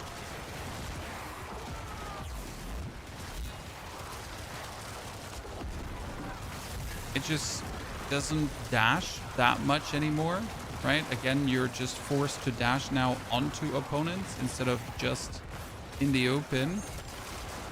So somewhat lesser dashing power, but still very striking. You know?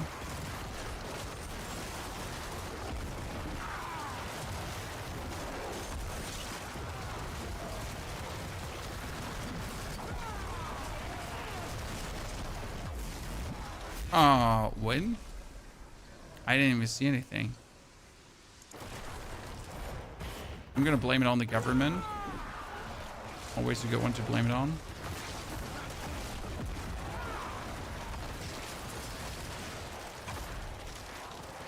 Probably Obama's fault somehow. I'll find a way, chat. Don't trust me.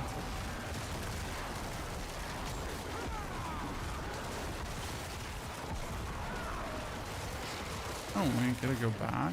Pick that up.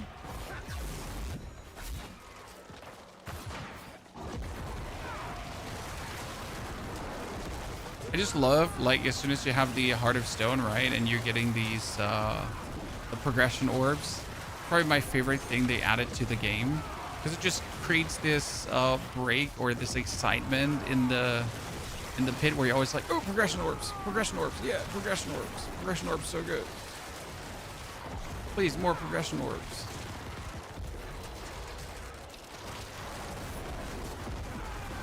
But you've never been like, oh no, progression orbs. I hate it so much.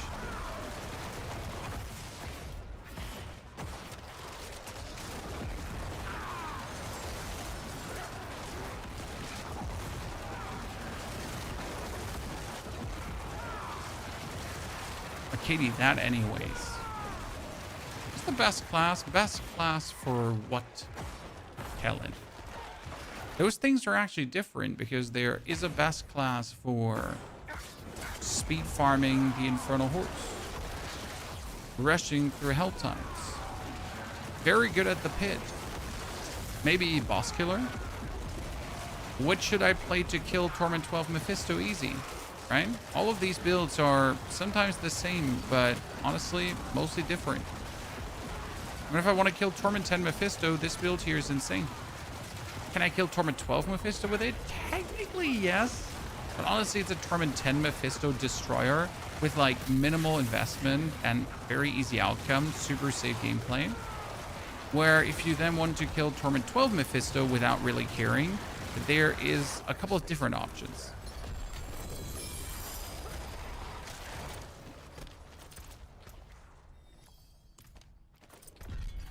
Okay, we got Amplify Warrior. Okay, all to 16 already. Oh, Heart of Stone. Send that in. Essence.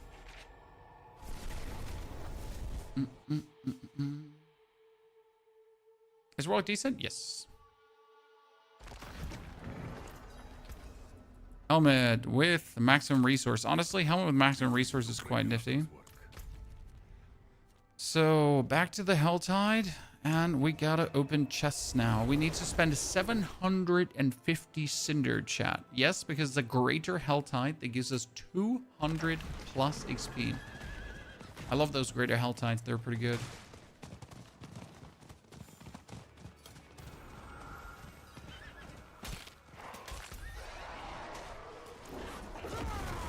Now the problem is that we died. And why is that a problem when we die? Because we lost our threat meter. So we gotta like really quickly rebuild threat now. As we're going through this.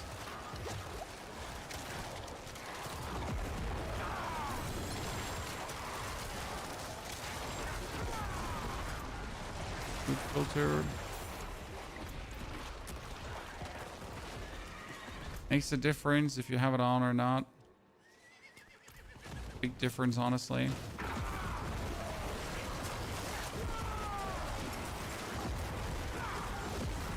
What if there are not enough chests to spend 750 Cinder?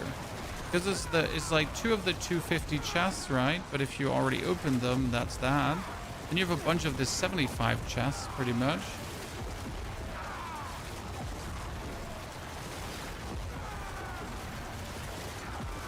Not that simple, right?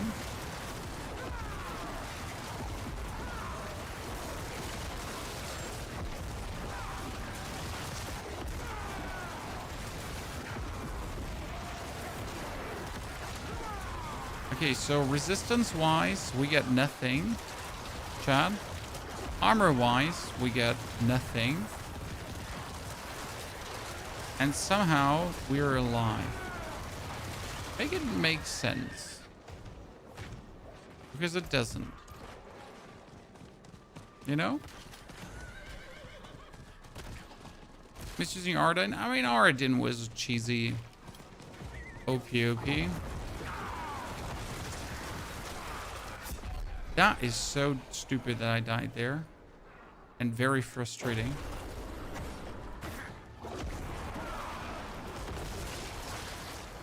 I mean, you're gonna be honest. Ardyn was like stupid. Just running around doing nothing. And winning.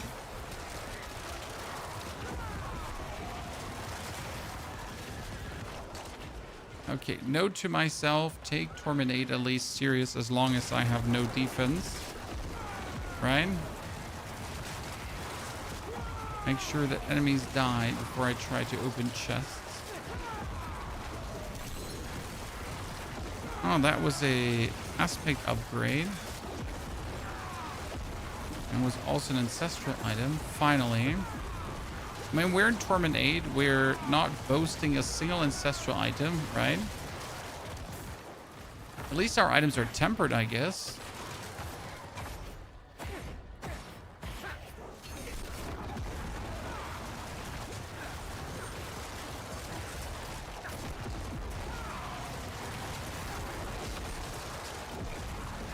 We're under 24 million. Go.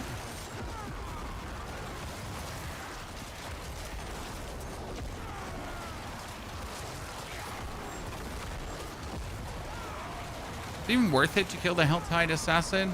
I kind of feel like when you kill the Helltide Assassin, because he's called the Helltide Assassin, right? Shouldn't that like boost up your threat meter like crazy? Because this should identify you as like a super threat to the Helltide.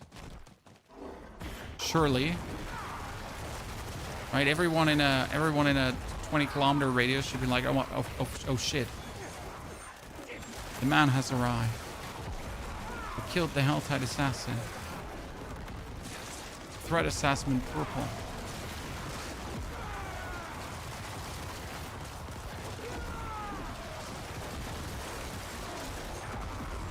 Would be nice, you know?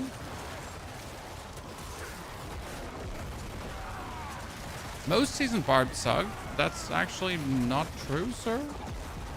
Barb has been one of the top staple finishers since forever. Then they have a few, very few seasons where Barb wasn't top, and certain creators consistently complained about it. And then it went back to top.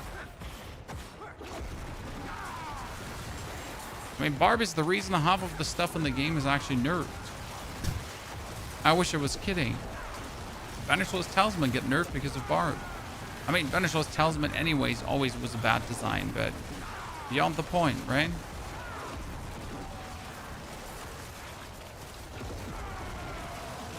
And there literally used to be a season of the overpowered Barb.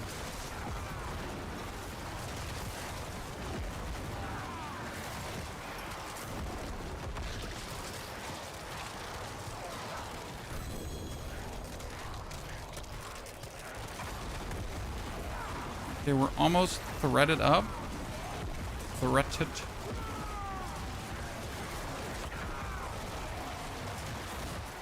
I can start collecting worms again. And we might not be able to get my Helltide quest done as I wanted to.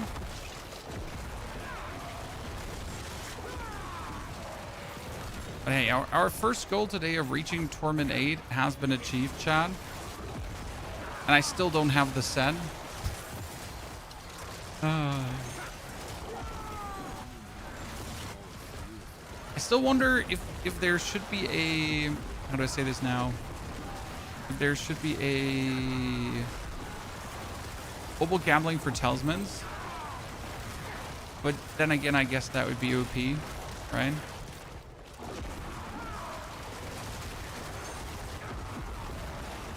There was Obel gambling for talisman. It will probably make things too easy.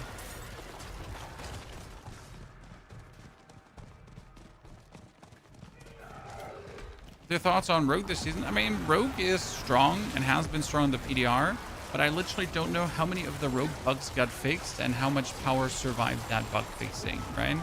Because Rogue's strength was like a lot of bugs. And I just genuinely don't know how much survived that.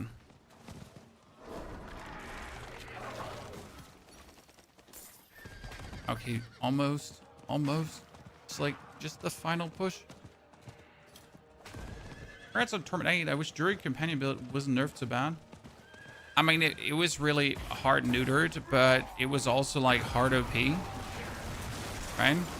Companion Druid felt like under this like super effortlessly powerful paragraph where it didn't even have to try and it was like super strong.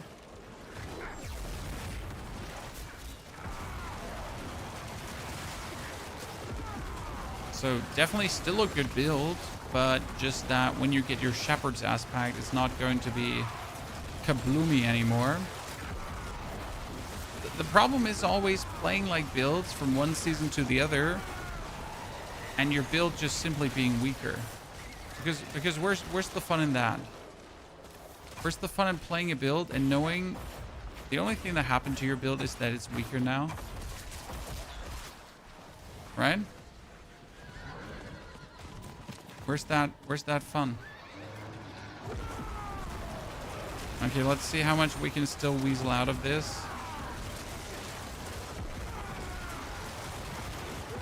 And like, we're gonna get HP, and we're gonna get a lot of.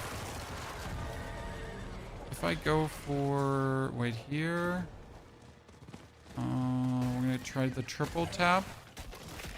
Triple tap is here, there, and here. Wow, not a single one. That's bitter.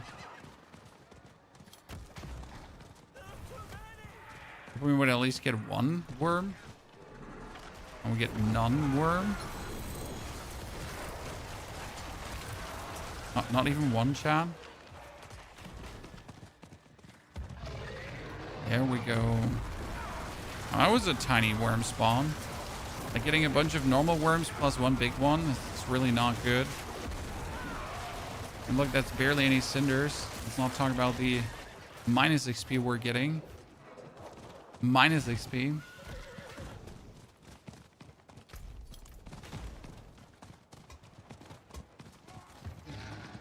There we go. Also a tiny one. No, that's better. It should be enough. If I pick this up and go over to the other Helltide, we should be able to open quite some chests.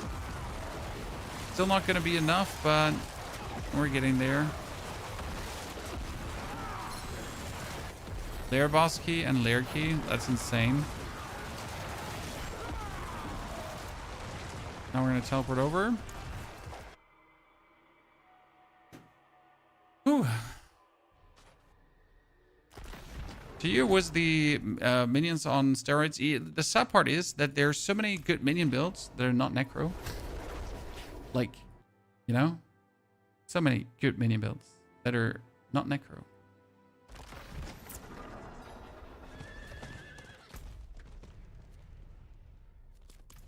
And that, like, outshine the Necro by far and wide. Whereas Necro is supposed to be that one minion build, technically.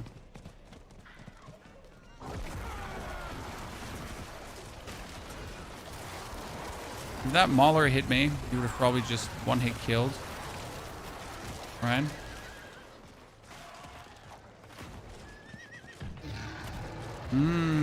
Give it. Give it. Give it.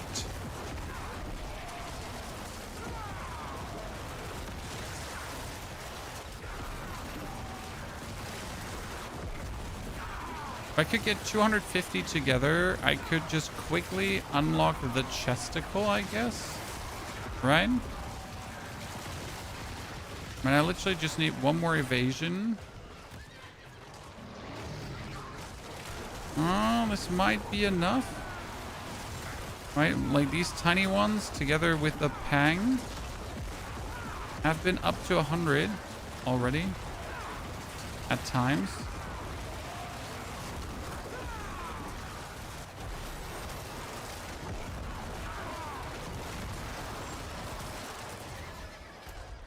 There, chest. Now let's run there, and on our way, we're probably gonna get ambushed one more time, right? Nice. That's what I was looking for. Let's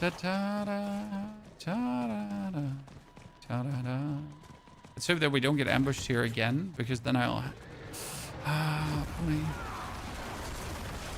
Do you have to stop to kill these? Technically not.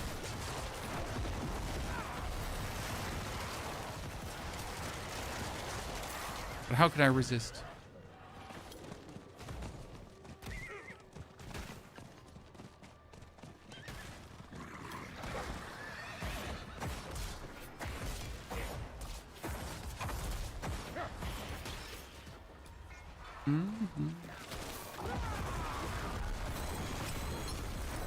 Okay, ladies and gentlemen, we did it in the nick of time. With the last one as well. We're already here.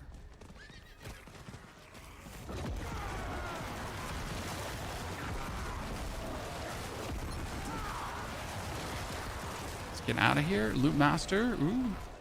A nice little claim. So, that should push us meaningful forward. Yep. See, my Helltide tree now gets the boss trophies at the bottom. This gives me double boss loot as well. And then we can choose another one. Oh, that's another Giga Helltide. We need more, like, charms.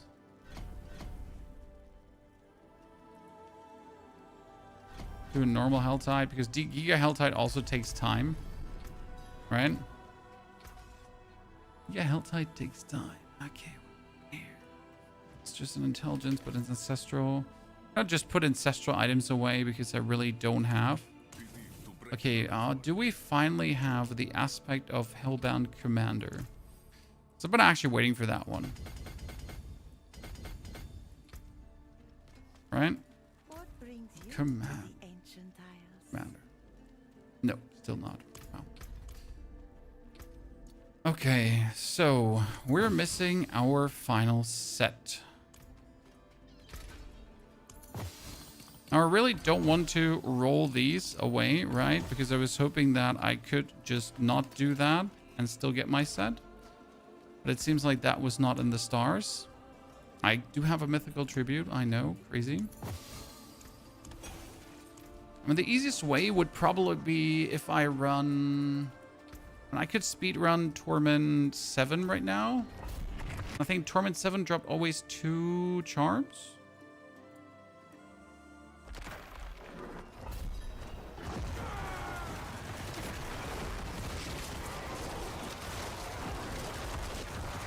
Like, Torment 7 with progression orbs should be like absolute joke right now. Current state of the build.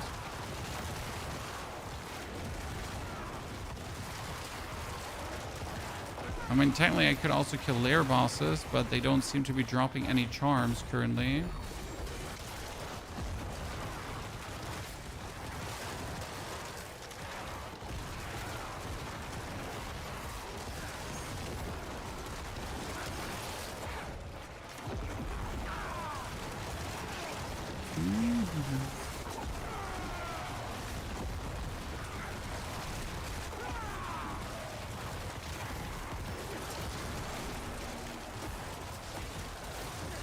That's what I meant, like 2-minute hit run. It's just never to your detriment, right? If you can do it in 2 minutes, then it's just like a wholesale big advantage.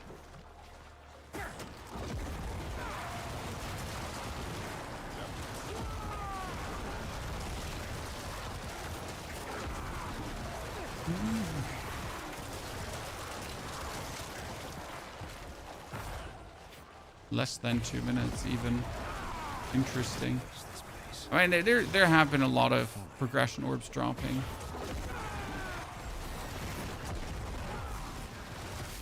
Yeah, less than 2 minutes. Look at the poor boss. Just go boop, boop, boop, boop, boop, boop, boop, boop, boop, boop, boop. Done. Yeah, that was just easy as it goes.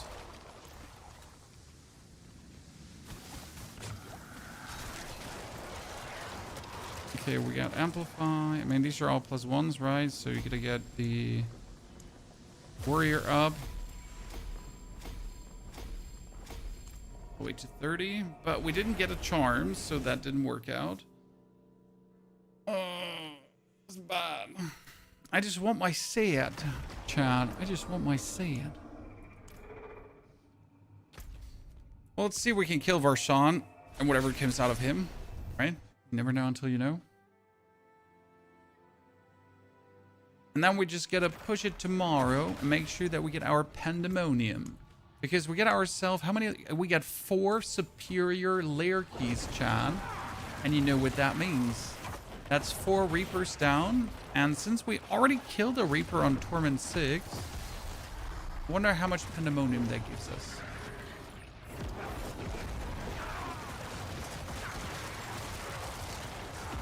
Yeah, Torment 8 Varshan might actually be borderline annoying. I mean, we killed Brigard the Galvanic Saint, right? but Grigor is actually not annoying compared to Varsh. Varsh is like really annoying. Especially when he kills like his 2 dudes and sends like these balls of death and doom chasing after you.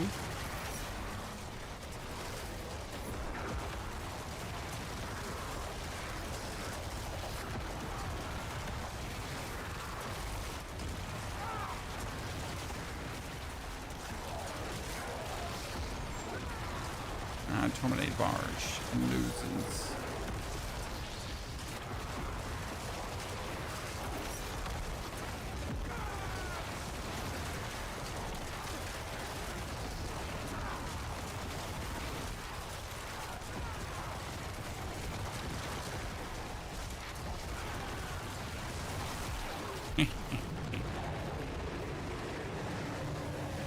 So I would assume to get a scent charm now out of this, but I've really not gotten any. Oh, there, 1. Do I have 2 chests? Well, that's because of the double chest thingy that we get going on. So I guess on Torment 8, I could now try to kill our friend Lord Zur multiple times to finally get my thing in fully upgraded, right? Yeah. That's what we should probably do. Nothing special. Okay, but you know what? That is music for tomorrow, because today we pushed really hard. That was 8 hours of fun streaming, chat. We made it to 150 paragon points already, which is insane. We have a very shoddy setup here because we just went through to activate the minimal things that we had to. We will fix everything for tomorrow. We'll have the updated Necromancer guide from 1 to Torment 8 for you, like a day 1 update. Also, some talk about, like, obviously what we can do here with upgrade to mythics. I mean, I have 2 Pandemonium Fragments from killing the thing once, so get a look into that. So far, though, it was great fun, and shout out to all of you for coming, hopefully enjoying, watching, chatting, and having a great time. I'll be back tomorrow for more, or what means tomorrow in 6 hours for the next stream, okay? Until then, have a great one, and